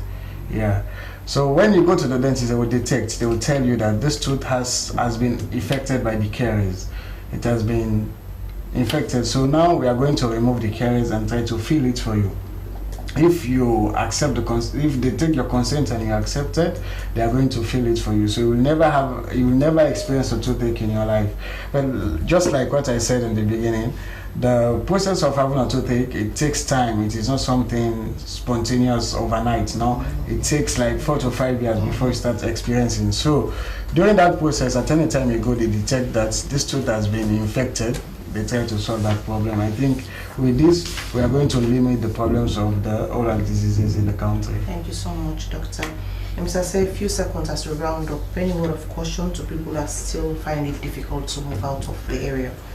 Yes, that you're announcing, a possible, moving forward demolition. Yeah, we are encouraging. Yeah, we like to encourage our people. All those who have structures on the fish harbour land at Black Johnson. The Ministry of Fisheries would like to inform you and encourage you to make sure that you start considering immediately from today. Start considering to relocate your interest, because when we commence demolition and clearing of the land, we are not going to talk to anybody. We are not going to entertain any dialogue. The time for dialogue is long gone. We are now at the implementation stage of the project, and Sierra Leone government's own part of the agreement, the first one, is to clear the land, because the engineers have to have access to lay out the land. We have to do this construction of the fishing port. It will benefit everybody. You know, when there is a fish harbor, even you, Salma, you may want to have some cold room, you know, opportunity there. You want to buy fish and sell fish. This is Sierra Leone that wants to develop. We want to join other countries to have a fishing port. We want to be a country that will get benefit from our fish resources. At the moment, we are getting meager benefit. The trawler, the fish people who own the trawlers are taking all. We want to implement quota management license system where our licensing is based on how much fish people catch. We want to join other countries like Namibia that have made enormous benefit from the fish that they have. And so you can see when we have started close season, a lot of people are happy. They are catching fish they are not able to contain for themselves. A few days ago at the beach, at the Aberdeen beach, the police had to shoot tear gas to actually deal with the crowd. That everybody was going to take fish because when we closed for 1 month, you know, the catch has now increased. We have a lot of fish, but if we don't have a harbor where the trawlers can catch the fish and come back. Is that reflective on the local market? Is that reflective? It should be. We have a lot of fish. Fish is available in the market. I don't know in which sense. Is it availability of fish or the price? Of the fish. Fish is available. All right. And when you talk about local market, Salma, by the way, the cold rooms are also part of it.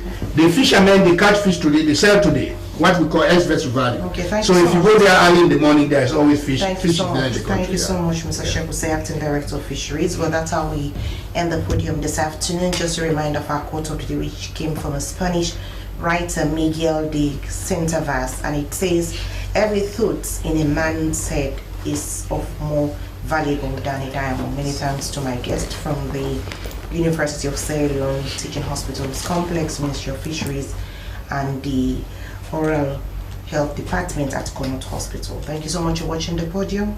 Good afternoon.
Morning and welcome to News Brief. I am Aminata Fofana.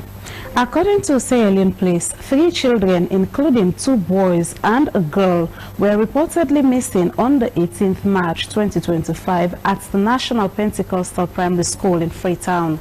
The dead bodies of the boys were discovered late at night on the very day in the trunk of a stationed jeep within the school compound. The girl has been undergoing treatment while about 5 individuals, including the head teacher of the school, have been arrested and have been helping the police with investigation.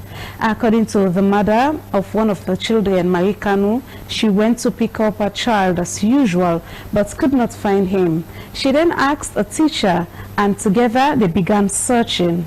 After hours of searching without success, they reported the matter to the police. Later that evening, she received a call informing her that the child and other 2 children have been found. Unfortunately, she said her son, Abdul, could not make it alive. Deputy Head of Media and Public Relations Officer, Sierra Leone Police, ASP Mohamed Bobsin Sengu, urged the public to remain calm as a thorough and transparent investigation would be done. The Commissioner General, National Revenue Authority, Kenema Bangura, has said during the government's weekly press briefing that the Commission has met its targets for the first quarter due to the enforcement measures on GST receipts. She said since 2022, revenue has increased significantly, noting that their 2025 revenue target was 18.5 billion leones. She said 21 measures have been identified to ensure all leakages were cut, and they also improved on the GST to meet annual targets. The Financial Secretary, Ministry of Finance, Matthew Dinjin, said the ministry's revenue mobilization was vital for governments to implement development programs. He said he was satisfied with the level of revenue generation by the NRA and called on citizens to demand for their NRA's receipts. Matthew Dinjin said the inflation has dropped from 54.3% to 13.8% in February 2025. And female genital mutilation, FGM, is a deep-seated culture in Sierra Leone, and it is perhaps the major reason hindering efforts for the elimination of the practice. However, campaigners for the eradication of FGM have been pushing with the support of local and international partners.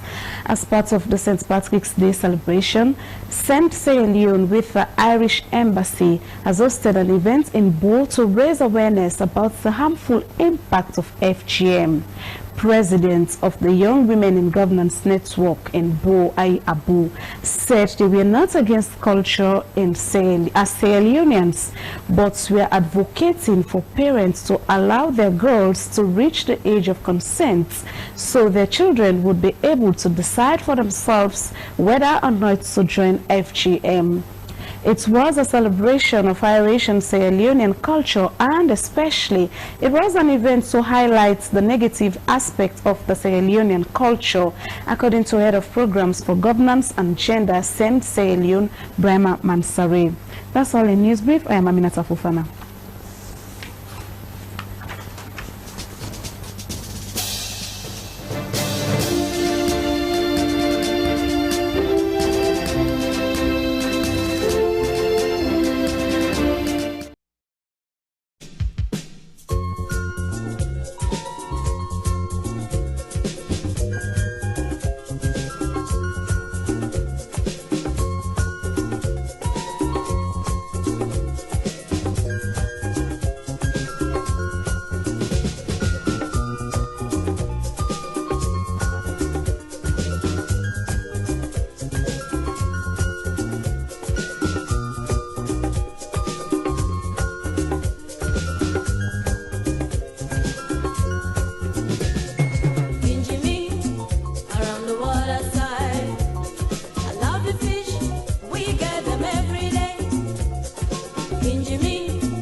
Bismillah. And when school is over, I can play.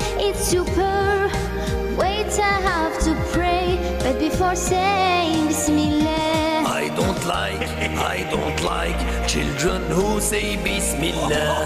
I don't like children who say Bismillah. Don't forget, never forget Bismillah. Don't forget, never forget Bismillah. And when the night is dark, if you forget the dua of sleep, I would come in your dream when you forget Bismillah. أعوذ بالله من الشيطان الرجيم. أعوذ بالله من الشيطان الرجيم. And when the night is deep, I say the dua of sleep. I read a nice story, but before say Bismillah. And when the night is deep, I say the dua of sleep. I read a nice story, but before say Bismillah. Before sleeping, before living, before sitting, before drinking, before singing, before playing, before reading, before writing. Bismillah, Bismillah, Bismillah, au nom d'Allah. Bismillah, Bismillah. Alhamdulillah wa bihi nasta'in. Amma ba'da, assalamu alaikum wa rahmatullahi wa barakatuhu. My papa and mama, my brothers and sisters, them. After we I don't tell you na adu. This na CPED hour, an international or national Islamic organization where they try to teach women them, Muslim them about what Islam stands for and how to live with everybody. So today we can talk still about Ramadan. But by the talk, one can look about Tahajjud. Because formally today, internationally, nationally, we start with Tahajjud prayer, what they call night prayer. What is night prayer, and what is the expectation of night prayer, what is the importance of then this year, we left to the last 10 days of Ramadan. Inshallah, will be the thrust of the lectures today, inshallah, Monday by God in power. But with me here, I get new panelists. Now start picking here when Hafsa Salam, possibly they prepare a shelf, the Bagiri Kurani Palut Tafsir, and it is already for seats for Kuna University. Now, greet you people about. Assalamu alaikum wa rahmatullahi wa barakatuh. Okay, we can moko yanda, new picking, Hafiz, we will represent Sierra Leone by international Quran competition in Medina. Long time before even Quran competition starts at Saloon, when I was picking Sheikh Bunor, I go to the chief imam, he could tell me the most. Assalamu alaikum wa rahmatullah, chief imam, Masjid Ikhwat al-Islam, Lomley Black Tank. So we get we picking where you don't in secondary school, you don't get in ask, but you still say you want to memorize Quran Nabu, that Hafiz. Now, you tell me your name and greet the people them. My name is Yahya Din Ibrahim Salih Kamara. Assalamu alaikum wa rahmatullahi wa barakatuh. Okay. So by God in power, like I will say, what you now since you they memorize the Quran, they can walk all around, they read for me the verse, we get a relationship with the issue of Tahajjud, night prayer. أعوذ بالله من الشيطان الرجيم بسم الله الرحمن الرحيم أقم الصلاة لدلوك الشمس إلى غسق الليل وقرآن الفجر إن قرآن الفجر كان مشهودا. Yes. You were able to tell me briefly what you don't read so? We don't read the 5 verses of this unique verse about Tahajjud prayer, when I formally almost will engage him, will go full up tonight. Everywhere in the country, every nook and cranny in the country, from here to the provinces. Tell me briefly what are the meaning of that one day, and brother could dilate on them, inshallah. Alhamdulillah, salatu wassalamu ala rasulillah wa ala alihi wa sahbihi ajma'in. Alhamdulillah, we tell Allah subhanahu wa ta'ala boku thank you, and it's a really great honor for Siroya which we did them and given this chance for dilute on this precious topic we did on the Fajr and the Tahajjud, when a big thing to every Muslim all over the world. Allah subhanahu wa ta'ala they try for emphasis, lay emphasis and talk to we inside Surah Al-Isra chapter 17 verse 78.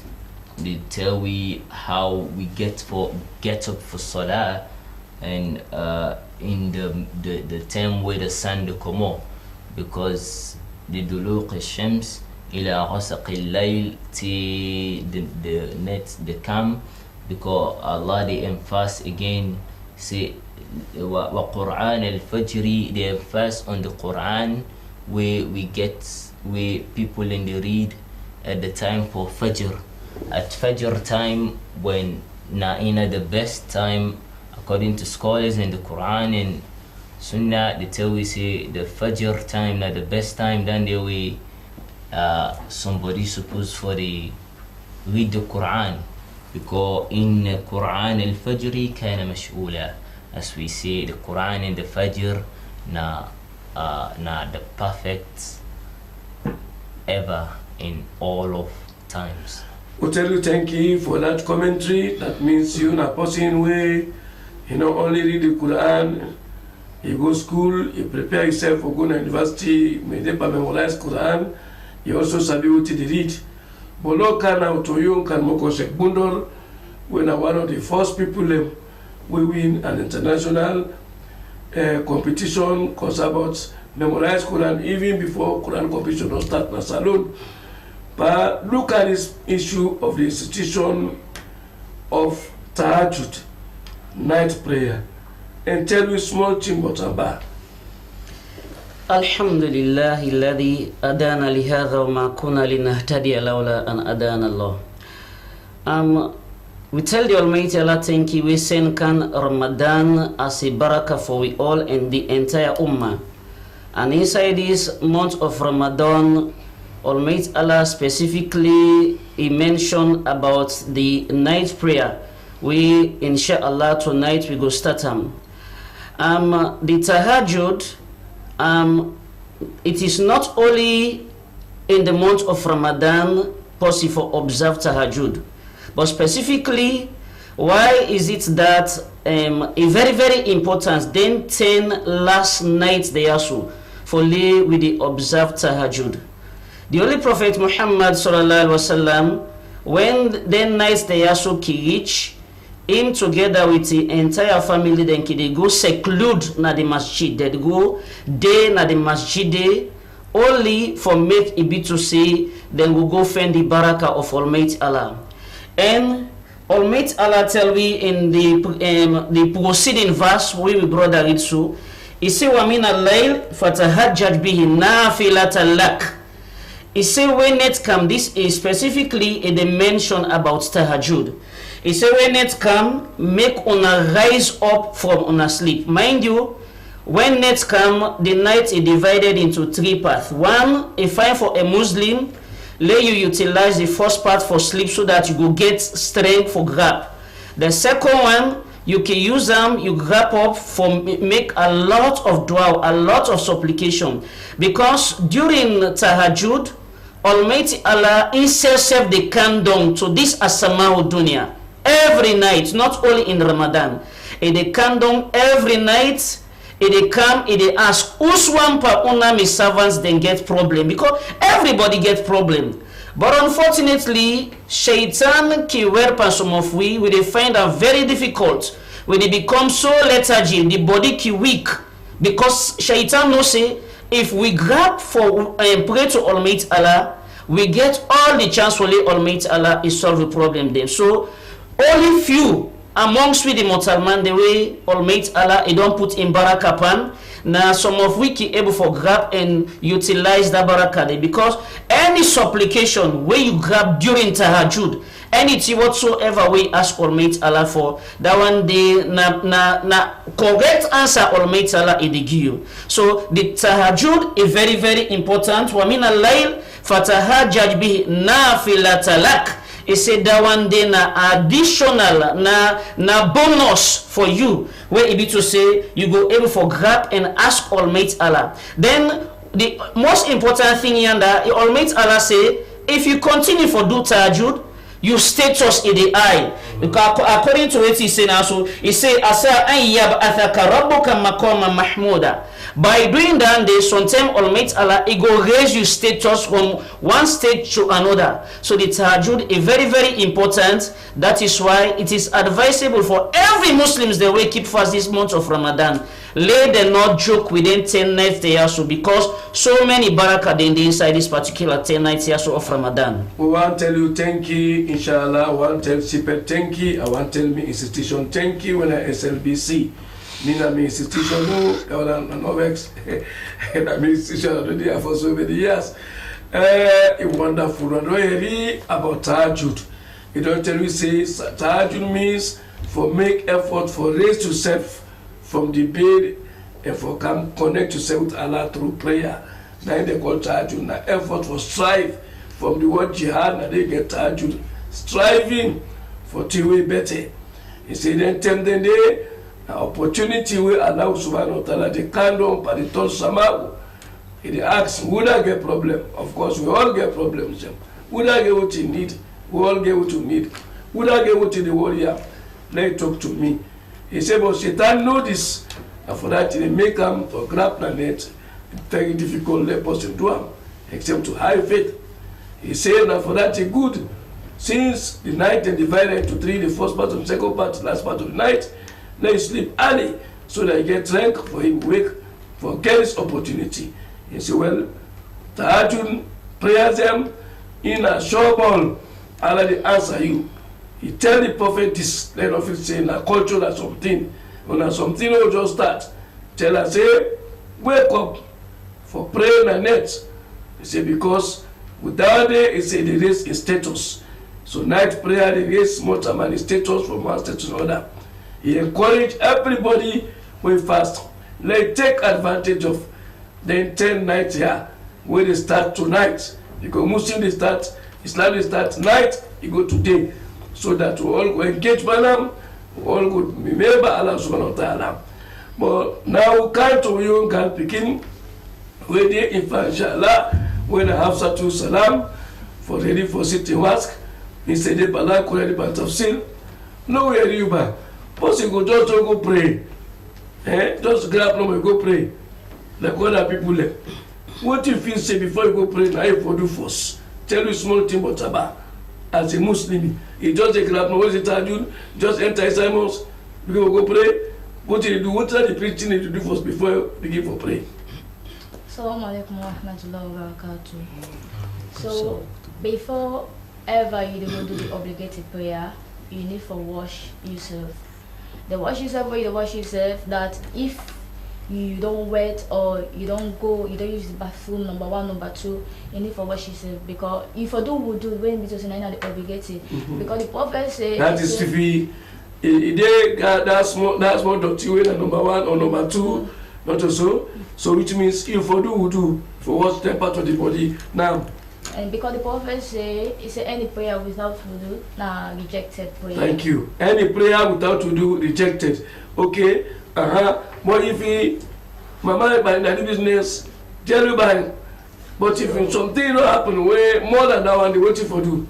So like if the person get intimacy or the person just done a menstruation period, in it for wash, the big wash when we say they call it janaba wash. Janaba wash. Yeah, before performing the obligatory. He go show you small how for make alwala, demonstrate alwala, see now let people see. First of what you do, They say Bismillah first. Yes, no, make an island witness here. No, you don't know. How it starts? Now, by the nose, you start by the head, by the foot. No. Yeah, show him back quickly. First of all, you say Bismillah. I forget the intention for no so. Forget the intention. Yes.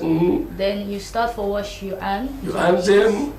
Say 3 times. Then you go to the mouth. The mouth. 3 times. You go to the nose 3 times. You go in the face 3 times. Then you come to the hand, to the elbow 3 times. You wash your head 1 times and the air 1 times. They go to the foot 1 times. So now they call wudu. Yes. Alhamdulillah, I want to tell you boku thank you that the Muslim before you go pray, you get 2 kind of cleanness. The first one, in the case we are in, now where to go wet, or now sleep, you grab, you deep sleep, or you go number 1, number 2, like I can go down, therefore make al-wala. Now I don't show you so. So recommended parts according to the Quran, the Sunnah, now you for do so that your prayer don't go accept them. It's a prophecy, God don't go accept any prayer we do not do. So you don't demonstrate how the prayer. He say, but if, for example, you get intercourse with your wife, with your man, you not to allow life for do, if you go worse, and that was stay against specific one. Okay, for go to the Sheikh and explain how this was here, because very, very important. But also, if the woman see the moon, we don't do if for worse. The same thing woman born, yes, in time don't everything not clear, yes, that person for worse. Now go back to you, Sheikh Bundol. This aspect is very, very important in Islam. Please explain to me about how for what janaba. We don't know the al-wala now. We can understand now. But this issue of janaba, a person they don't have menstruation or you don't they with your man, with your wife, if for what's the body. Now for just go bugulu, self-attack by yourself, show you the procedure quickly, inshallah. Bismillahirrahmanirrahim. Well, alhamdulillah, the procedure of washing janaba, like our Quran says, wa in kuntum junuban fatahharu. If janaba day na the body, you for purify yourself, and this na the big wash, na the actual wash before ever you go able for do the ablution of itself.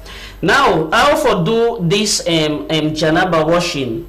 You get different ways then, but one of the simplest way where I will just demonstrate now, you take the water, you wash, then 2 hands there so. The way you done, you wash from your navel, take can down to the knee, in front and back. Then when you done you make ablution. You wash the hands them, the also one, the mouth, the nose, the face, the right hand, the left arm. They wipe the head, you wipe the ears, then you left the foot. You divide the body into 2 parts. But before that, when you don't done them parts there so, you wash the head onto the neck now so. Then you divide the body into 2 parts, wash the first part, then the second part, then finally you take the water, you turn on the entire body, then you wash the right foot and the left foot. This is now one of the simplest way for do the janaba, because this is very, very important. If person, especially married couples or the women, they wait until they see the men during the month time. After that one day, they're supposed to wash this particular wash so way be to say now ain't go purify them before ever then go able for clean for timap in front of so we don't see now simple way kiwi is say for us you and them. Well us you know for say but our business day if you know papa and mama business they and they play. If you not play the thing no go switch. So therefore now for once you and the way once you and now you go take the time now. You know, for us, you private, stay down, but you know the ones if after that now, if you do al-wala, that al-wala we've been doing normal stage. You know, when you don't do them, then you turn the water up at the right side, you wash the right side, the left side of your body, then you move now, you wash your foot, that you don't wash it up. I say it's very, very important. This take me quickly to brother where Hygiene, the one name after the great and late Alhaji Hygiene. So now you but if you posting this way, don't do my man daddy business. You want to be body not too well. If you use water, you go sick fever there by you. a woman don't see or don't but he body no well, but he want pray, he all the water, he had forget. So what if for do? Still pass use water. What if for do? What's the alternative? The Quran always say if in terms of the cases when somebody not able use water or water no day or the water they affect the health of the person, the Quran allow we for we do dry ablution, dry purification for we clean ourselves. And the tayammum na an Arabic term we na the cleanliness in the absence of water. Yes, tell you the half for you tayammum. Half for you, that means you don't tell me say in the case of if you use water na in the major thing for do, but then some we will not talk about so. But if water no dey, that no for stop you when you don't pray. So what if for do na for make tayammum? But the water dey, but it dey far. For go get some place dangerous, man the place is only bad. The place not secure. Or the water dey, but na dirty water. Yeah, go put in a mouth. Or the water dey na but na boil water, na cold water. So still not water. So go use them for make alwala, because if you use them, you sick the heart. If you do tayammum, show you how to do tayammum quickly. Well, this concept of tayammum when a dry ablution, wudu or ablution we make in dry places, mostly with the use of dry stone. Though the can tell we say kullu turab, everything patab dotina also doti. So if we get stone with it's best. So we go tap with hand, then in a dry place or on top of stone, then shake out the dirty, wash the hand, then rub them, come up. Use water back? No, not to with water. Now we understand, see now on top stone we don't tap with hand, don't shake up the dirty, whip the hand. Yeah, that's the right word. Whip the hand, then come up with the arms here, then the left, then we whip the face, then others, okay. Yes, thank you very much. Welcome to Ibashek. Give more weight to Paris Chokiasu. Alhamdulillah. The emphasis about tayammum, just like how we say, tayammum, it can do pan clean dust. It can be on top of a sand, just like how the brother said, like the drum pan, the stone, where it be to say, na clean stone. Take your hand like this, you press them, you just demonstrate like so.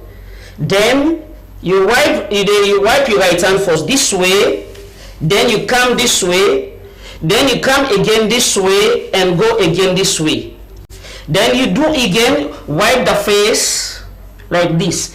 Some other one then continue for say after where you don't whip your hand, you can use them thumb there so for whip them fingers there so until that one day where you don't do this here so the tayammum you not do it don't complete. This not complete. You don't clean now for go to for pray whatever prayer, because should in case water not available, sickness don't they, like how the condition they say if na then condition they also prevent you from using water, then you can use the tayammum where it be to say now in they replace that water should in case of then condition they also they occur. This show exactly for say Islam na simple religion, na flexible religion, like Allah talk the Quran for Ramadan, he say no one difficult for una, he was ease for una. We come back for Al-Wala, he say no one's harajun for una, difficulty. So he flexible because sometimes possibly in a situation, hey, I don't deal with me man, I deal with me wife. But prayer don't come, what you have for do? Water no day. So by the chance I go fail water far, the time no still na so na for una all knock wrong. Don't go force all the water day, but na freezer water. All the water day, but na boil water. All the water day, but we go get up. There's a bisman day. Na Guinea you call it like besa. There's a bisman. You know the danger. So no send people get water at them. They knock the ground.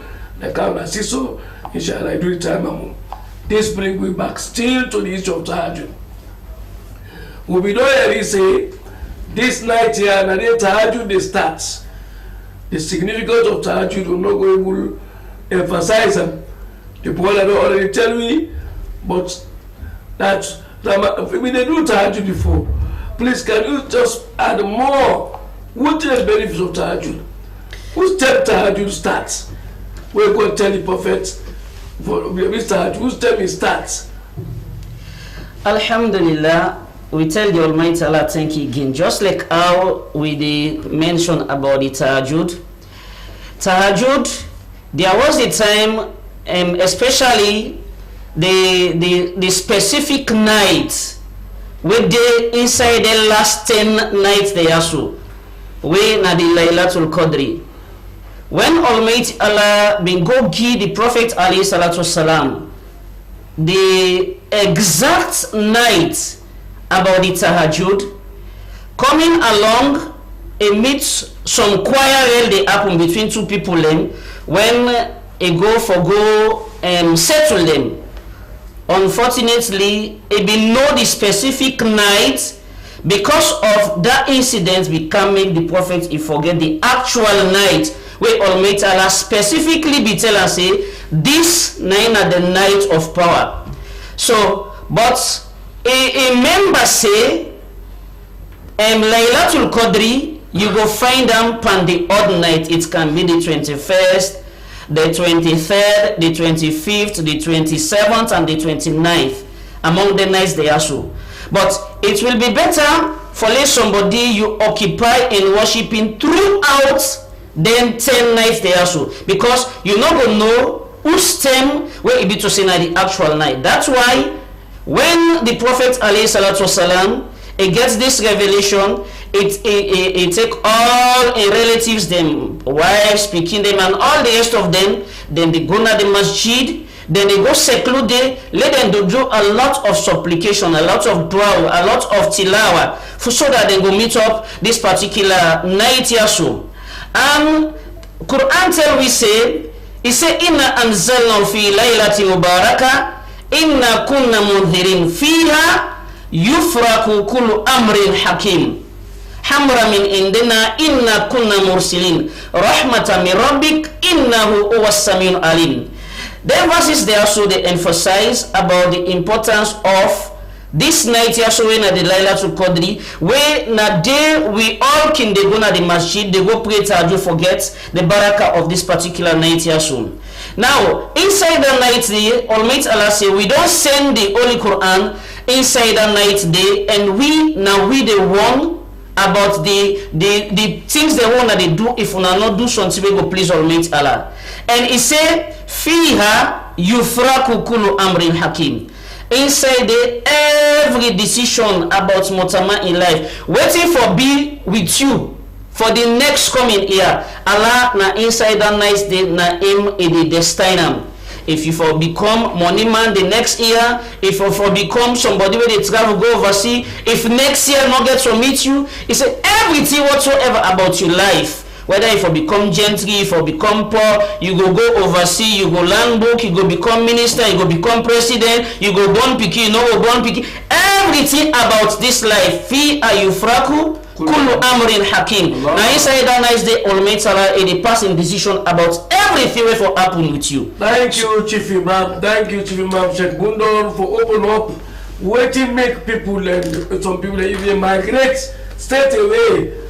Now the mosque inside today before Maghrib we don't enter the mosque. Commodity passes it to Malapre. The prophet be the dua with his family all and the time they with all even all the men picking them all they go to mosque. He said because then next year where God deliberately make the prophet be forget him the very day he said look and party the 5 odd nights he don't begin for me the 21. It's very important. The 21 when I today 21 night not today because we they start from night or go today and now one. He said now also no say everything will happen through that year. If you are not today then they give the budget not today. But with prayer Allah subhanahu wa ta'ala can change But if you don't mark, it's a young who say ati. Even the bad will not mark for you. For saying this can happen to you next year.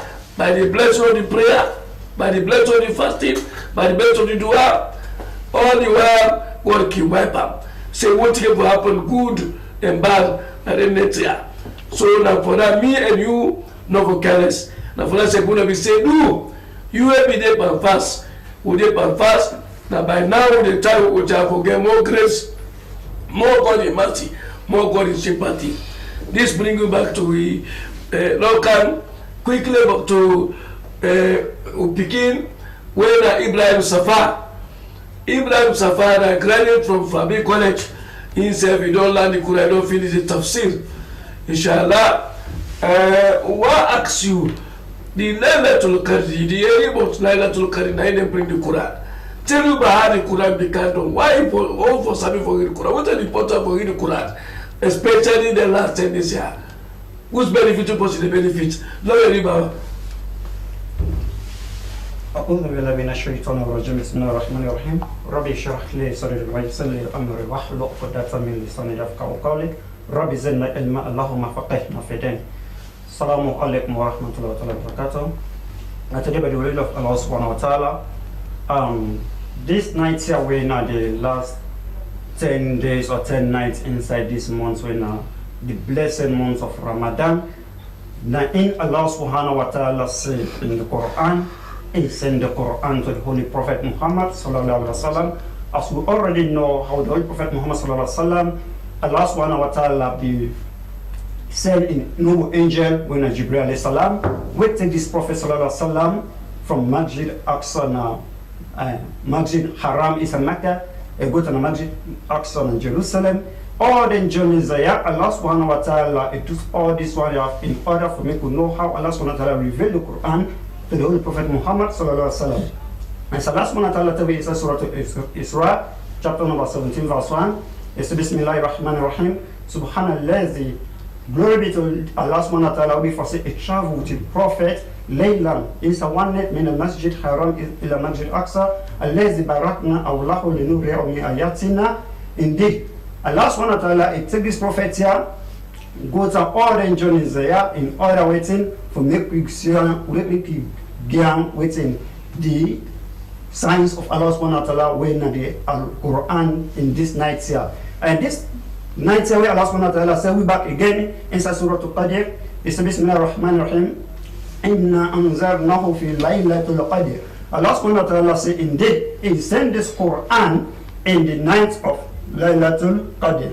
And this Quran here, because scholars they say, as we already know, Allah subhanahu wa ta'ala revealed the Quran half in portion to the Holy Prophet Muhammad sallallahu alaihi wasallam. He not send them all as one. But Allah subhanahu wa ta'ala tell me back again in this surah I say is indeed now He send the Quran inside Laylatul Qadr, inside this night here.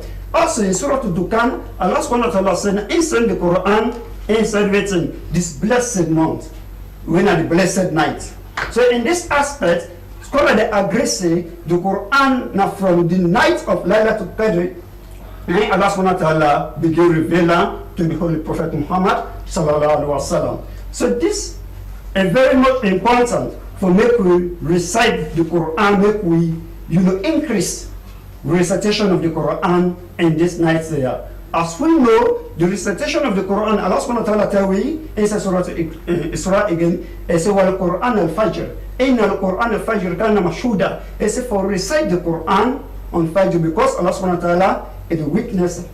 So in this aspect, one tell you thank you. See now what you don't tell me. First of all, you tell me how the prayer can of us.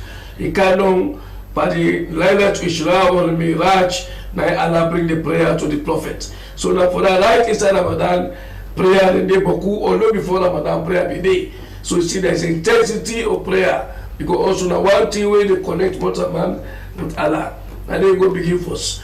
Then you can now out the Quran can do. You can to the Prophet at the age 40 years and you can small.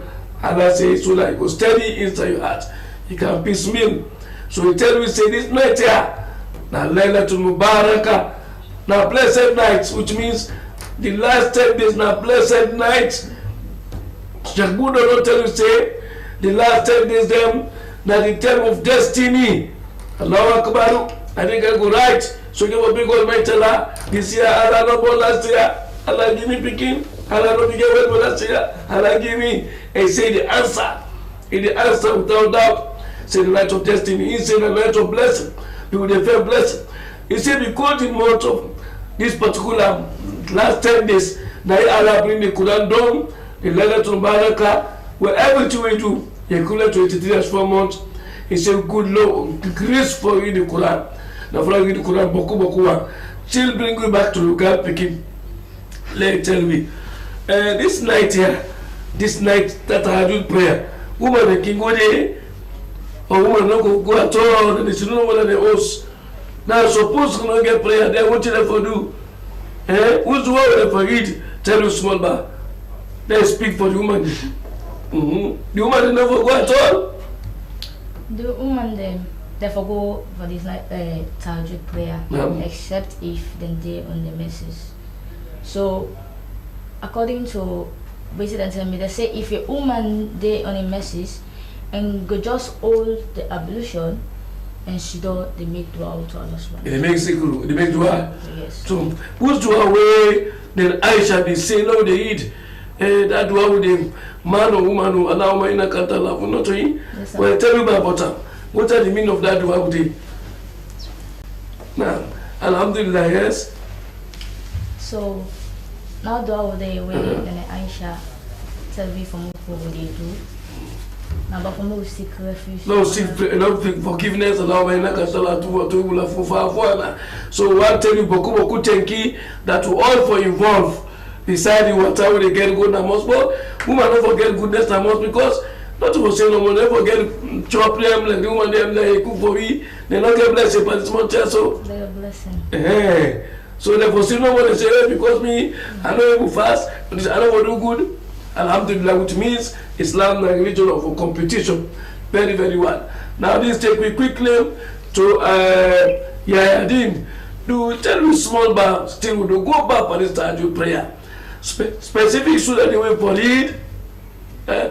When they pray the net, suppose you know you go to mosque, you know where some people name, you want to like us. Next prayer, you get specific so that we for anybody. Or specific to how they forgive, or Allah give open end for you to how them. Then the next, or special time they will not no more for praying and Tahajjud.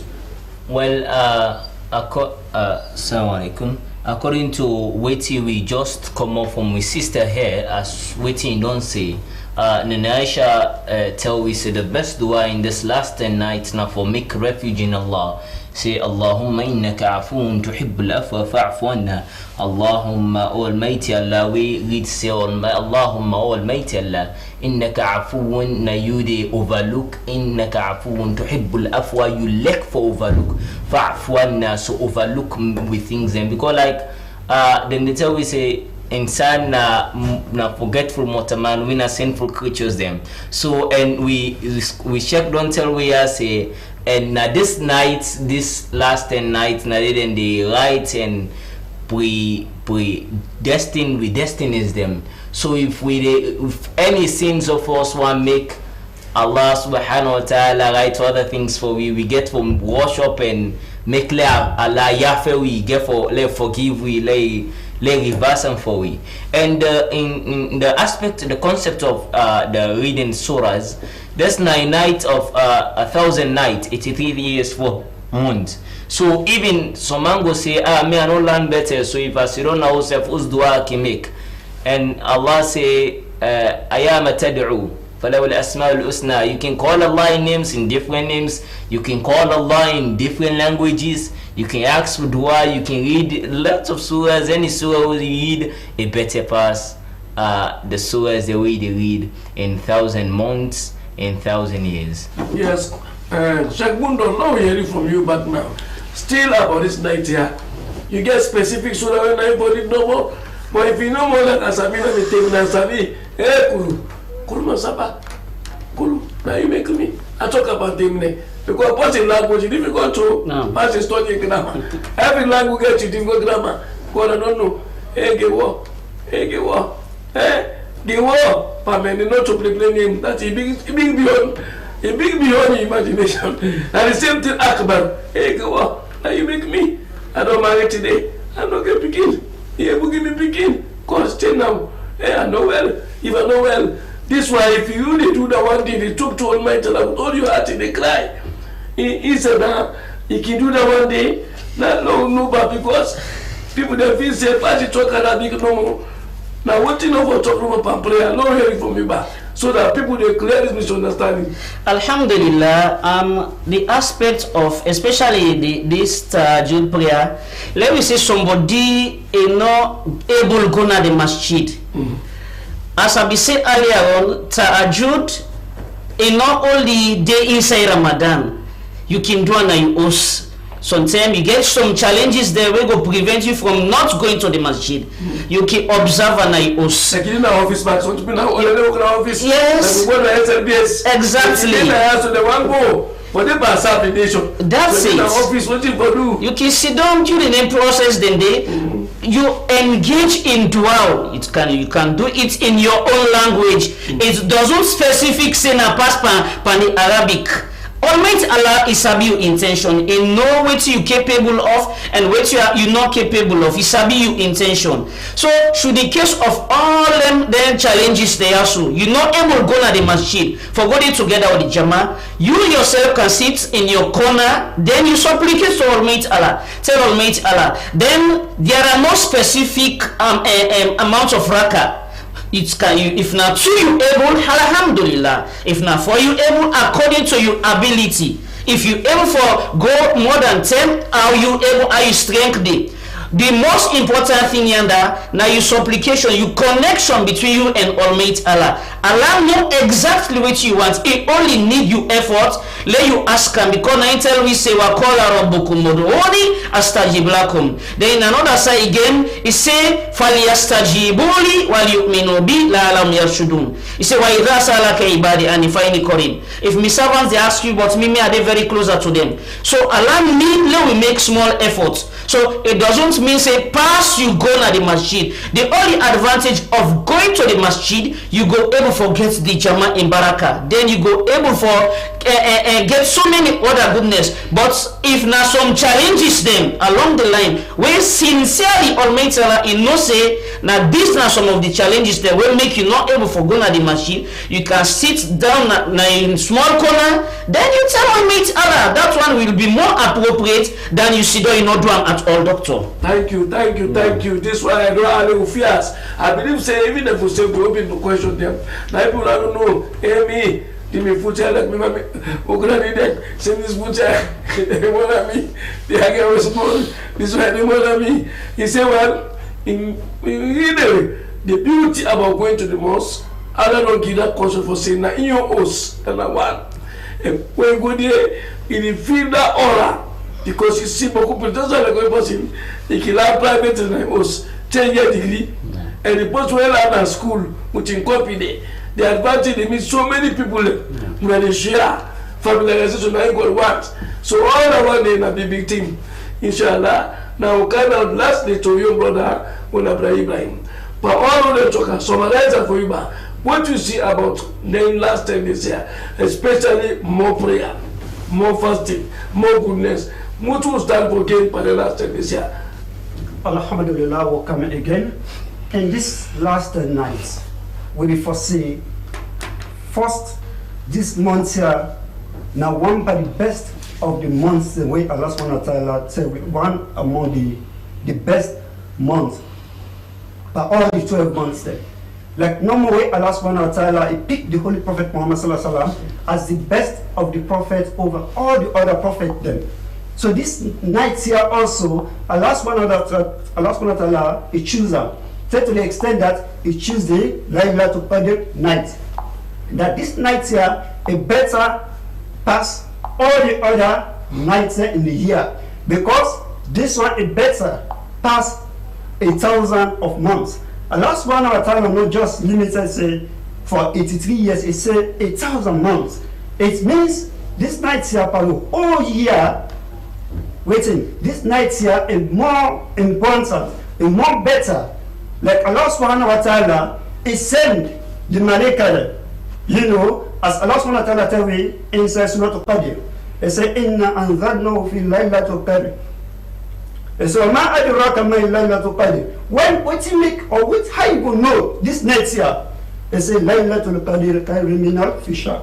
This night here is better than 1,000 months. He said, Tanazzalu malaikatu wa ruhu fiha. Imagine Allah subhanahu wa ta'ala say the angels that they come down, including Jibril alayhi salam. And Jibril alayhi salam, Allah subhanahu wa ta'ala be just be the sender to the prophet the no more. But imagine Allah subhanahu wa ta'ala said this angel they come along with the number of other angels them. When before say the place get for flock, just imagine the kind of population we get for day, the kind of crowd they will go for gather in this night here.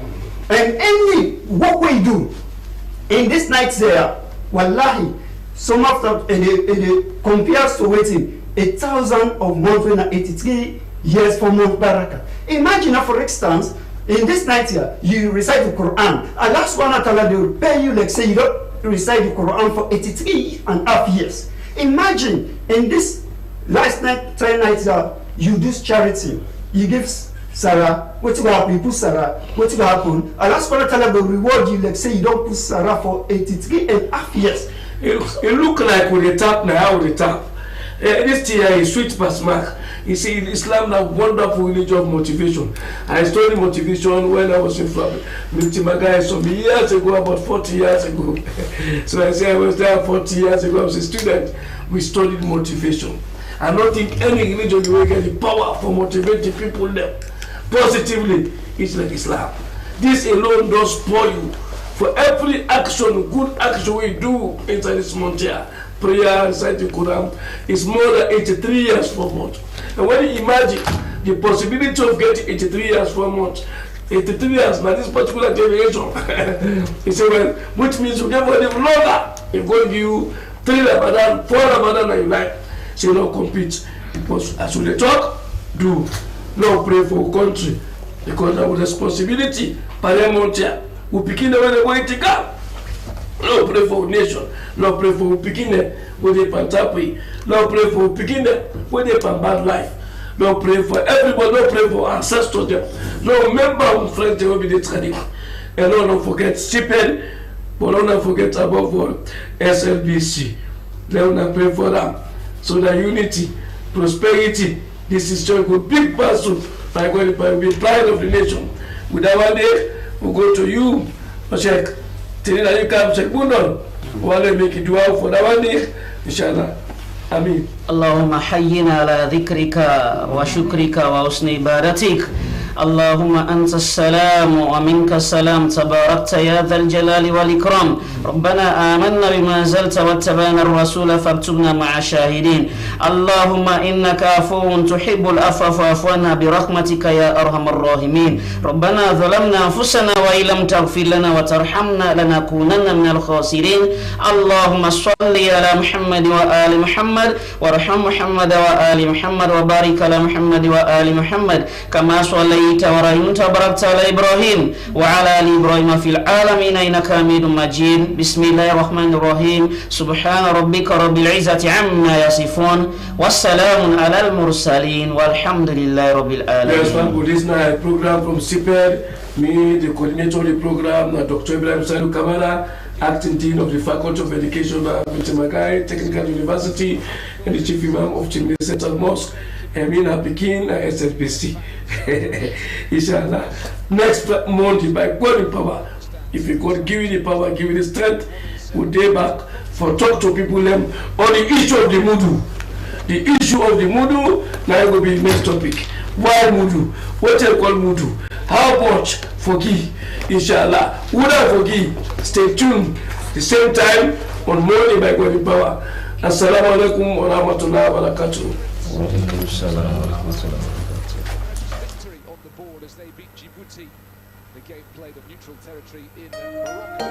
Mom, why should we always say Bismillah? Because when you say Bismillah, Allah is with you and put barakah in all what you do.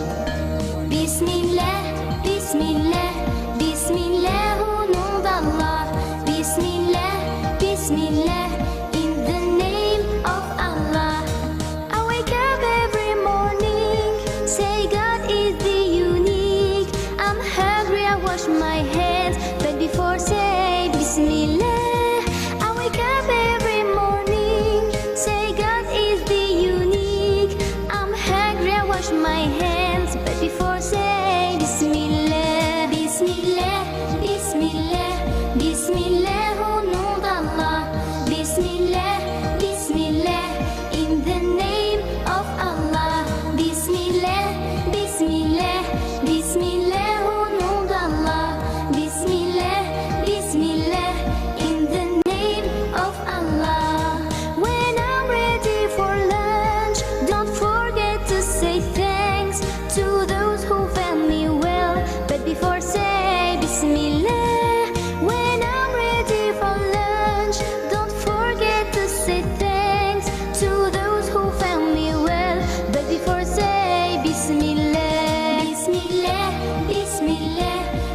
wait, I have to pray. But before say Bismillah. And when school is over, I can't play, it's super.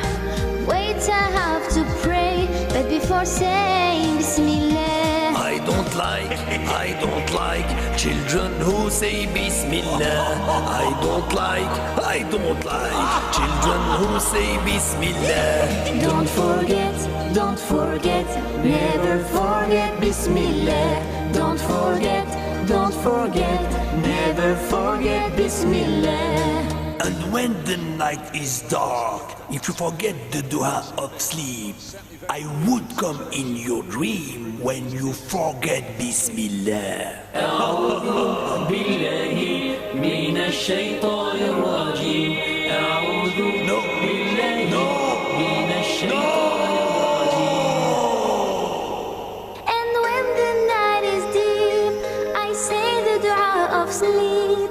I read a nice story, but before say Bismillah. And when the night is deep, I say the dua of sleep.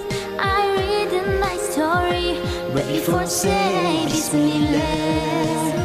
Before sleeping, before living, before sitting, before drinking, before singing, before playing, before reading, before writing. Bismillah, Bismillah, Bismillah, au nom d'Allah. Bismillah, Bismillah, in the name of Allah. Bismillah, Bismillah, Bismillah, au nom d'Allah. Bismillah, Bismillah, in the name of Allah.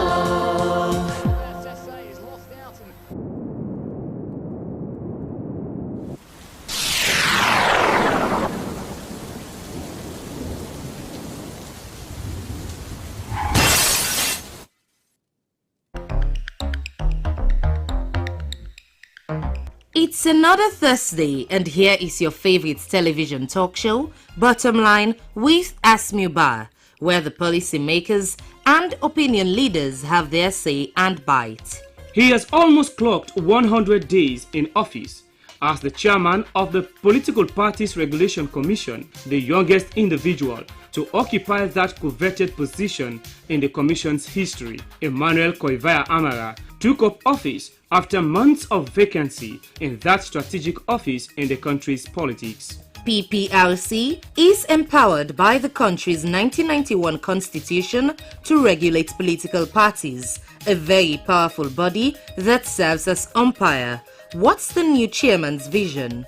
Well, my vision for the commission is actually to ensure that political education is enlarged across the country, because once the people of Sierra Leone get politically educated, the toxicity that exists in politics would actually be detoxified.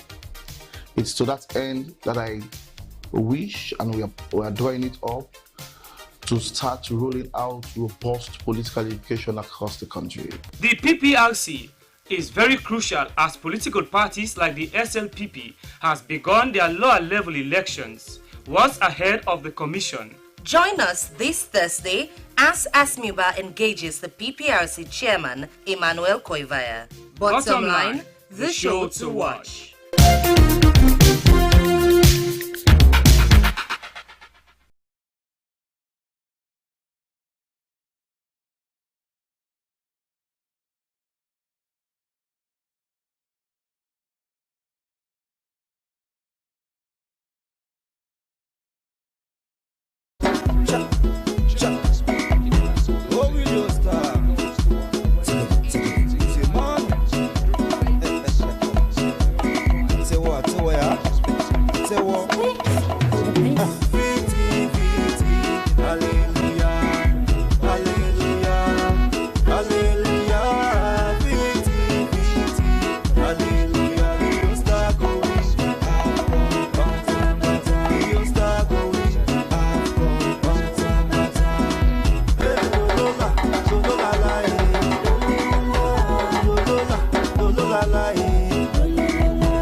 I get a message for you, oh. The youngsters don't do one for me, oh. They say we not go, but we move them wrong. They say we not go, we come from the bed. I said they play, we go they pray. From Freetown to Kenema, Kenema, we go they say, the people pray. All my come out and support the youngsters cause more than 20 years, not to 20 days. Salon people patient and wait more than 20 years. It's a new day. Help to sing congratulations. Make we sing them aloud. Congratulations. The youngsters make us feel proud. We go come back with a new song for sing the youngsters good. Oh. Then go come back with a new song for sing the youngsters good. Oh. Congratulations.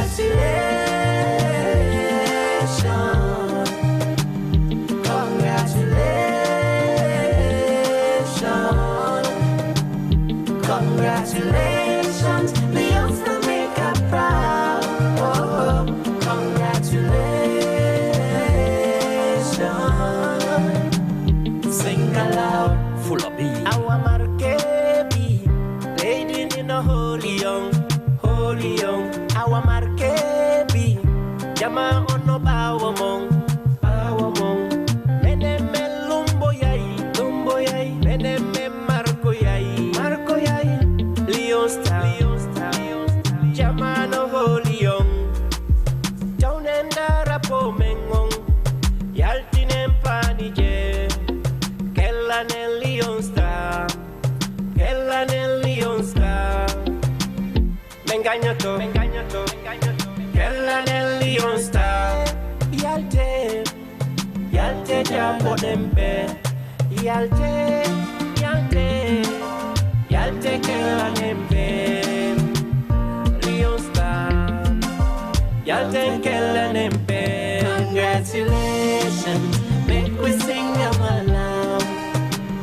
Congratulations, Leone stars make us feel proud. We go come back with a new song for Sing Leone Stars good. Then go come back with a new song for Sing Leone Stars good. Congratulations, congratulations, Leone Stars make us proud. Congratulations.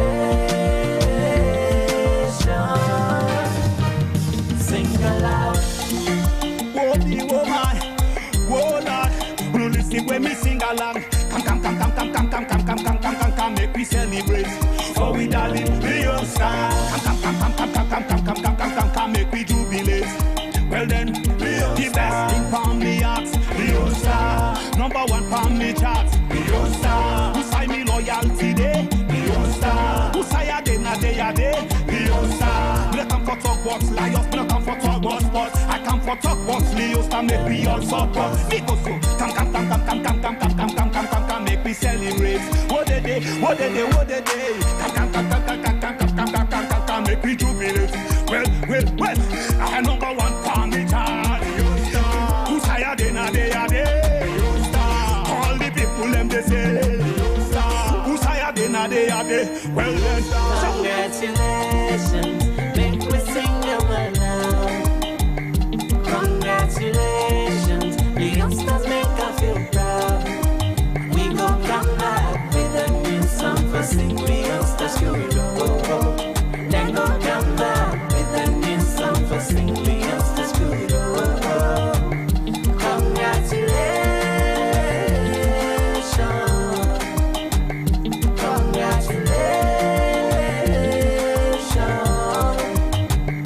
Congratulations, Leone Stars make us proud. Congratulations. Well then, sing all the people from the east who no run come support. All the people from the west who no run come support. All the people from the north who no run come support. All the people from the south who no run come support. All the people all around, salute. So that why I'm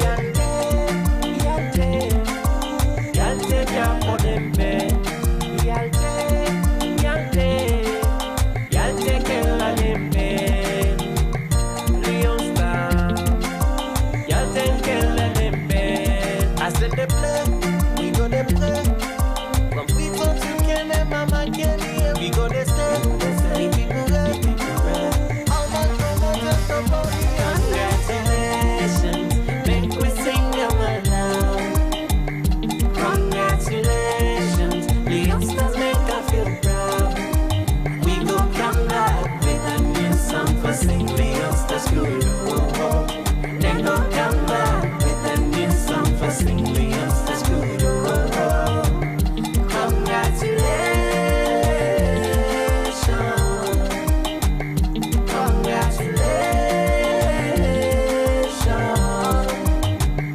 Congratulations, Leone Stars make us proud. Congratulations. Sing aloud. Maxi made it.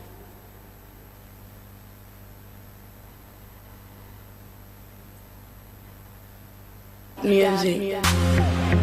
Current record to 10 victories and 4. They're still on course for that. But suddenly, there's a lot of twitching is, and Sierra Leone have got an equaliser! Askwami Loba, Kai Kamara, Edam, it's a good. Pick up, we want some, the energy can tell them.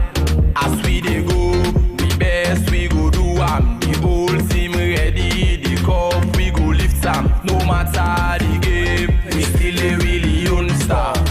Win or loss, we still a really young star. No matter how far we go, we still a really young star. So much love we dey show, so I darling the young star. Shoot themselves in the foot, and a famous result is very much now in the grasp of Sierra Leone.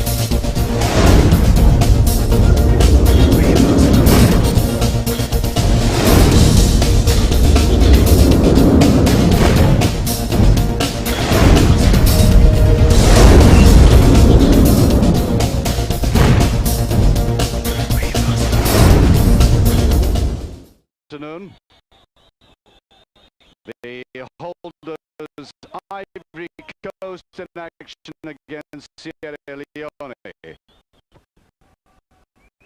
And the first goal coming in 9 minutes. Little touch on there by Gilles Thierry.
you wait.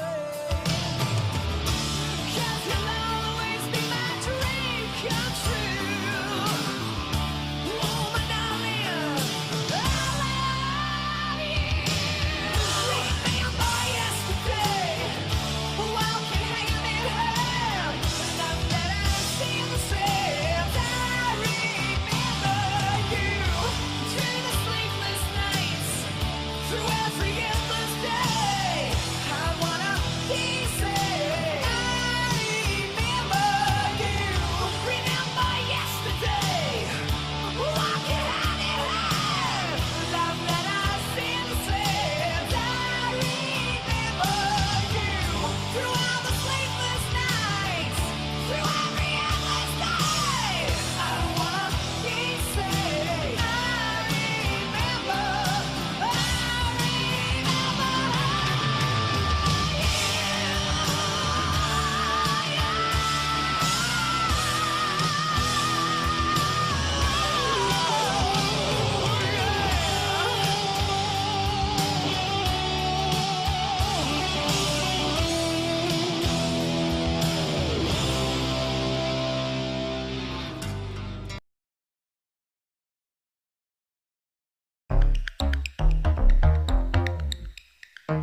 It's another Thursday, and here is your favorite television talk show, Bottom Line, with Asmubar, where the policymakers and opinion leaders have their say and bite. He has almost clocked 100 days in office as the chairman of the Political Parties Regulation Commission, the youngest individual to occupy that coveted position in the Commission's history. Emmanuel Koivaya Amara took up office after months of vacancy in that strategic office in the country's politics. PPRC is empowered by the country's 1991 constitution to regulate political parties, a very powerful body that serves as umpire.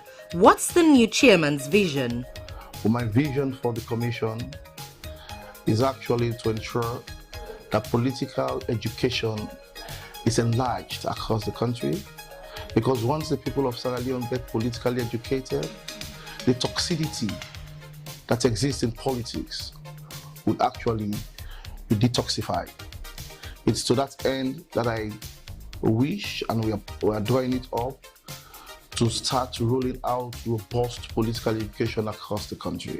The PPRC is very crucial as political parties like the SLPP has begun their lower level elections. What's ahead of the commission? Join us this Thursday as Asmuba engages the PPRC chairman, Emmanuel Koivaya. Bottom line, the show to watch.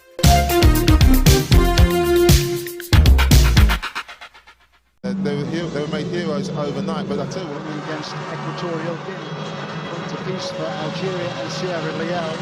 Later this evening, Algeria take on.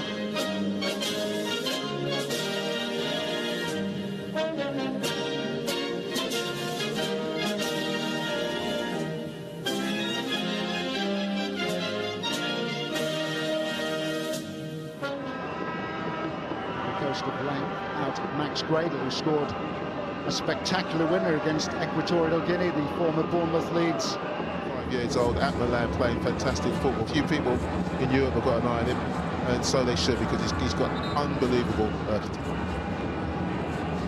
50 appearances for Ivory coach. Number 10 and the number 9 who won a link play like he just had. Zaha, the usual trickery, and Zaha goes down. Not a big shout for a penalty, will be looked at by VAR. Magoud Ndai is our referee. VAR official will be having a word in his ear. That's really well, you know, this is where he wants to be, in the box.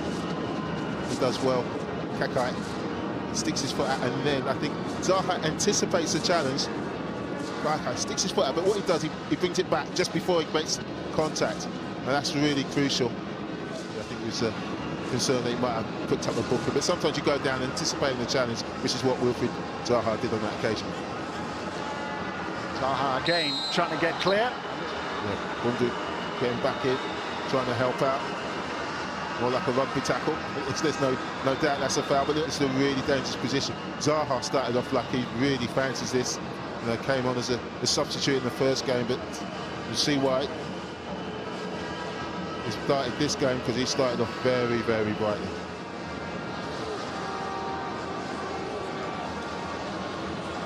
This is broadcast globally.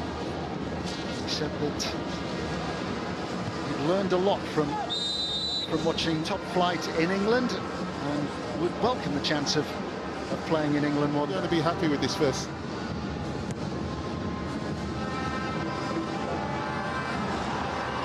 Zaha, who goes down again, and this time Ivory Coast challenge, and Ivory Coast with the opportunity to go in front. Well, it's a great ball down the outside of Kai, and Bangura just gets there too quickly. He needs to hold his ground, but he's still going at pace, and Zaha gets that touch, and his momentum takes him into Zaha, and there's absolutely no doubt that that's a penalty. And defended from Bangura, weighted pass. And the Kai in absolutely no man's land, but you still got Bangura on the cover, and that's when you can't panic, especially with Will Saar. You've got to stay on your feet. Well, he did none of that. He's just taking them out.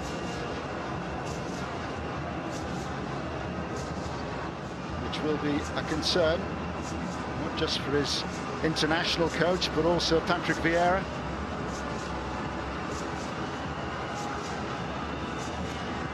John Keister.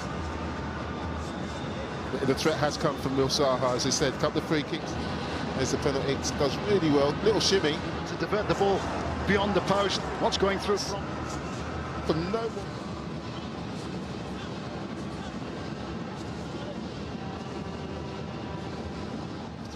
Very good. Time flies, isn't it?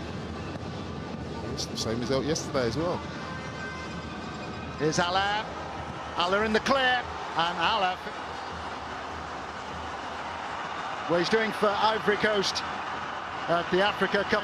What he's been doing, opened up through the middle, and Sebastian Haller given far too much room. The distance between the centre-half and the full-back has got to be correct, and see Kevin Wright, he's got to close that space down. The danger is Haller, it's not Nicolas Pepe, and that's why he's in no position to get anywhere near, and that's why it seems so easy. Terrific pass from Zaha, puts it into his feet at pace, which takes Wright out of the game. Corker can't get there. And that's a really good finish on a very difficult surface.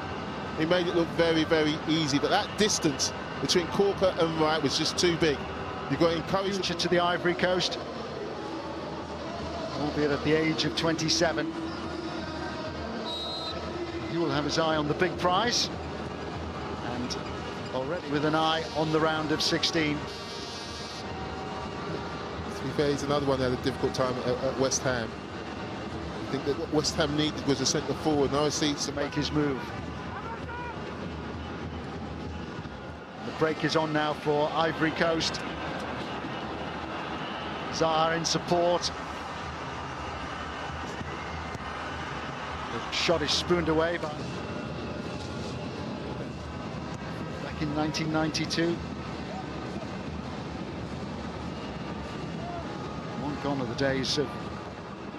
Recently received clearance to play for Sierra Leone, given that he'd been capped by England 10 years ago now in a game against Sweden. Started out at Tottenham, in the Premier League with Cardiff, and Ivory Coast the lead. Half-time then in Douala. Ivory Coast 1, Sierra Leone 0. Do that, and you're just wondering, Sierra Leone. They did it in the first game against Algeria.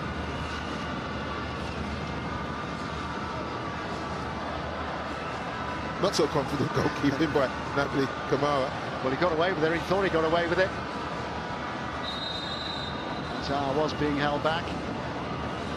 Just look, I know it's there, but just out of your picture. Napoli Kamara is still outside the box. He's trying to get back, but he holds Zaha's shirt, make sure he's not going anywhere.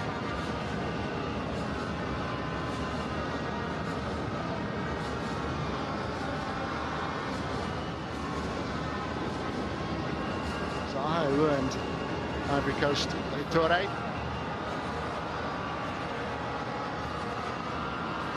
Seri. Seized on again by Allen. They're better in the first half then, they're much better in the second half against the Ivory Coast.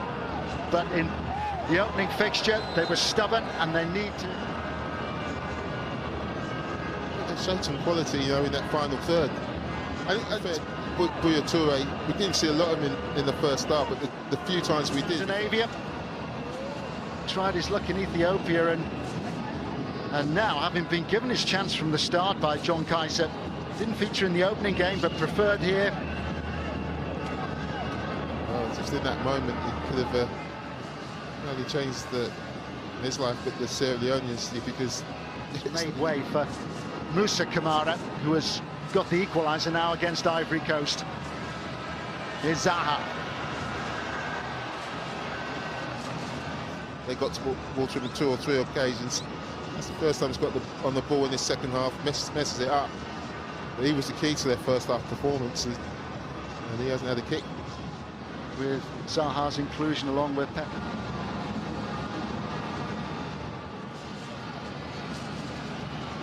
Zaha.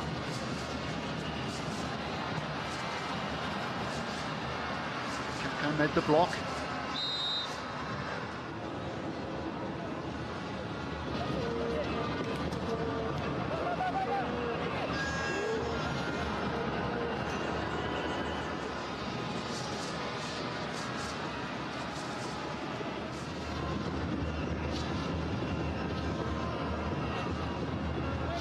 Zaha loses out.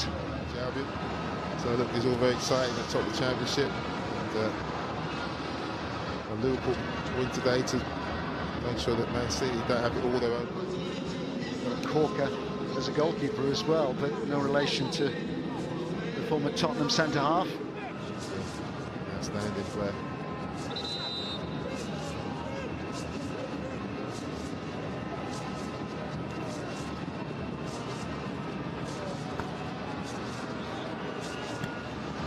Overlooked for this game. One change that John Kaiser made. Zaha, good save. Kamara not prepared to take any chances. No, he's disappointed, Will, because it almost comes off his heel. He's wanting to get that back across the keeper. Lovely ball from Nicolas Pepe, and he's got time to see that. I think he's trying to just volley that in the back. Bit of a nudge then. Exactly what I thought, Tony. Seri. Zaha.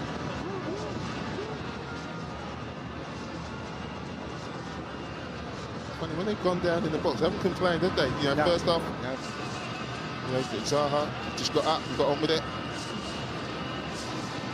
Corner. Sebastian Ayer, set up by Zaha, putting Ivory Coast in front. Magnificent. It's well worked by Ivory Coast. And that's a magnificent goal line clearance to keep the ball out with Kamara beaten. As it comes back into the box, this is the first clearance from Will Zaha. Again, does brilliant to read it and get that out. That's 3 additional. Zaha just caught offside there.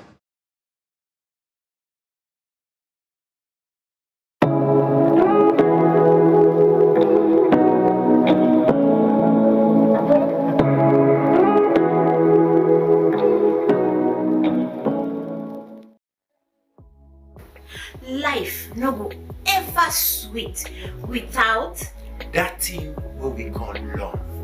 Now that make Love Factor a very good program where any big person can look and enjoy. Now the kind of program we for spend time for watch. Now the kind of program we for spend time for sit down for look. And this program it made around land format and I wonder you say life. The Love Factor show is about family, love, counseling, relationship. We say we dey build and maintain relationship. This na program we say we dey counsel you for let you know how for dey with your partner, let you know how for settle dispute between you and your heart to heart. Well, you do hear it for yourself. Join the Love Factor team every Sunday 10 p.m. for help make we all enjoy love and peace.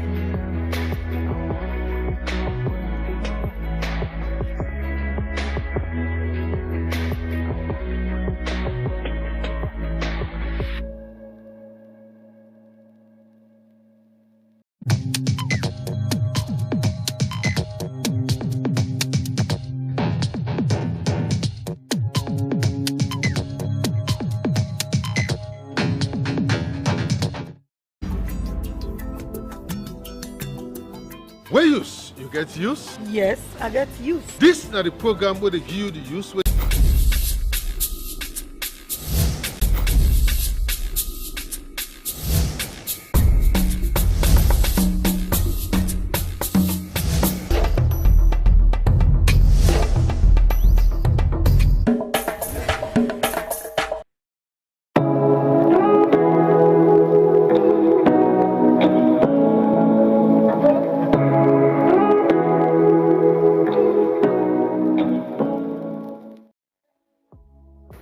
Life no go ever sweet without that thing what we call love.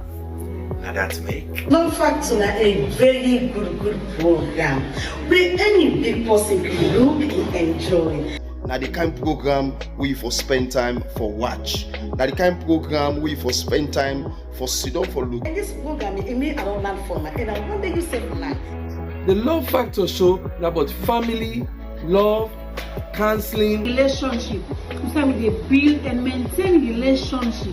This na program so we dey counsel you for let you know how for dey with your partner, let you know how for settle disputes between you and your heart to heart. Well, you do hear it for yourself. join the Love Factor team every Sunday 10 p.m. for help make we all enjoy love and peace.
It's another Thursday, and here is your favorite television talk show, Bottom Line, with Asmuba, where the policymakers and opinion leaders have their say and bite. He has almost clocked 100 days in office as the chairman of the Political Parties Regulation Commission, the youngest individual to occupy that coveted position in the Commission's history. Emmanuel Koivaya Amara took up office after months of vacancy in that strategic office in the country's politics. PPRC is empowered by the country's 1991 constitution to regulate political parties, a very powerful body that serves as umpire. What's the new chairman's vision? Well, my vision for the commission is actually to ensure that political education is enlarged across the country, because once the people of Sierra Leone get politically educated, the toxicity that exists in politics would actually be detoxified.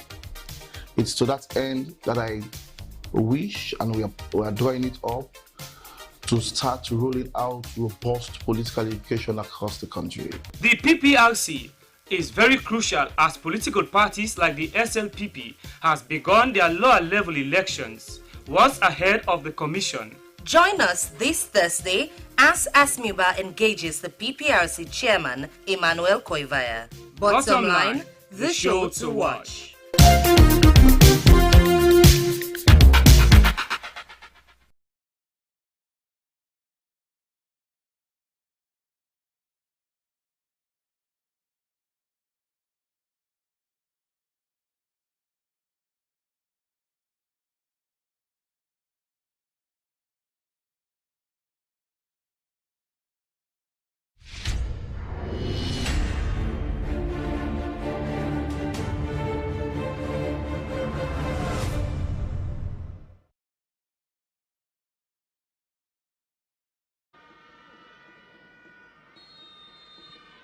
Welcome then to Bamako.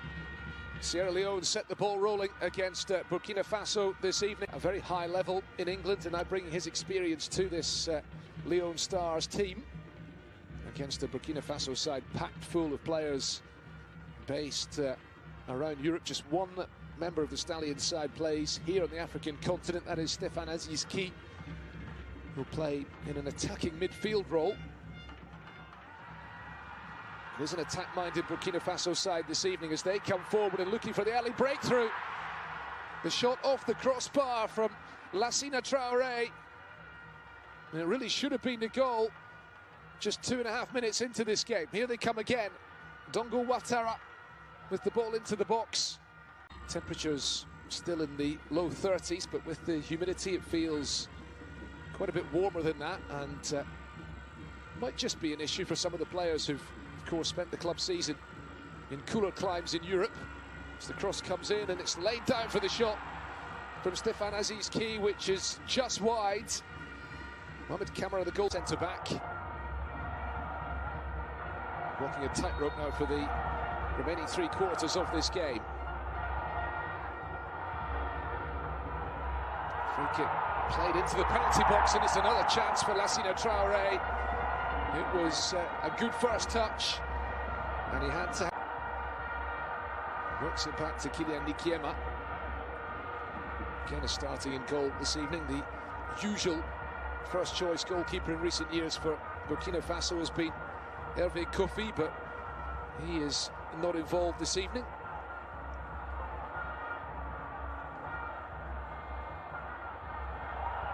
Dongo Ouattara going one way then the other. Yago back to Aziz Ki. It's a good strike from Stéphane Aziz Ki and tipped over the bar by Mohamed Camara. First ball forwards, headed away by Osman KK. Still the pressure on them. Stéphane Aziz Ki. Cross towards the back post, and the header was on target but straight at the goalkeeper. On that at the beginning of this year in Ivory Coast, and an AFCON played in their region in West Africa, in a country with a large Burkinabe community, And the next task for the new coach, Brahma Traoré, is to deliver success in this World Cup qualifying campaign. Hassan Bondé waiting for some support to emerge here. And the referee allowing play to continue. Badolo, Stéphane Aziz-Ki. It's a really clever ball, and it's been turned into net. It's a superb goal. And Burkina Faso have the lead here. Dongo Ouattara with the finish, but that was all about the pass to set him up. The pressure finally pays off with half-time approaching. And the Burkina Faso supporters in the stands here in Bamako on their feet.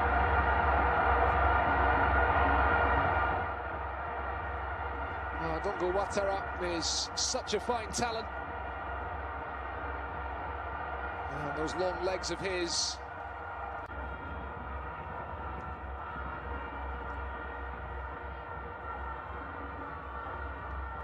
Well, Sierra Leone will be deeply disappointed that you're unable to hold on until the break at 0-0. But ultimately, I have to say the goal was coming. Let's see if they can reply to that. Doumbouya with the shot from distance. A very hopeful effort from him. First 3 minutes, that really set the tone. Here comes Ouattara again, powering into the penalty box, and he's chopped down by Abu Doumbouya, and it's a penalty kick to Burkina Faso. They will have the chance to double. The Shakhtar Donetsk forward was the man who grabbed the ball, eager to take the spot kick. Burkina Faso with the chance to make it 2-0 right at the end of the first half, and it's thumped home by Lassina Traoré.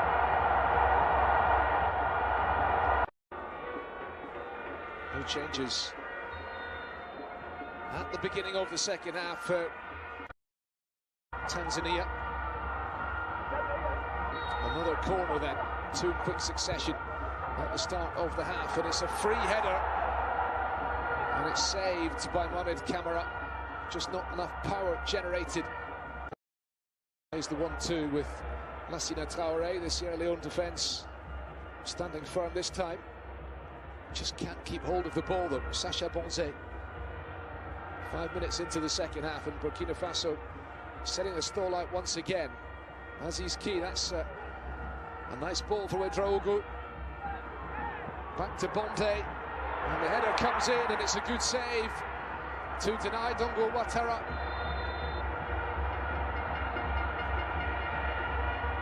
It will be a corner. Warm and pretty much perfectly still evening here in Bamako. You can see that the corner flag is moving just very gently indeed. In comes the corner, and the header is turned into the net, and from nowhere Sierra Leone get a goal back, and it's Carb. Move on to 7 points after 4 matches. They'll be 3 points behind the Egyptians.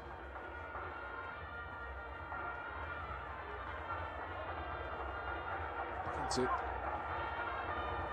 move themselves into second place and hold on to that spot at the very least. But Sierra Leone on the offensive now, looking for the equaliser, and that cross nearly, which will be played in Morocco. Looks like it's going to be taking place early in 2026. We wait for confirmation of that to come.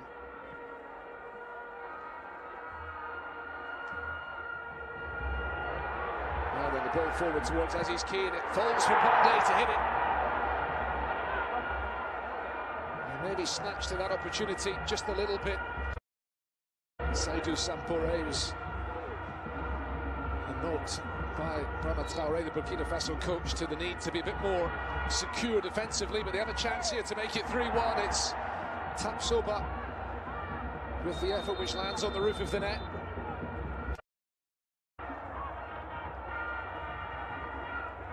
We're going to see another change from Sierra Leone. Maybe a final throw of the dice.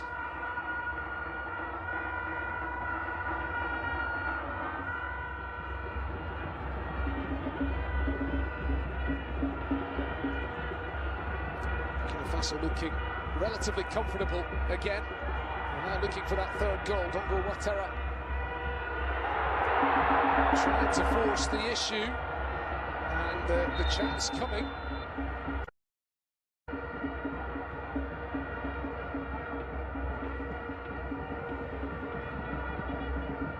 Will it be Sierra Leone to get it? They have thrown as many attacking players on as they can, really. In comes the shot from Bakayoko. It's an incredible introduction for the substitute.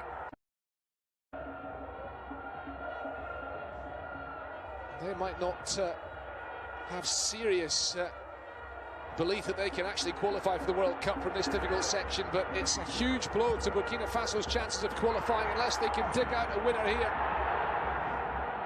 The importance of getting as many points on the boards.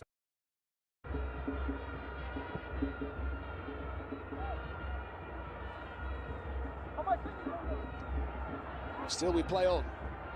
Blati Touré moves it across to the far side for Steve Yago. Flighted forward by him. Comes out to Blati Touré once again. Can Burkina Faso, after all that, find a winning? The commercial department. Hi, I'm Regina Bangura.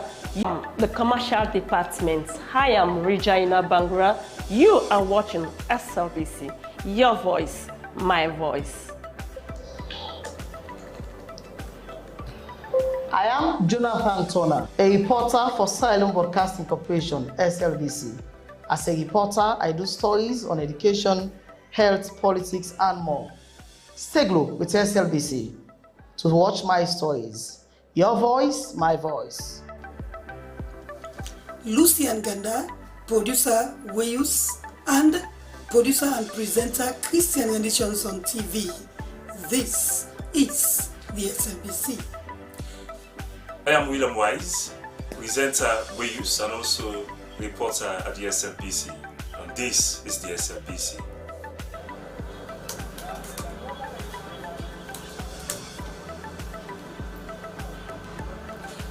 I am Salma Tabak, television executive producer. I produce programs on both radio and television. I'm a news anchor, a presenter, an announcer on radio. I enjoy what I do because I serve a public service broadcaster. It's a pleasure to work with the SLBC. I am Tilly Koma, Head of News and Current Affairs Unit, Sierra Leone Broadcasting Corporation. Our news hour now covers several segments. We have entertainment, business, weather, sports, ferry schedule, and human interest stories, not forgetting politics. We are doing all that to keep you people posted on what's happening all over the country. Thanks for being with us at SLBC. Keep blue. We are the best.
Good afternoon and welcome to News Hour. I am Aminata Fofana. Coming up in this edition of the news, police investigates the death of 2 children at National Pentecostal Primary School in Freetown. Muslim journalist holds annual Ramadan Iftar at the SLBC's premises on New England Ville. And Small Boat Chiefdom Kenema District gets new paramount chief. Now those stories and more in the next 1 hour. Stay with us.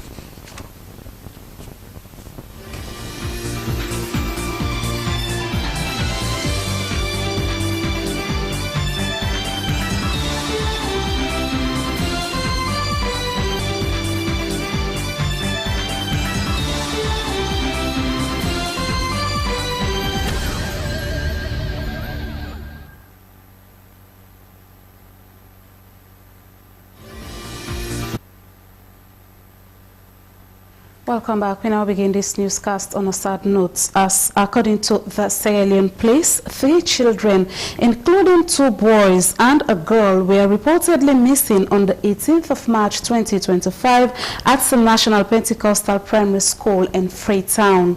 The dead bodies of the boys were discovered late at night on the very day in the trunk of a stationed jeep within the school compound.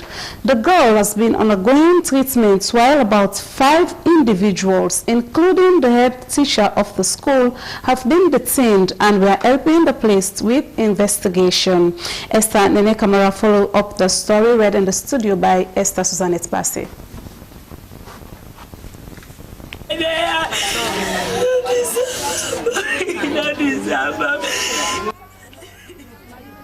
Marie, the mother of a 3-year-old Abdul Aziz Yusuf Kamara, is yet to come in terms with the death of her son, a pupil of the National Pentecostal Primary School in Freetown. She lamented that after school hours, she went to pick up a child as usual, but could not find him. She then asked a teacher, and together they began searching. After hours of searching without success, they reported the matter to the police. Later that evening, she received a call informing her that the child and other 2 children had been found. Unfortunately, her son Abdul could not make it alive. I don't know if they go see them inside the school over there. The defendants is 12. It's just things like you know, sick. I don't go to the pharmacy. I don't buy medicine for them. That's why I go to help you at school. On our visit to the site, the entrance of the school was barricaded with police officers, preventing people from going that point too.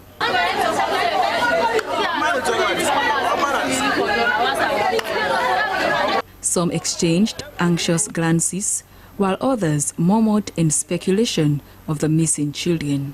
Deputy Head of Media and Public Relations Officer, Sierra Leone Police, ASP Mohammed Bobsin Senu, urged the public to remain calm while assuring them that a thorough and transparent investigation is ongoing.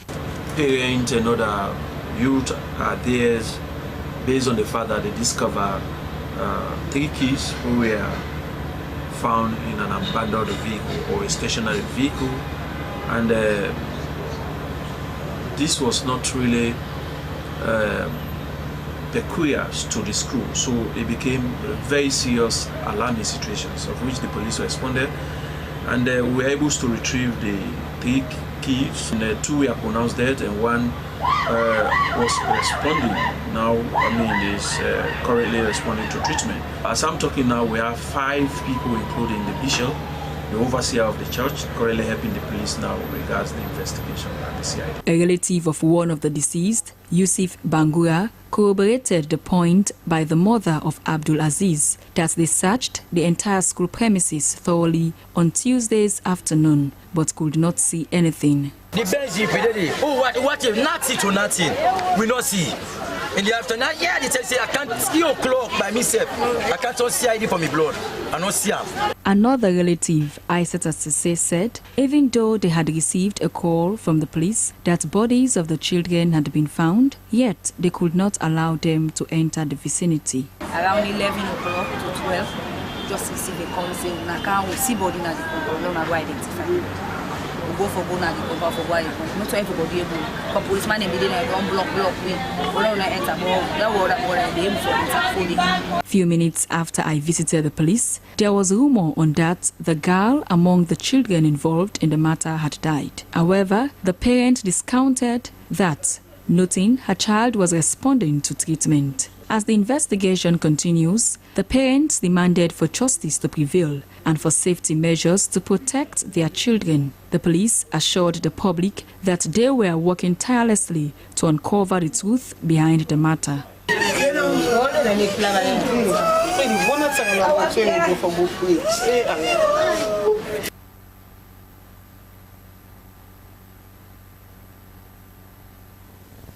And now, as Muslim journalists availed their annual Ramadan iftar at the premises of the Slbc headquarters on New Englandville, this religious gathering is normally aimed to bring journalists and other media professionals together in feasting and prayer. The theme for this year is Ramadan in the Digital Age, with a powerful sermon from the renowned Islamic scholar Sheikh Farouk Ba. Mohamed Kroma tells us more.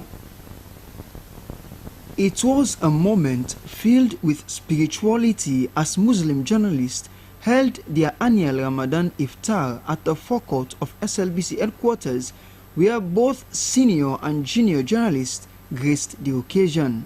The event also served as an opportunity for media practitioners to reflect on the gains and challenges of the digital space. Director General of Sierra Leone Broadcasting Corporation, Josephine Kamara, recognized the role of digital technologies in modern-day broadcasting, adding that such technologies could be used to propagate the message of Ramadan. She engaged the congregation to remember SLBC in their prayers and pledged her commitment to religious tolerance.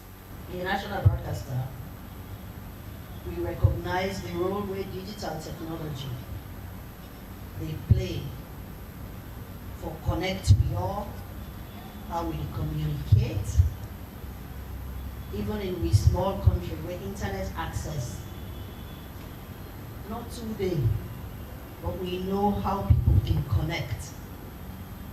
And in the holy month of Ramadan, what a better way for use digital technology for pass on a message.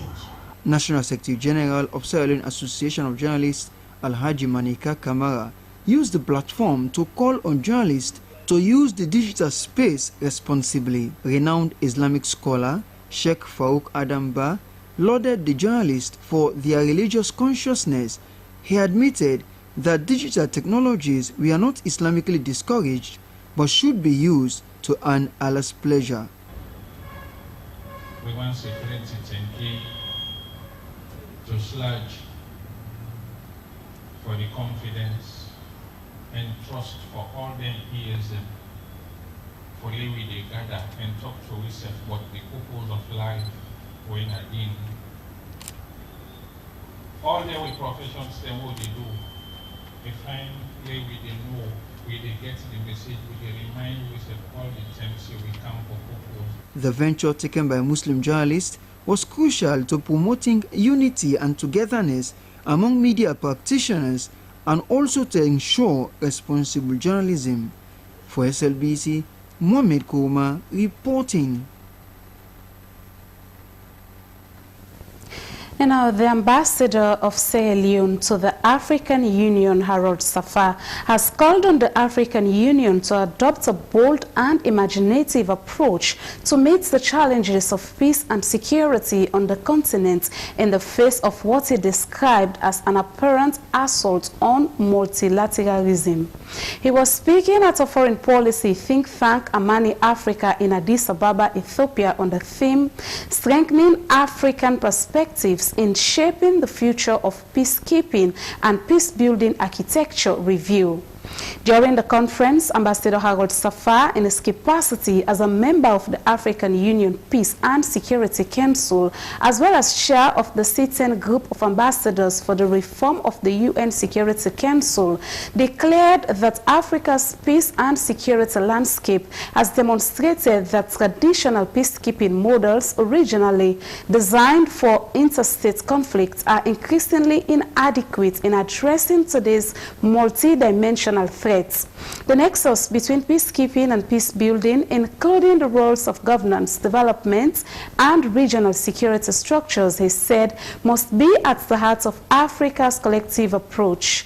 The conference, which brought together diplomats and foreign policy experts, were discussing the unprecedented levels of pressure on peacekeeping due to the evolving nature of security challenges, geopolitical tensions, global divides, and diminishing receptive from member states.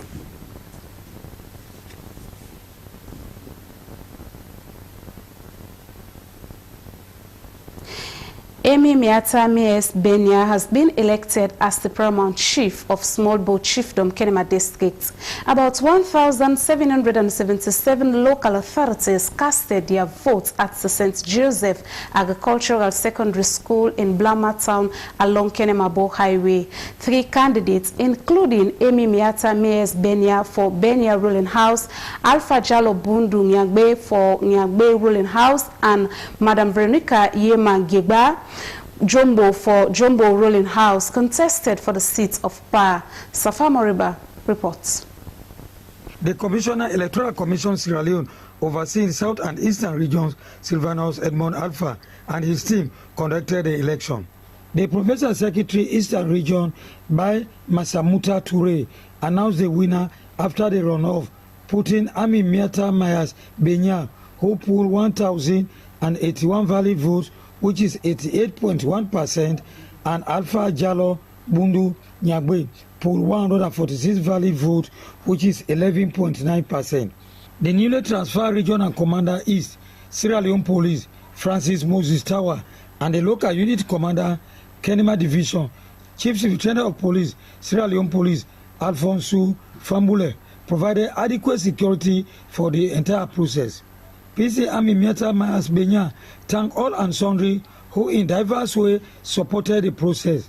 She said her winning is for all in the chiefdom, saying no one lose in the context. She called on everyone to continue preaching peace and development, and extended an olive branch to all who were in the contest to come on board for the interests of the chiefdom and for national development.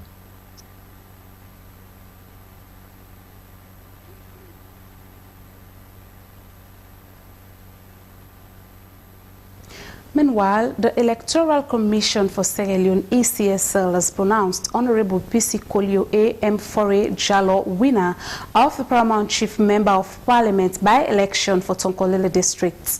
The win came after PC by Karari Aja Marema II of Tani Chiefdom withdrew from the race.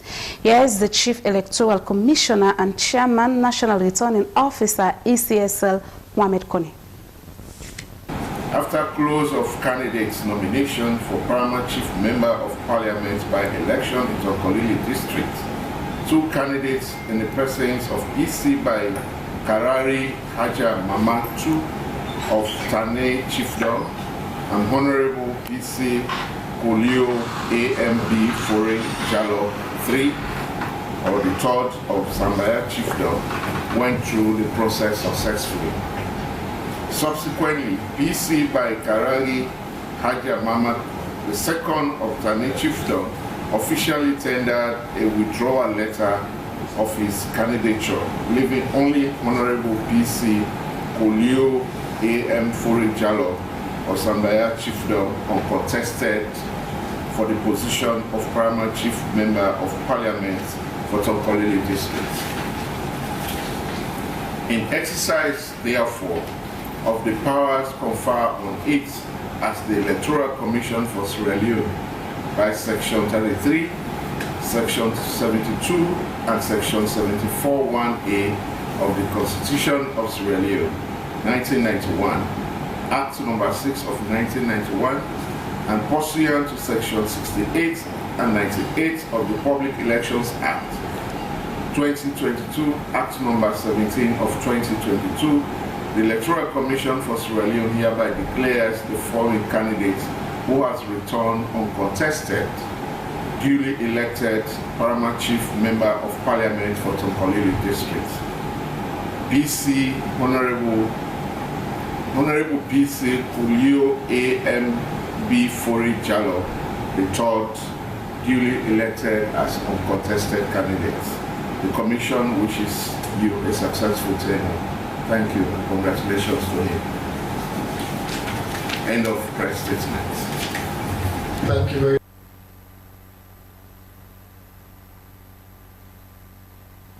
That was the Chief Electoral Commissioner and Chairman, National Returning Officer, ECSL Mohamed Kone.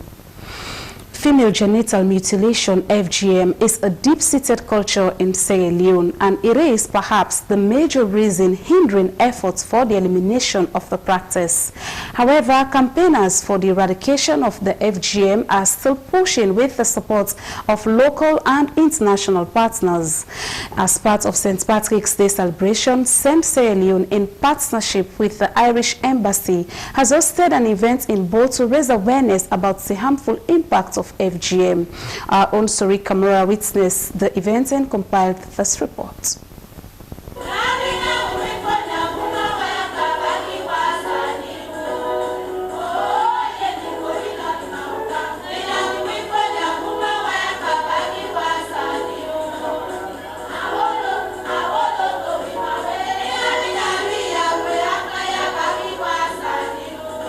For the benefit of those who can't understand the Mende language, the song is supporting the age of consent, the 18 years, that if your godchild has not reached age 18, don't force her into Bondo. If she's not up to that age, if she's not matured to take decision on her own, our mothers, our fathers should not force them into it. The event brought together a team of Irish musicians and young women in governance network from across the country. It featured predominantly music and dance by the young women in governance network with the support of the Irish team, as well as a team of local artists from Kono.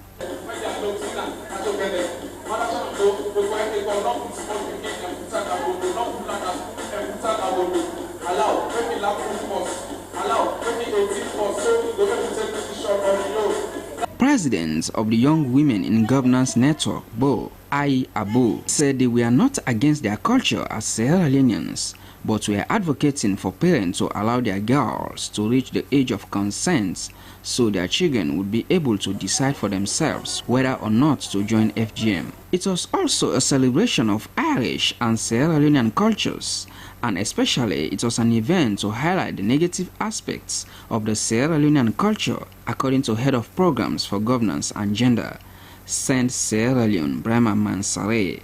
Even though it is a culture, but we are concerned about the harmful practices within that particular culture. So once Ireland is celebrating their culture, we are also celebrating the positive aspect of our culture. So it is the negative aspect that we are pushing against. So this day is going to mark the joint celebration of the two countries' culture. And one of our culture, the negative aspect of it is what we are campaigning against on this very day. St. Patrick's Day is an Irish religious and cultural holiday marked on the 17th of March every year. It commemorates St. Patrick and the arrival of Christianity in Ireland and the culture of the Irish people in general. The day may be less popular in Sierra Leone, but the presence of the Irish team was a major highlight of the events and added gloss to the cause for the elimination of female genital mutilation in Sierra Leone. Sori Kamara, SLBC News, Freetown.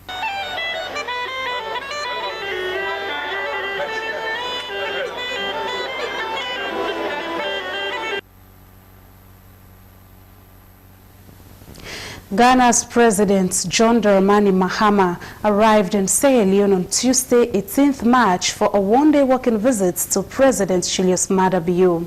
The visit, marked by warm solidarity and cultural fanfare, underscores the strong diplomatic and personal ties between the two West African nations. SLBC's Emmanuel Samura was at the Freetown International Airport, where President Bio received his counterpart.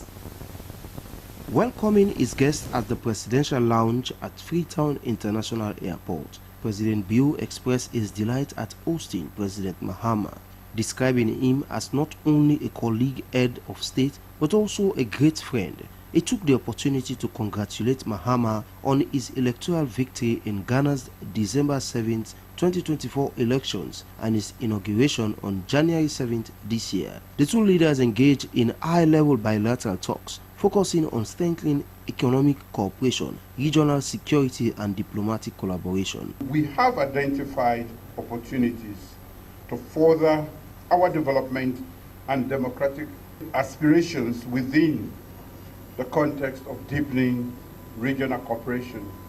The bilateral talks explored key areas of cooperation including trade and investment, agriculture, food security, tourism, public health, education, fisheries, defense and security.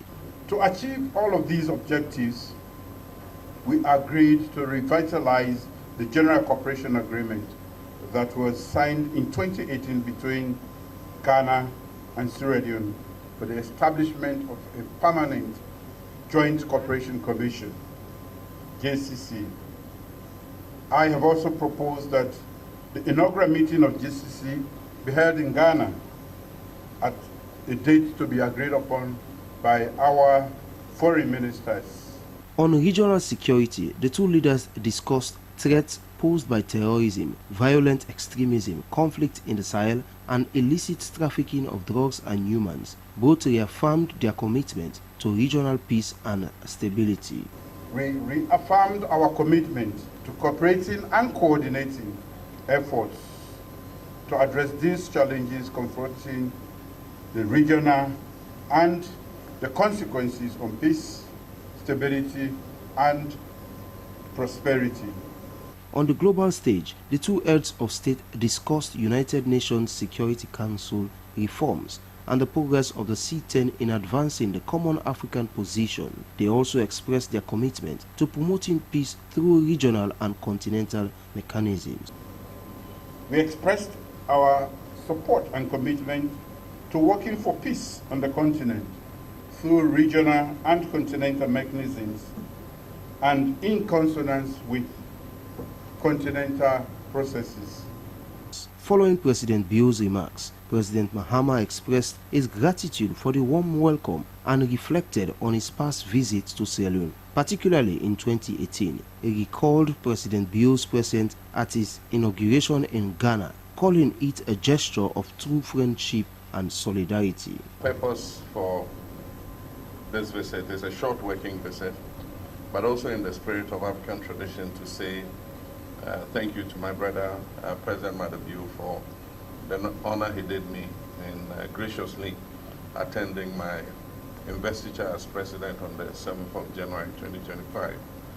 And so, as we do in African tradition, I should have come the next morning to say thank you, but better late than never. I was busy putting the government into place, and today was the best opportunity. I will thank you for the kind hospitality. The visit concluded with a vibrant cultural display showcasing traditional dancers and drummers, celebrating the enduring friendship between Ghana and Sierra Leone.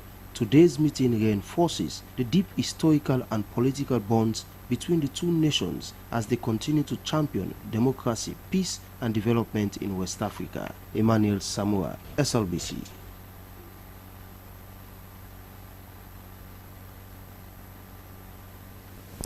And it's now time for the international news.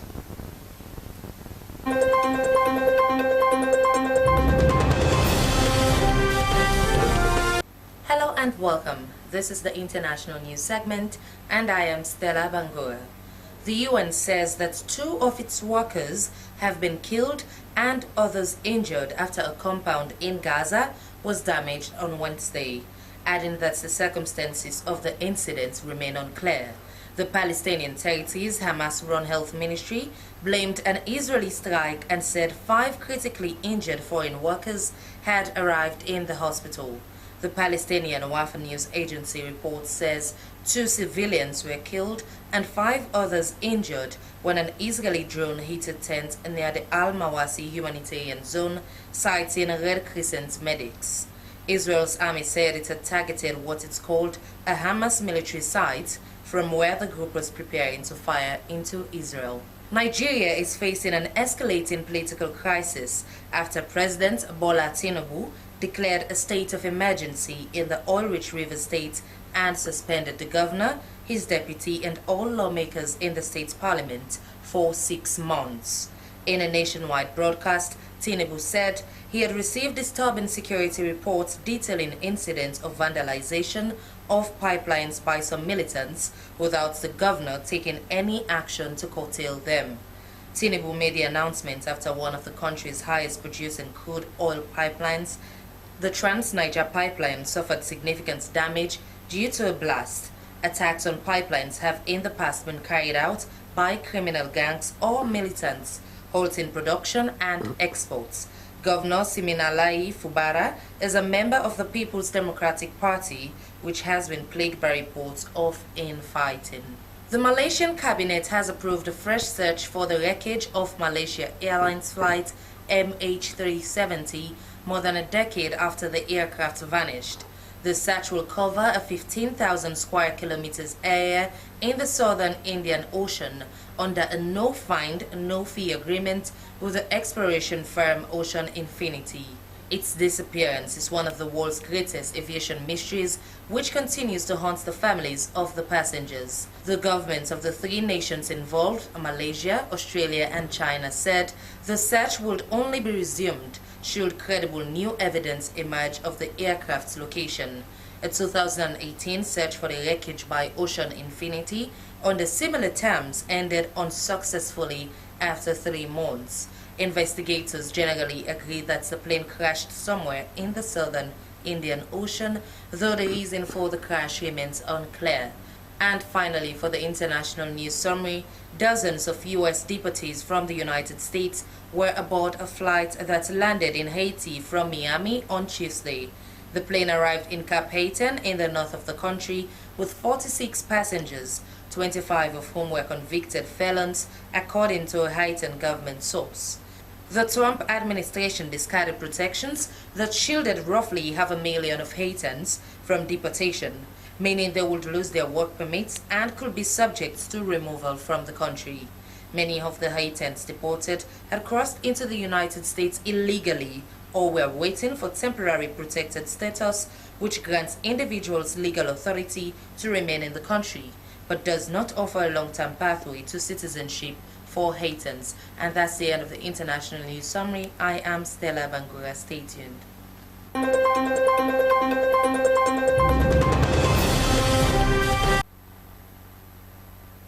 Now, from the international news, we move over to business updates.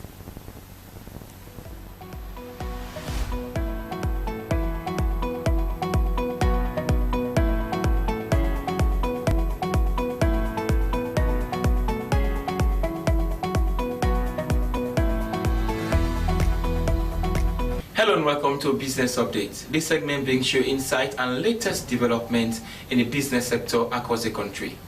I am Moses Conte. In today's edition, we are going to look at the concerns raised by traders, small bull markets, Kenema districts, with regard to the present condition of the market. Traders and businesswomen in the small bull markets, Kenema districts, have raised concerns over lack of wash facilities, instability of price of commodities, lack of capital, among others. For more on this is the story. On the 13th of December 2022, the Blama market in a small bull chiefdom Kenema district was constructed and handed over to the community as a gift from the European Union and the government of Sierra Leone. The idea behind the construction of this structure was to provide a befitting marketplace for business people in that part of the country. 2 years on, The market is still challenged with washed facility, lack of stores and cold room for perishable goods. You can see from the scene, this is the new structure that the government of Sierra Leone, through the help of the EU, have constructed for the people of Blama. And initially, they were using the old structures down there in order for them to do their business. But however, with all this development, they are calling on government for more support. Some of them are being taken to the police station because they couldn't afford to pay their loan. We tell God thank you.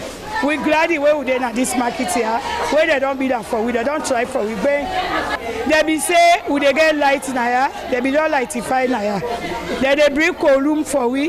They woman they pass where they go take fish na Kenema, where they counter. If you not done, it 2-3 days, the fish they rot in at the hand. We want let the help you get that column. Do ya? The current situation of most of the traders is like a poor man residing in a beautiful mansion, which gives an impression that the poor man is rich. This is, most of the traders are debtors to several microcredit institutions, sucking the mega income they make for the day. Waiting with the challenge at this market here, we need money. Because this microcredit, it don't drive, but who man they na where they not get, they want to sit on a market, but money no they. No, we not get for PM. At times past the care we go na court or police. You see? Even with these existing challenges, business has not been good for the business people in Blama market, as the traders complain of slow sales and are finding it difficult to access affordable capital to do their business. As it stands, the business people at Blama market in Small Boat Chiefdom, Kenema district are calling for support from government and development partners, thereby preventing them from going out of business. Moses Conte, SLBC. That's what we have in this edition of Business Updates. I am Moses Conte. Keep watching.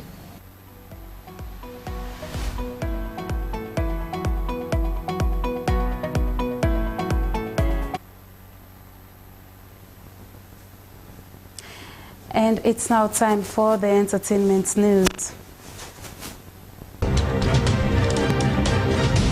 Welcome to the entertainment news. I am Mariatu Dukuri. In today's headlines, Peter A.A. Komba, our content creator and TikToker and actor whom we've all grown to love, has released new content and a new movie for us. And Donatella Versace has stepped down as the creative director of the brand. Peter A.A. Komba, who came into the TikTok scene during the COVID pandemic in 2020, has grown and evolved so much, and we have grown to love him too. He has evolved into this character in or during his content creation that we all love because it is hilarious, it is relatable, and it is of course very, very creative. Now, of course, he is also an actor, but before we delve into the acting, for his content for this holy month of Ramadan, he's released some beautiful, funny content that everybody can relate to and can definitely understand where he's coming from. Let's take a look. Astaghfirullah, something like lost with the left hand. This is not the left hand.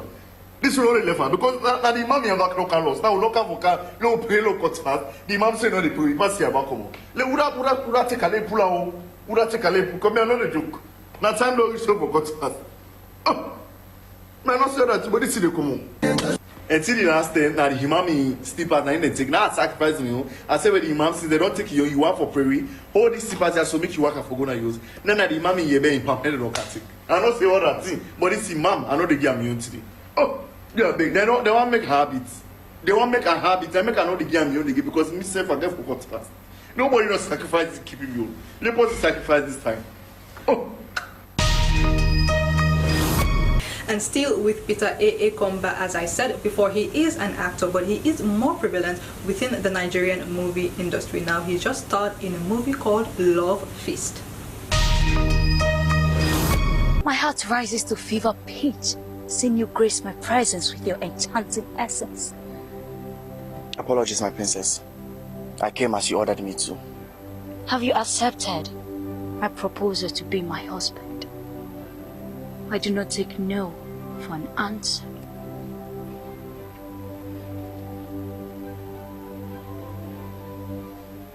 And who brought this outcast to desecrate this royal palace? Stop it! I brought him here. Alright, congratulations to Peter A.A. Komba. Keep doing you, keep soaring, keep evolving, and keep making the money. Now, moving away from content creation and acting into the world of fashion, Donatella Versace has stepped down finally after 2.5 decades as the creative director of the Versace brand. Now, Versace is a luxury brand that is one of the most popular brands around the world. From its inception in 1947, Gianni Versace, who was the owner, died in 1997 during an assassination, and Donatella Versace, his sister, took over his position as a creative director. Now, after 2.5 decades plus, she has officially stepped down as the creative director, and a new person has assumed this role, and we will be seeing this new person's collection come April.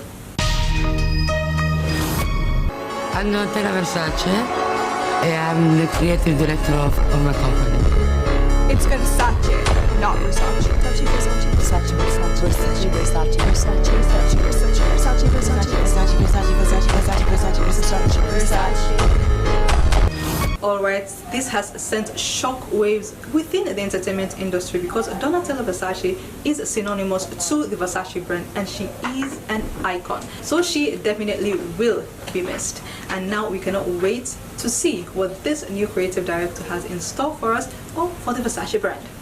Alright, ladies and gentlemen, that's all we have in the entertainment news edition for today. I have been yours truly, Maya to the Group. Until next time, bye.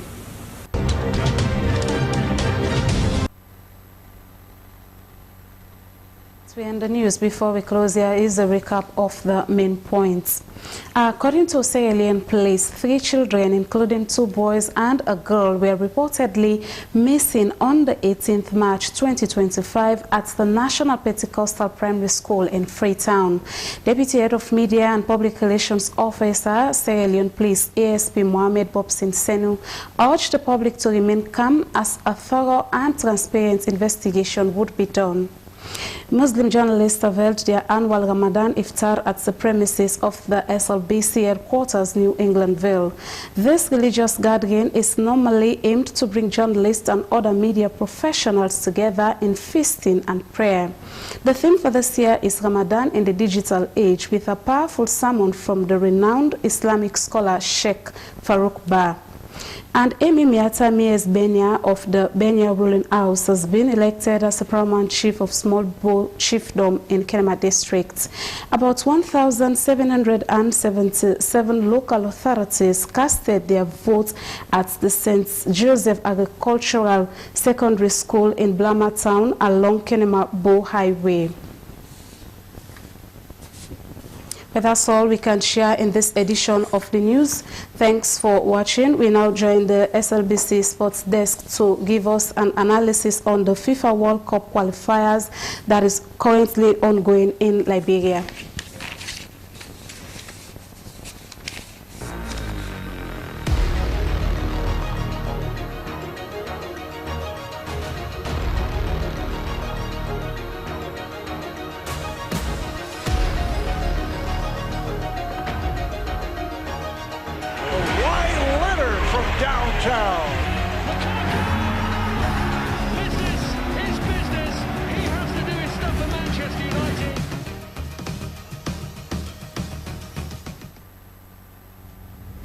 Good afternoon and welcome to the SLBC. This now the World Cup qualifiers match day 5 special. Today now Salon versus Guinea-Bissau na interesting environment in Liberia, now home to Sierra Leone, home away from home. This will be Mohamed Kaloni's first game since their appointment in February as the head coach of the national team Leosters.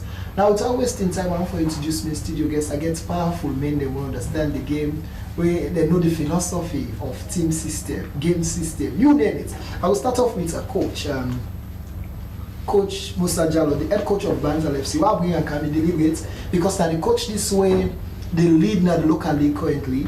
Then they get 2 of the players that don't select now the team. The goalkeeper, Alaji Sisina, goalkeeper, then the striker, Mohamed Bangura. So you get 2 players that they play today. They can't tell me what how we feel and how we see Coach Mohamed Kaloni. New system is therefore introduced. We'll welcome the coach first. Coach Musa Jallo, let's thank you for joining us. I'm so glad to get you today. Good afternoon to our listeners. And our coach Musa Jallo, you see, so now the coach way they are for help for top sports. Technical team and what they are. Then I get to the colleague Mohamed Simbi Koroma. We're also there at the program today. Good afternoon, viewers, and welcome to SLBC. Well, we get to in-house experts. I can call them always sabi the game. It can take you to the days back in time. Sheku Sumaila, plenty thank you for joining. Glad to get today. Yes, Abdul, thank you so much. Okay, this is now the panel where I get today. I'll first start with an interesting statement for us all is to kick the ball rolling. Mohamed Kalon be done some kind of the game, say they feel confident, and also for ensure say they get a better moment for get a big moment in the game. So now we listen to Coach Mohamed Kalon first. Now we can start the discussions properly. Coach Mohamed Kalon. I've played for the national team for many years, and I've captained for many years. But this is the first time I'm serving in this capacity. And I'm overexcited, and it's a honor to serve Sierra Leone.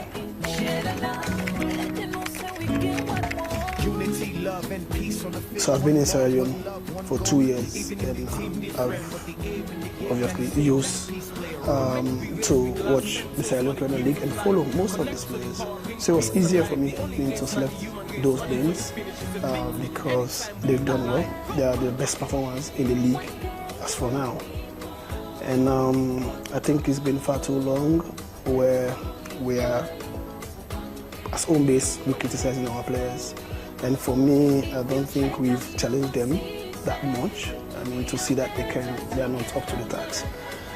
So me, picking up the job at this time, and I know that to build a proper national team, you have to have a very good foundation, and the foundation has to be from back home.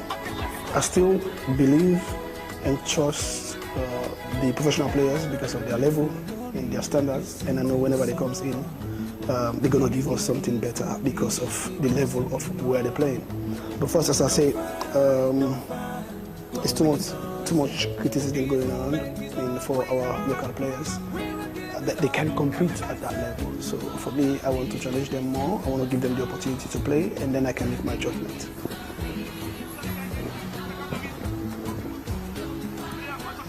We want to bring in the players so at least we can assess them properly to build a strong team.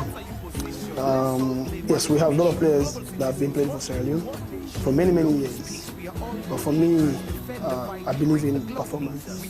So when foreign-based players come in to play for Sierra Leone, they have to give their best. They have to perform. So, and if you don't perform, then there is no need to bring you in. So even if you play for Real Madrid or you play for Barcelona, when you come to serve your country, you have to give 110%, and you have to perform.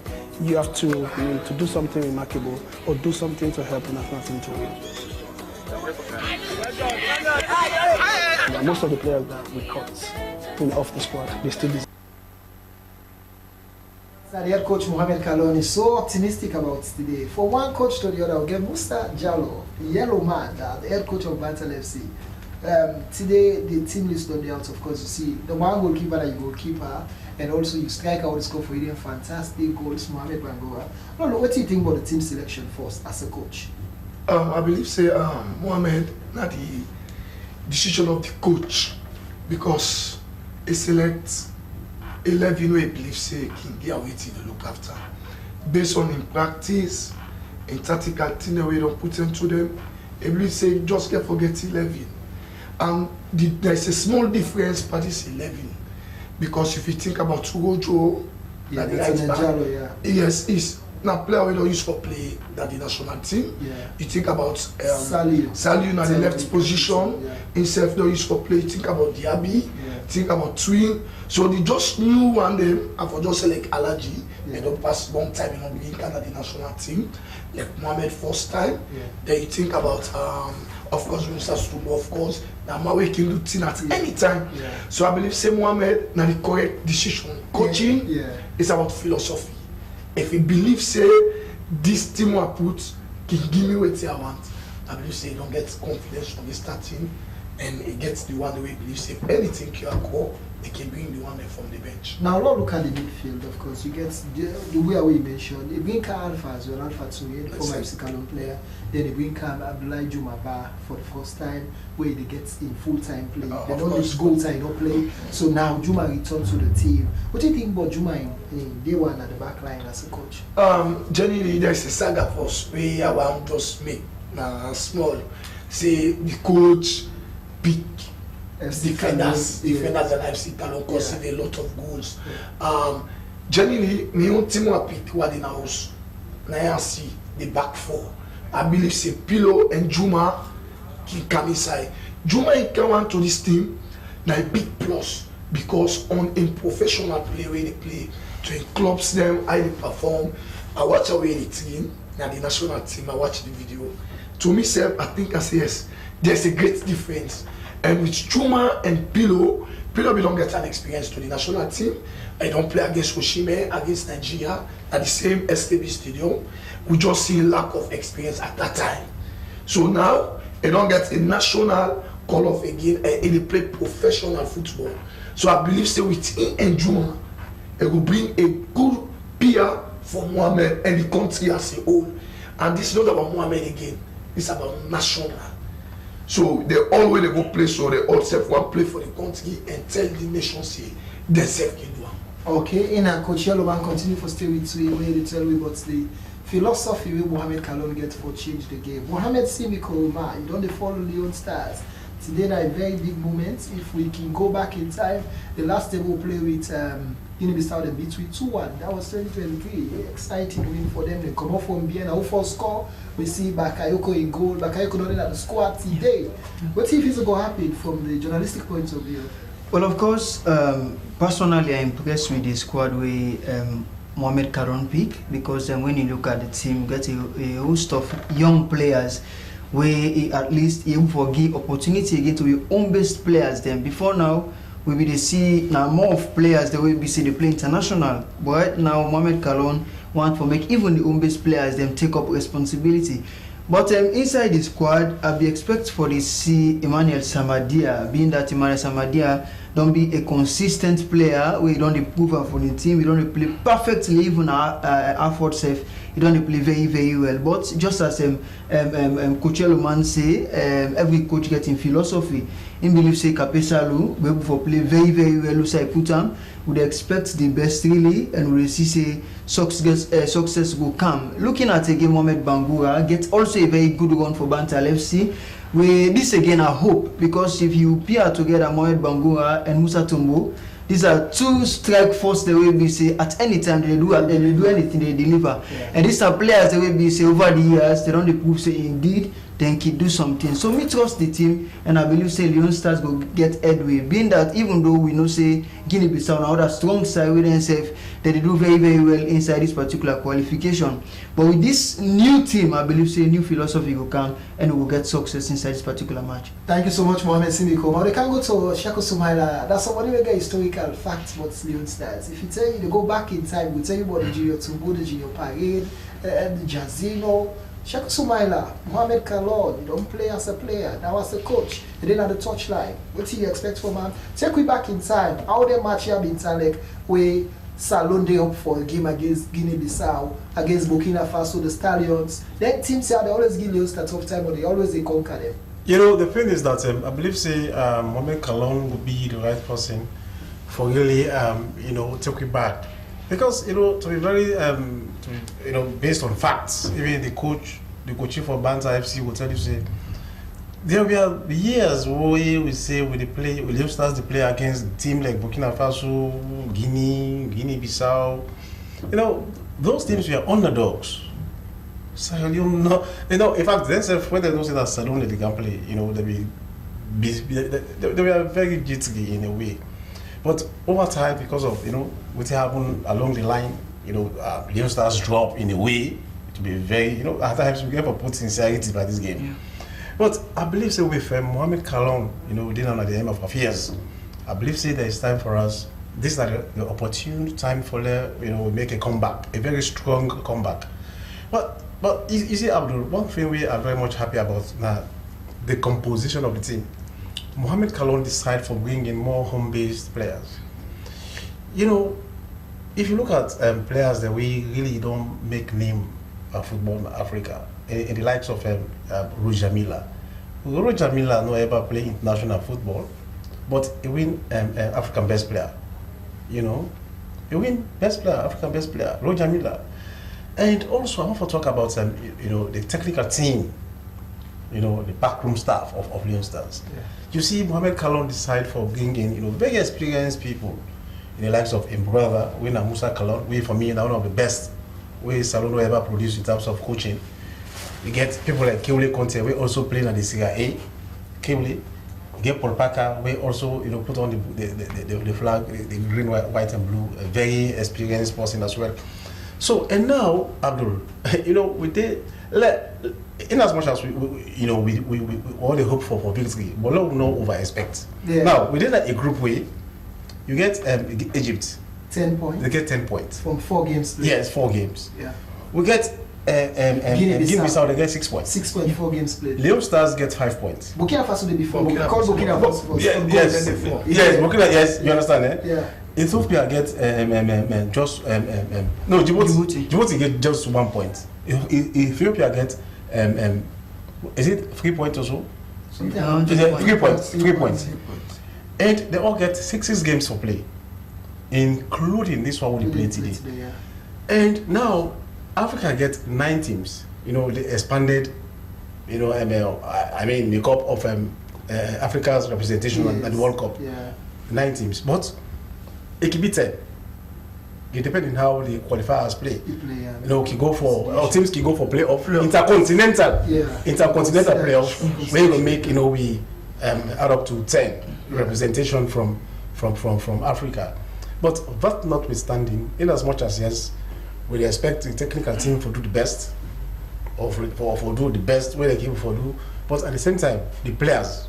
For committed. The players they for be committed. A lot of. I'm for going on Yellow Man and Checo Sumaila. They talk about the player they for be committed. You're not coach. Tell me then kind game here. Whose kind message you can pass to the player then in terms of commitment? The first thing for us we know of, this is not about club level. This is national team. National team. But the kind message to players. Wait, in a step after step. Yes, no get if you there in a club, you don't play 16 or 18 games. Then bring it down to the national team. If I be there in a club and I play 80%, when I reach into the national team, now 100% I go because why? There's a difference between national and club level. Yeah.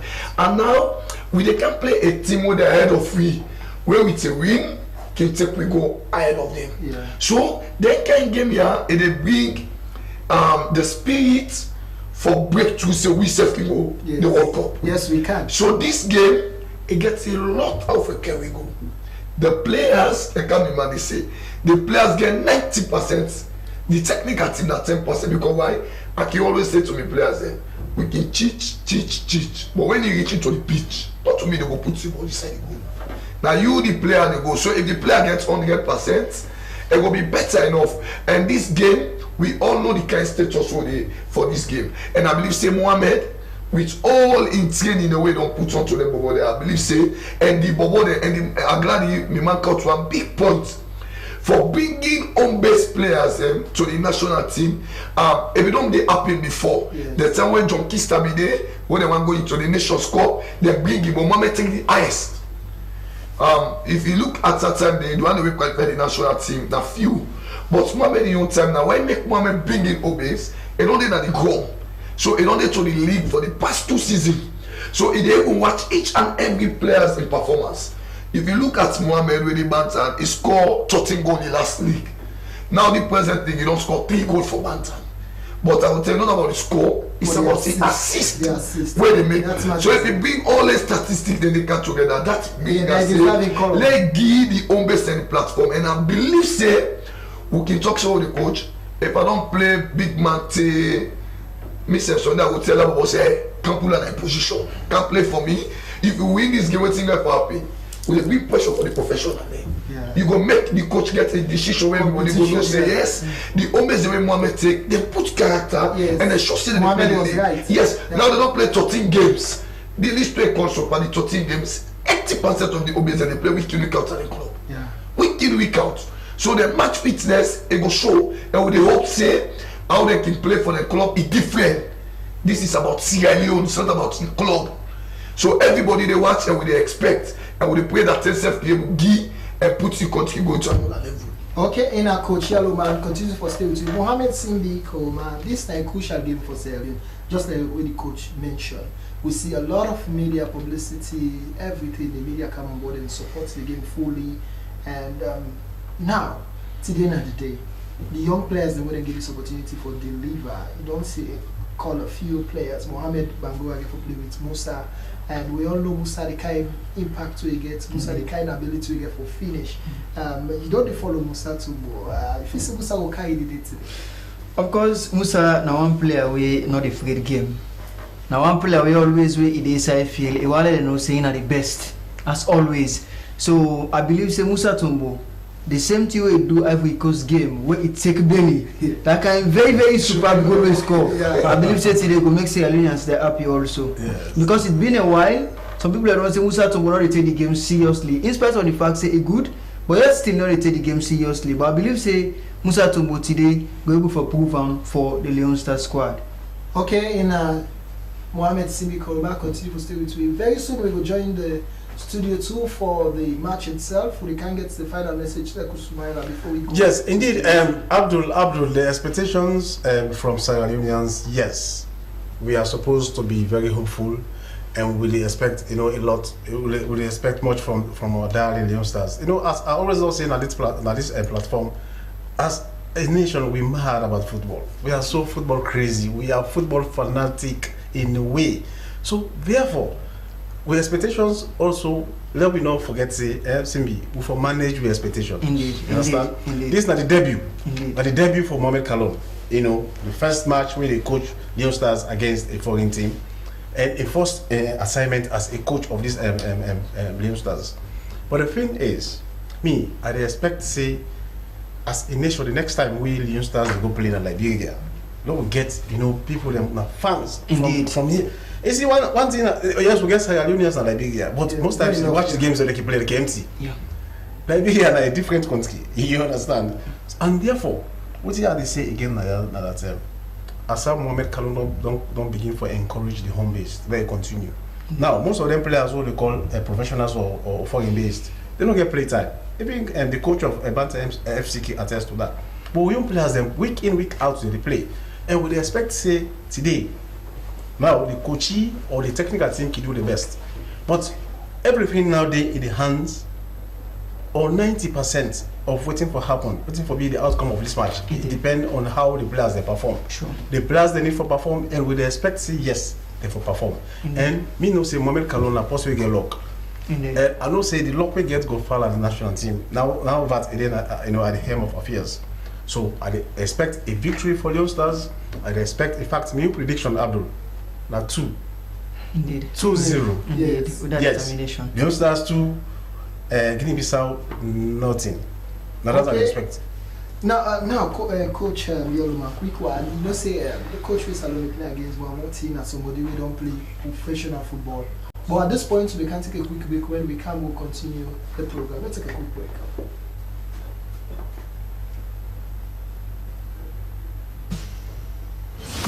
Well, that is the genius of Leo Messi. Olympic record. Michael. Say entertainment.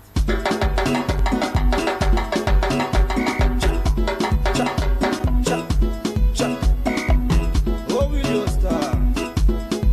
Say, man. Say what? Say where? Say what?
stand na one word, oh yeah. You stand na one word, oh yeah. We don't score, we don't score, we don't score. The Youngster don't score, we don't score, we don't score, we don't score. The Youngster don't score. Keep me do say no dey talk about who. Hey, wetin you want to let them be a ball. Kai Kamara no dey talk about who. Hey, wetin you want to let them pass the ball. Captain Sikili don't pass. Kwame free, one fast and Tirano. Touch am, Buyaka don't finish am. Musa Mona demo quick. No quarto minuto da partida. Já a equipa da Serra Leoa a conseguir parar o futebol da Guiné-Bissau. Até agora Cessai longo. A tentativa de encontrar no ataque um contrário, mas Candé muito bem a atrasar para Paldé. Estava ali a aparecer Musa Câmara, ainda mais adiantado da formação da Serra Leoa. Aqui Luís Boa Morte, antigo internacional português, 28 jogos por Portugal. Segunda temporada, segundo ano à frente da Guiné-Bissau, para já com uma fase de apuramento com 0 derrotas. Em 4 jogos tem 3 empates e 1 vitória. Curiosamente, mais pontos fora do que em casa. Está outra vez Sari Mané. Agora para a formação da Serra Leoa, mas mais uma vez também a aparecer Fati a fazer o corte. Até agora mais longo. Candé.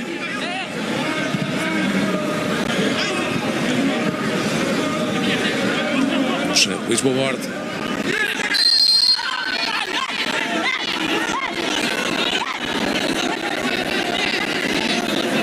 Pedidos de falta por parte do jogador da equipa da Guiné-Bissau, a dizer que não houve falta nesta tentativa de desarme.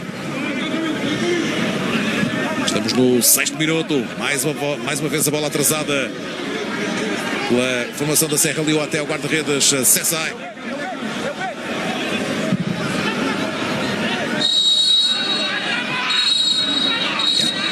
Mais uma falta assinalada e o árbitro da partida fazer soar ali o apito com maior intensidade.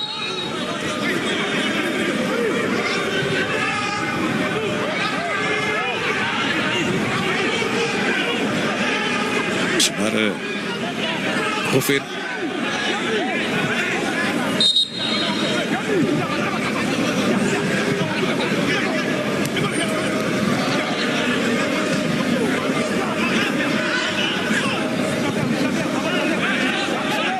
Bola na defensiva da Serra Leoa. Vai mantendo a posse de bola. Agora o passe a não sair bem. Não conseguiu chegar à bola.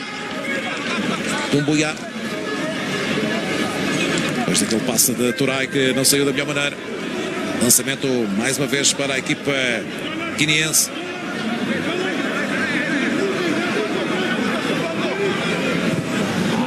Aqui a lançar. Vai chegar até à defensiva. E mais uma vez ao guarda-redes. Ela a tentar pressionar. Vai subir mais alto.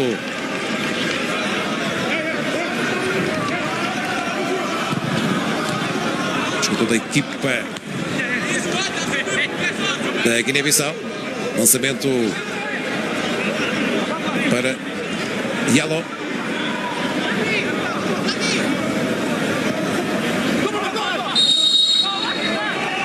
Mais uma falta, sinalética dada. O árbitro assistente.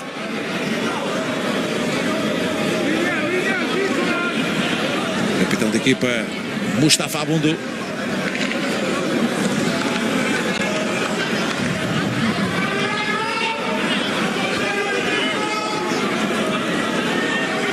Vemos na imagem, estamos no 8º minuto. Vai falando ali com os colegas da equipa. É ele que vai bater de pé direito. Toda a gente da Guiné-Bissau a defender. Bola bombeada, atenção para a possibilidade de desvio ainda para a defesa de Baldé, com um remate ali à queima-roupa, mas muito bem Manuel Baldé a impedir que a bola chegasse até ao fundo da sua baliza, mas alguém se esqueceu ali ao segundo poste do jogador da Sierra Leone. Sorry Mané novamente, é posse de bola.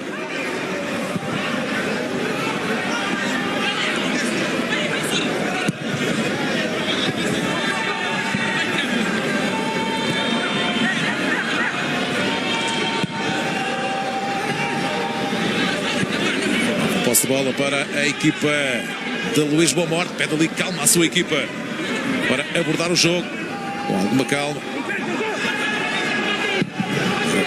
É bater longo o jogador da Guiné-Bissau.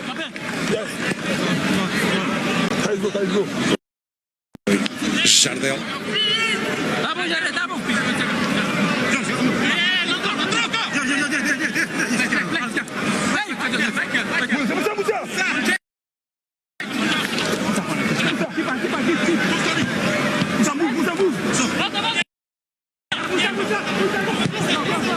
Mais um atraso para Baldé. Muito longo agora.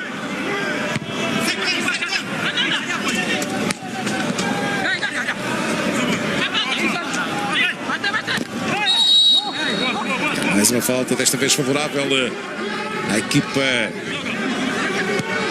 visitante, ou seja, a equipa de Luís Boa Morte.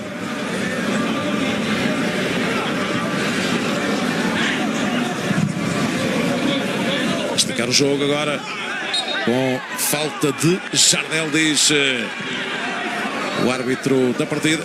Ali a protestar o 22 da equipa guineense.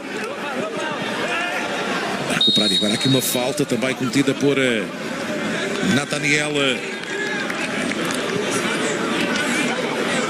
Yalo.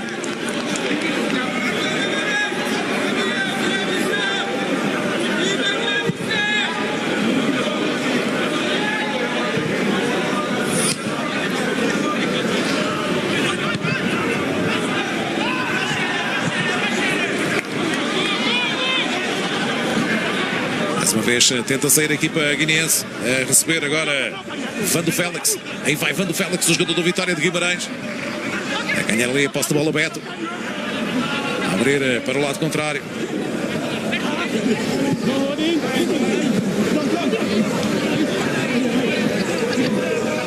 Beto que atua no Everton. Também passou pelo futebol português, nomeadamente no Olímpico do Montijo, no Portimonense.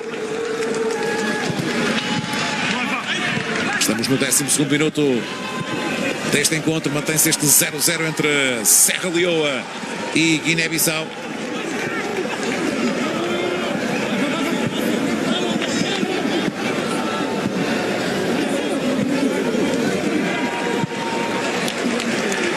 A bola defensiva da casa.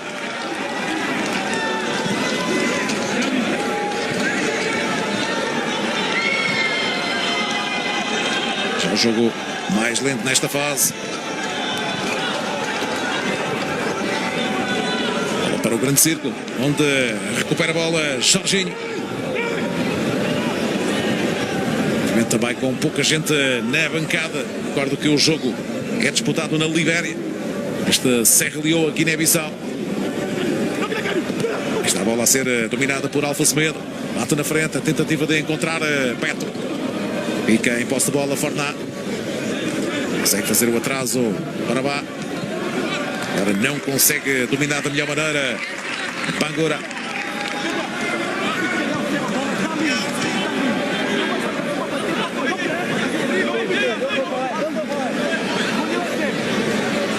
Ainda lançamento para Fati.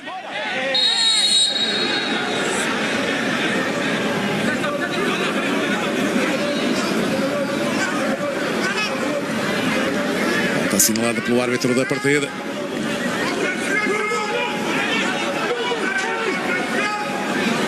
Outra cometida sobre Beto por parte de Jumabá. Momento de potencial perigo para a baliza de Sessai.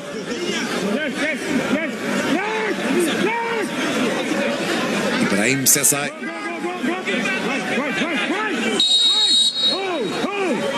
Há 19 anos, o guarda-redes da equipa da casa.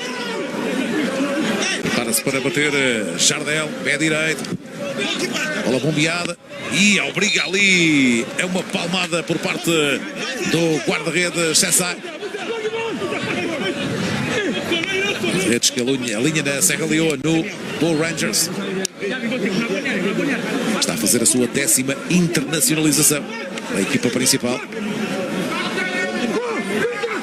Mais um pontapé de canto agora à direita para ser levantado por Jardel. 14º minuto da partida. Está Jardel a preparar-se para bater de pé direito.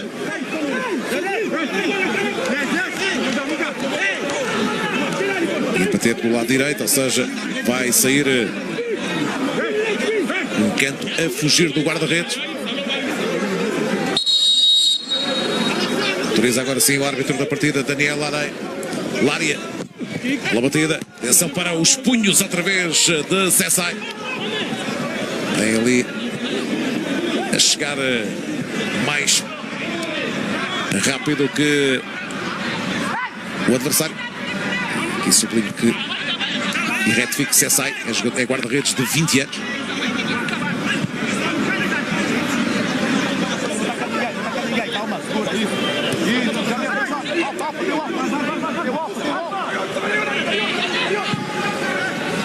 E atenção, houve ali uma entrada duríssima sobre Jorginho. O árbitro da partida fica-se apenas pela falta. Protesta muito Bundu.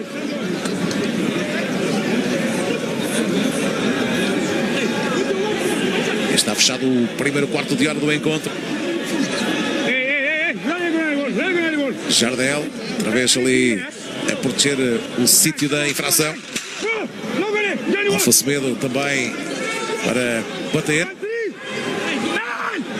Está a pedir 3 na barreira.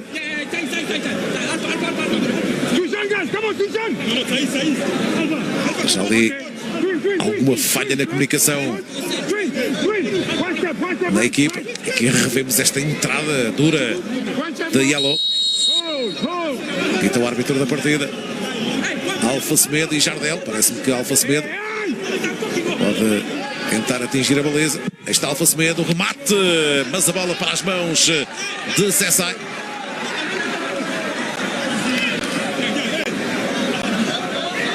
Semedo já com 27 anos, este médio. Joga nesta altura na Arábia Saudita, no Neom. Tinha chegado precisamente à Arábia Saudita há 2 anos para o Altai, tendo saído do Vitória de Guimarães, passagem por Inglaterra, no Reading, no Nottingham Forest. Então, que jogou em Portugal, no Vila Franquense, Moreirense e Benfica, antes de ter tido a experiência no Vitória de Guimarães, antes de sair para a Arábia Saudita. Alfa Semedo que toca nesta bola.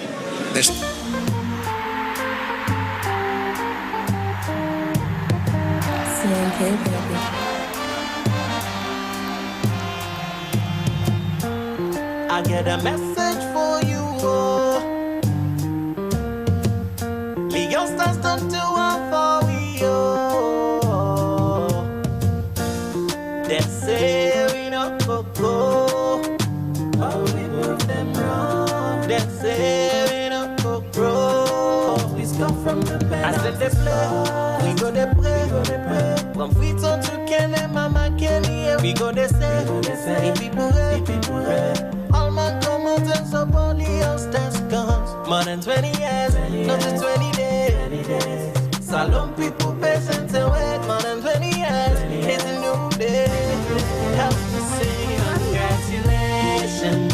Make we sing them aloud. Congratulations, the youngsters make us feel proud. We go come back with a new song for sing the youngsters good. Then go come back with a new song for sing the youngsters good.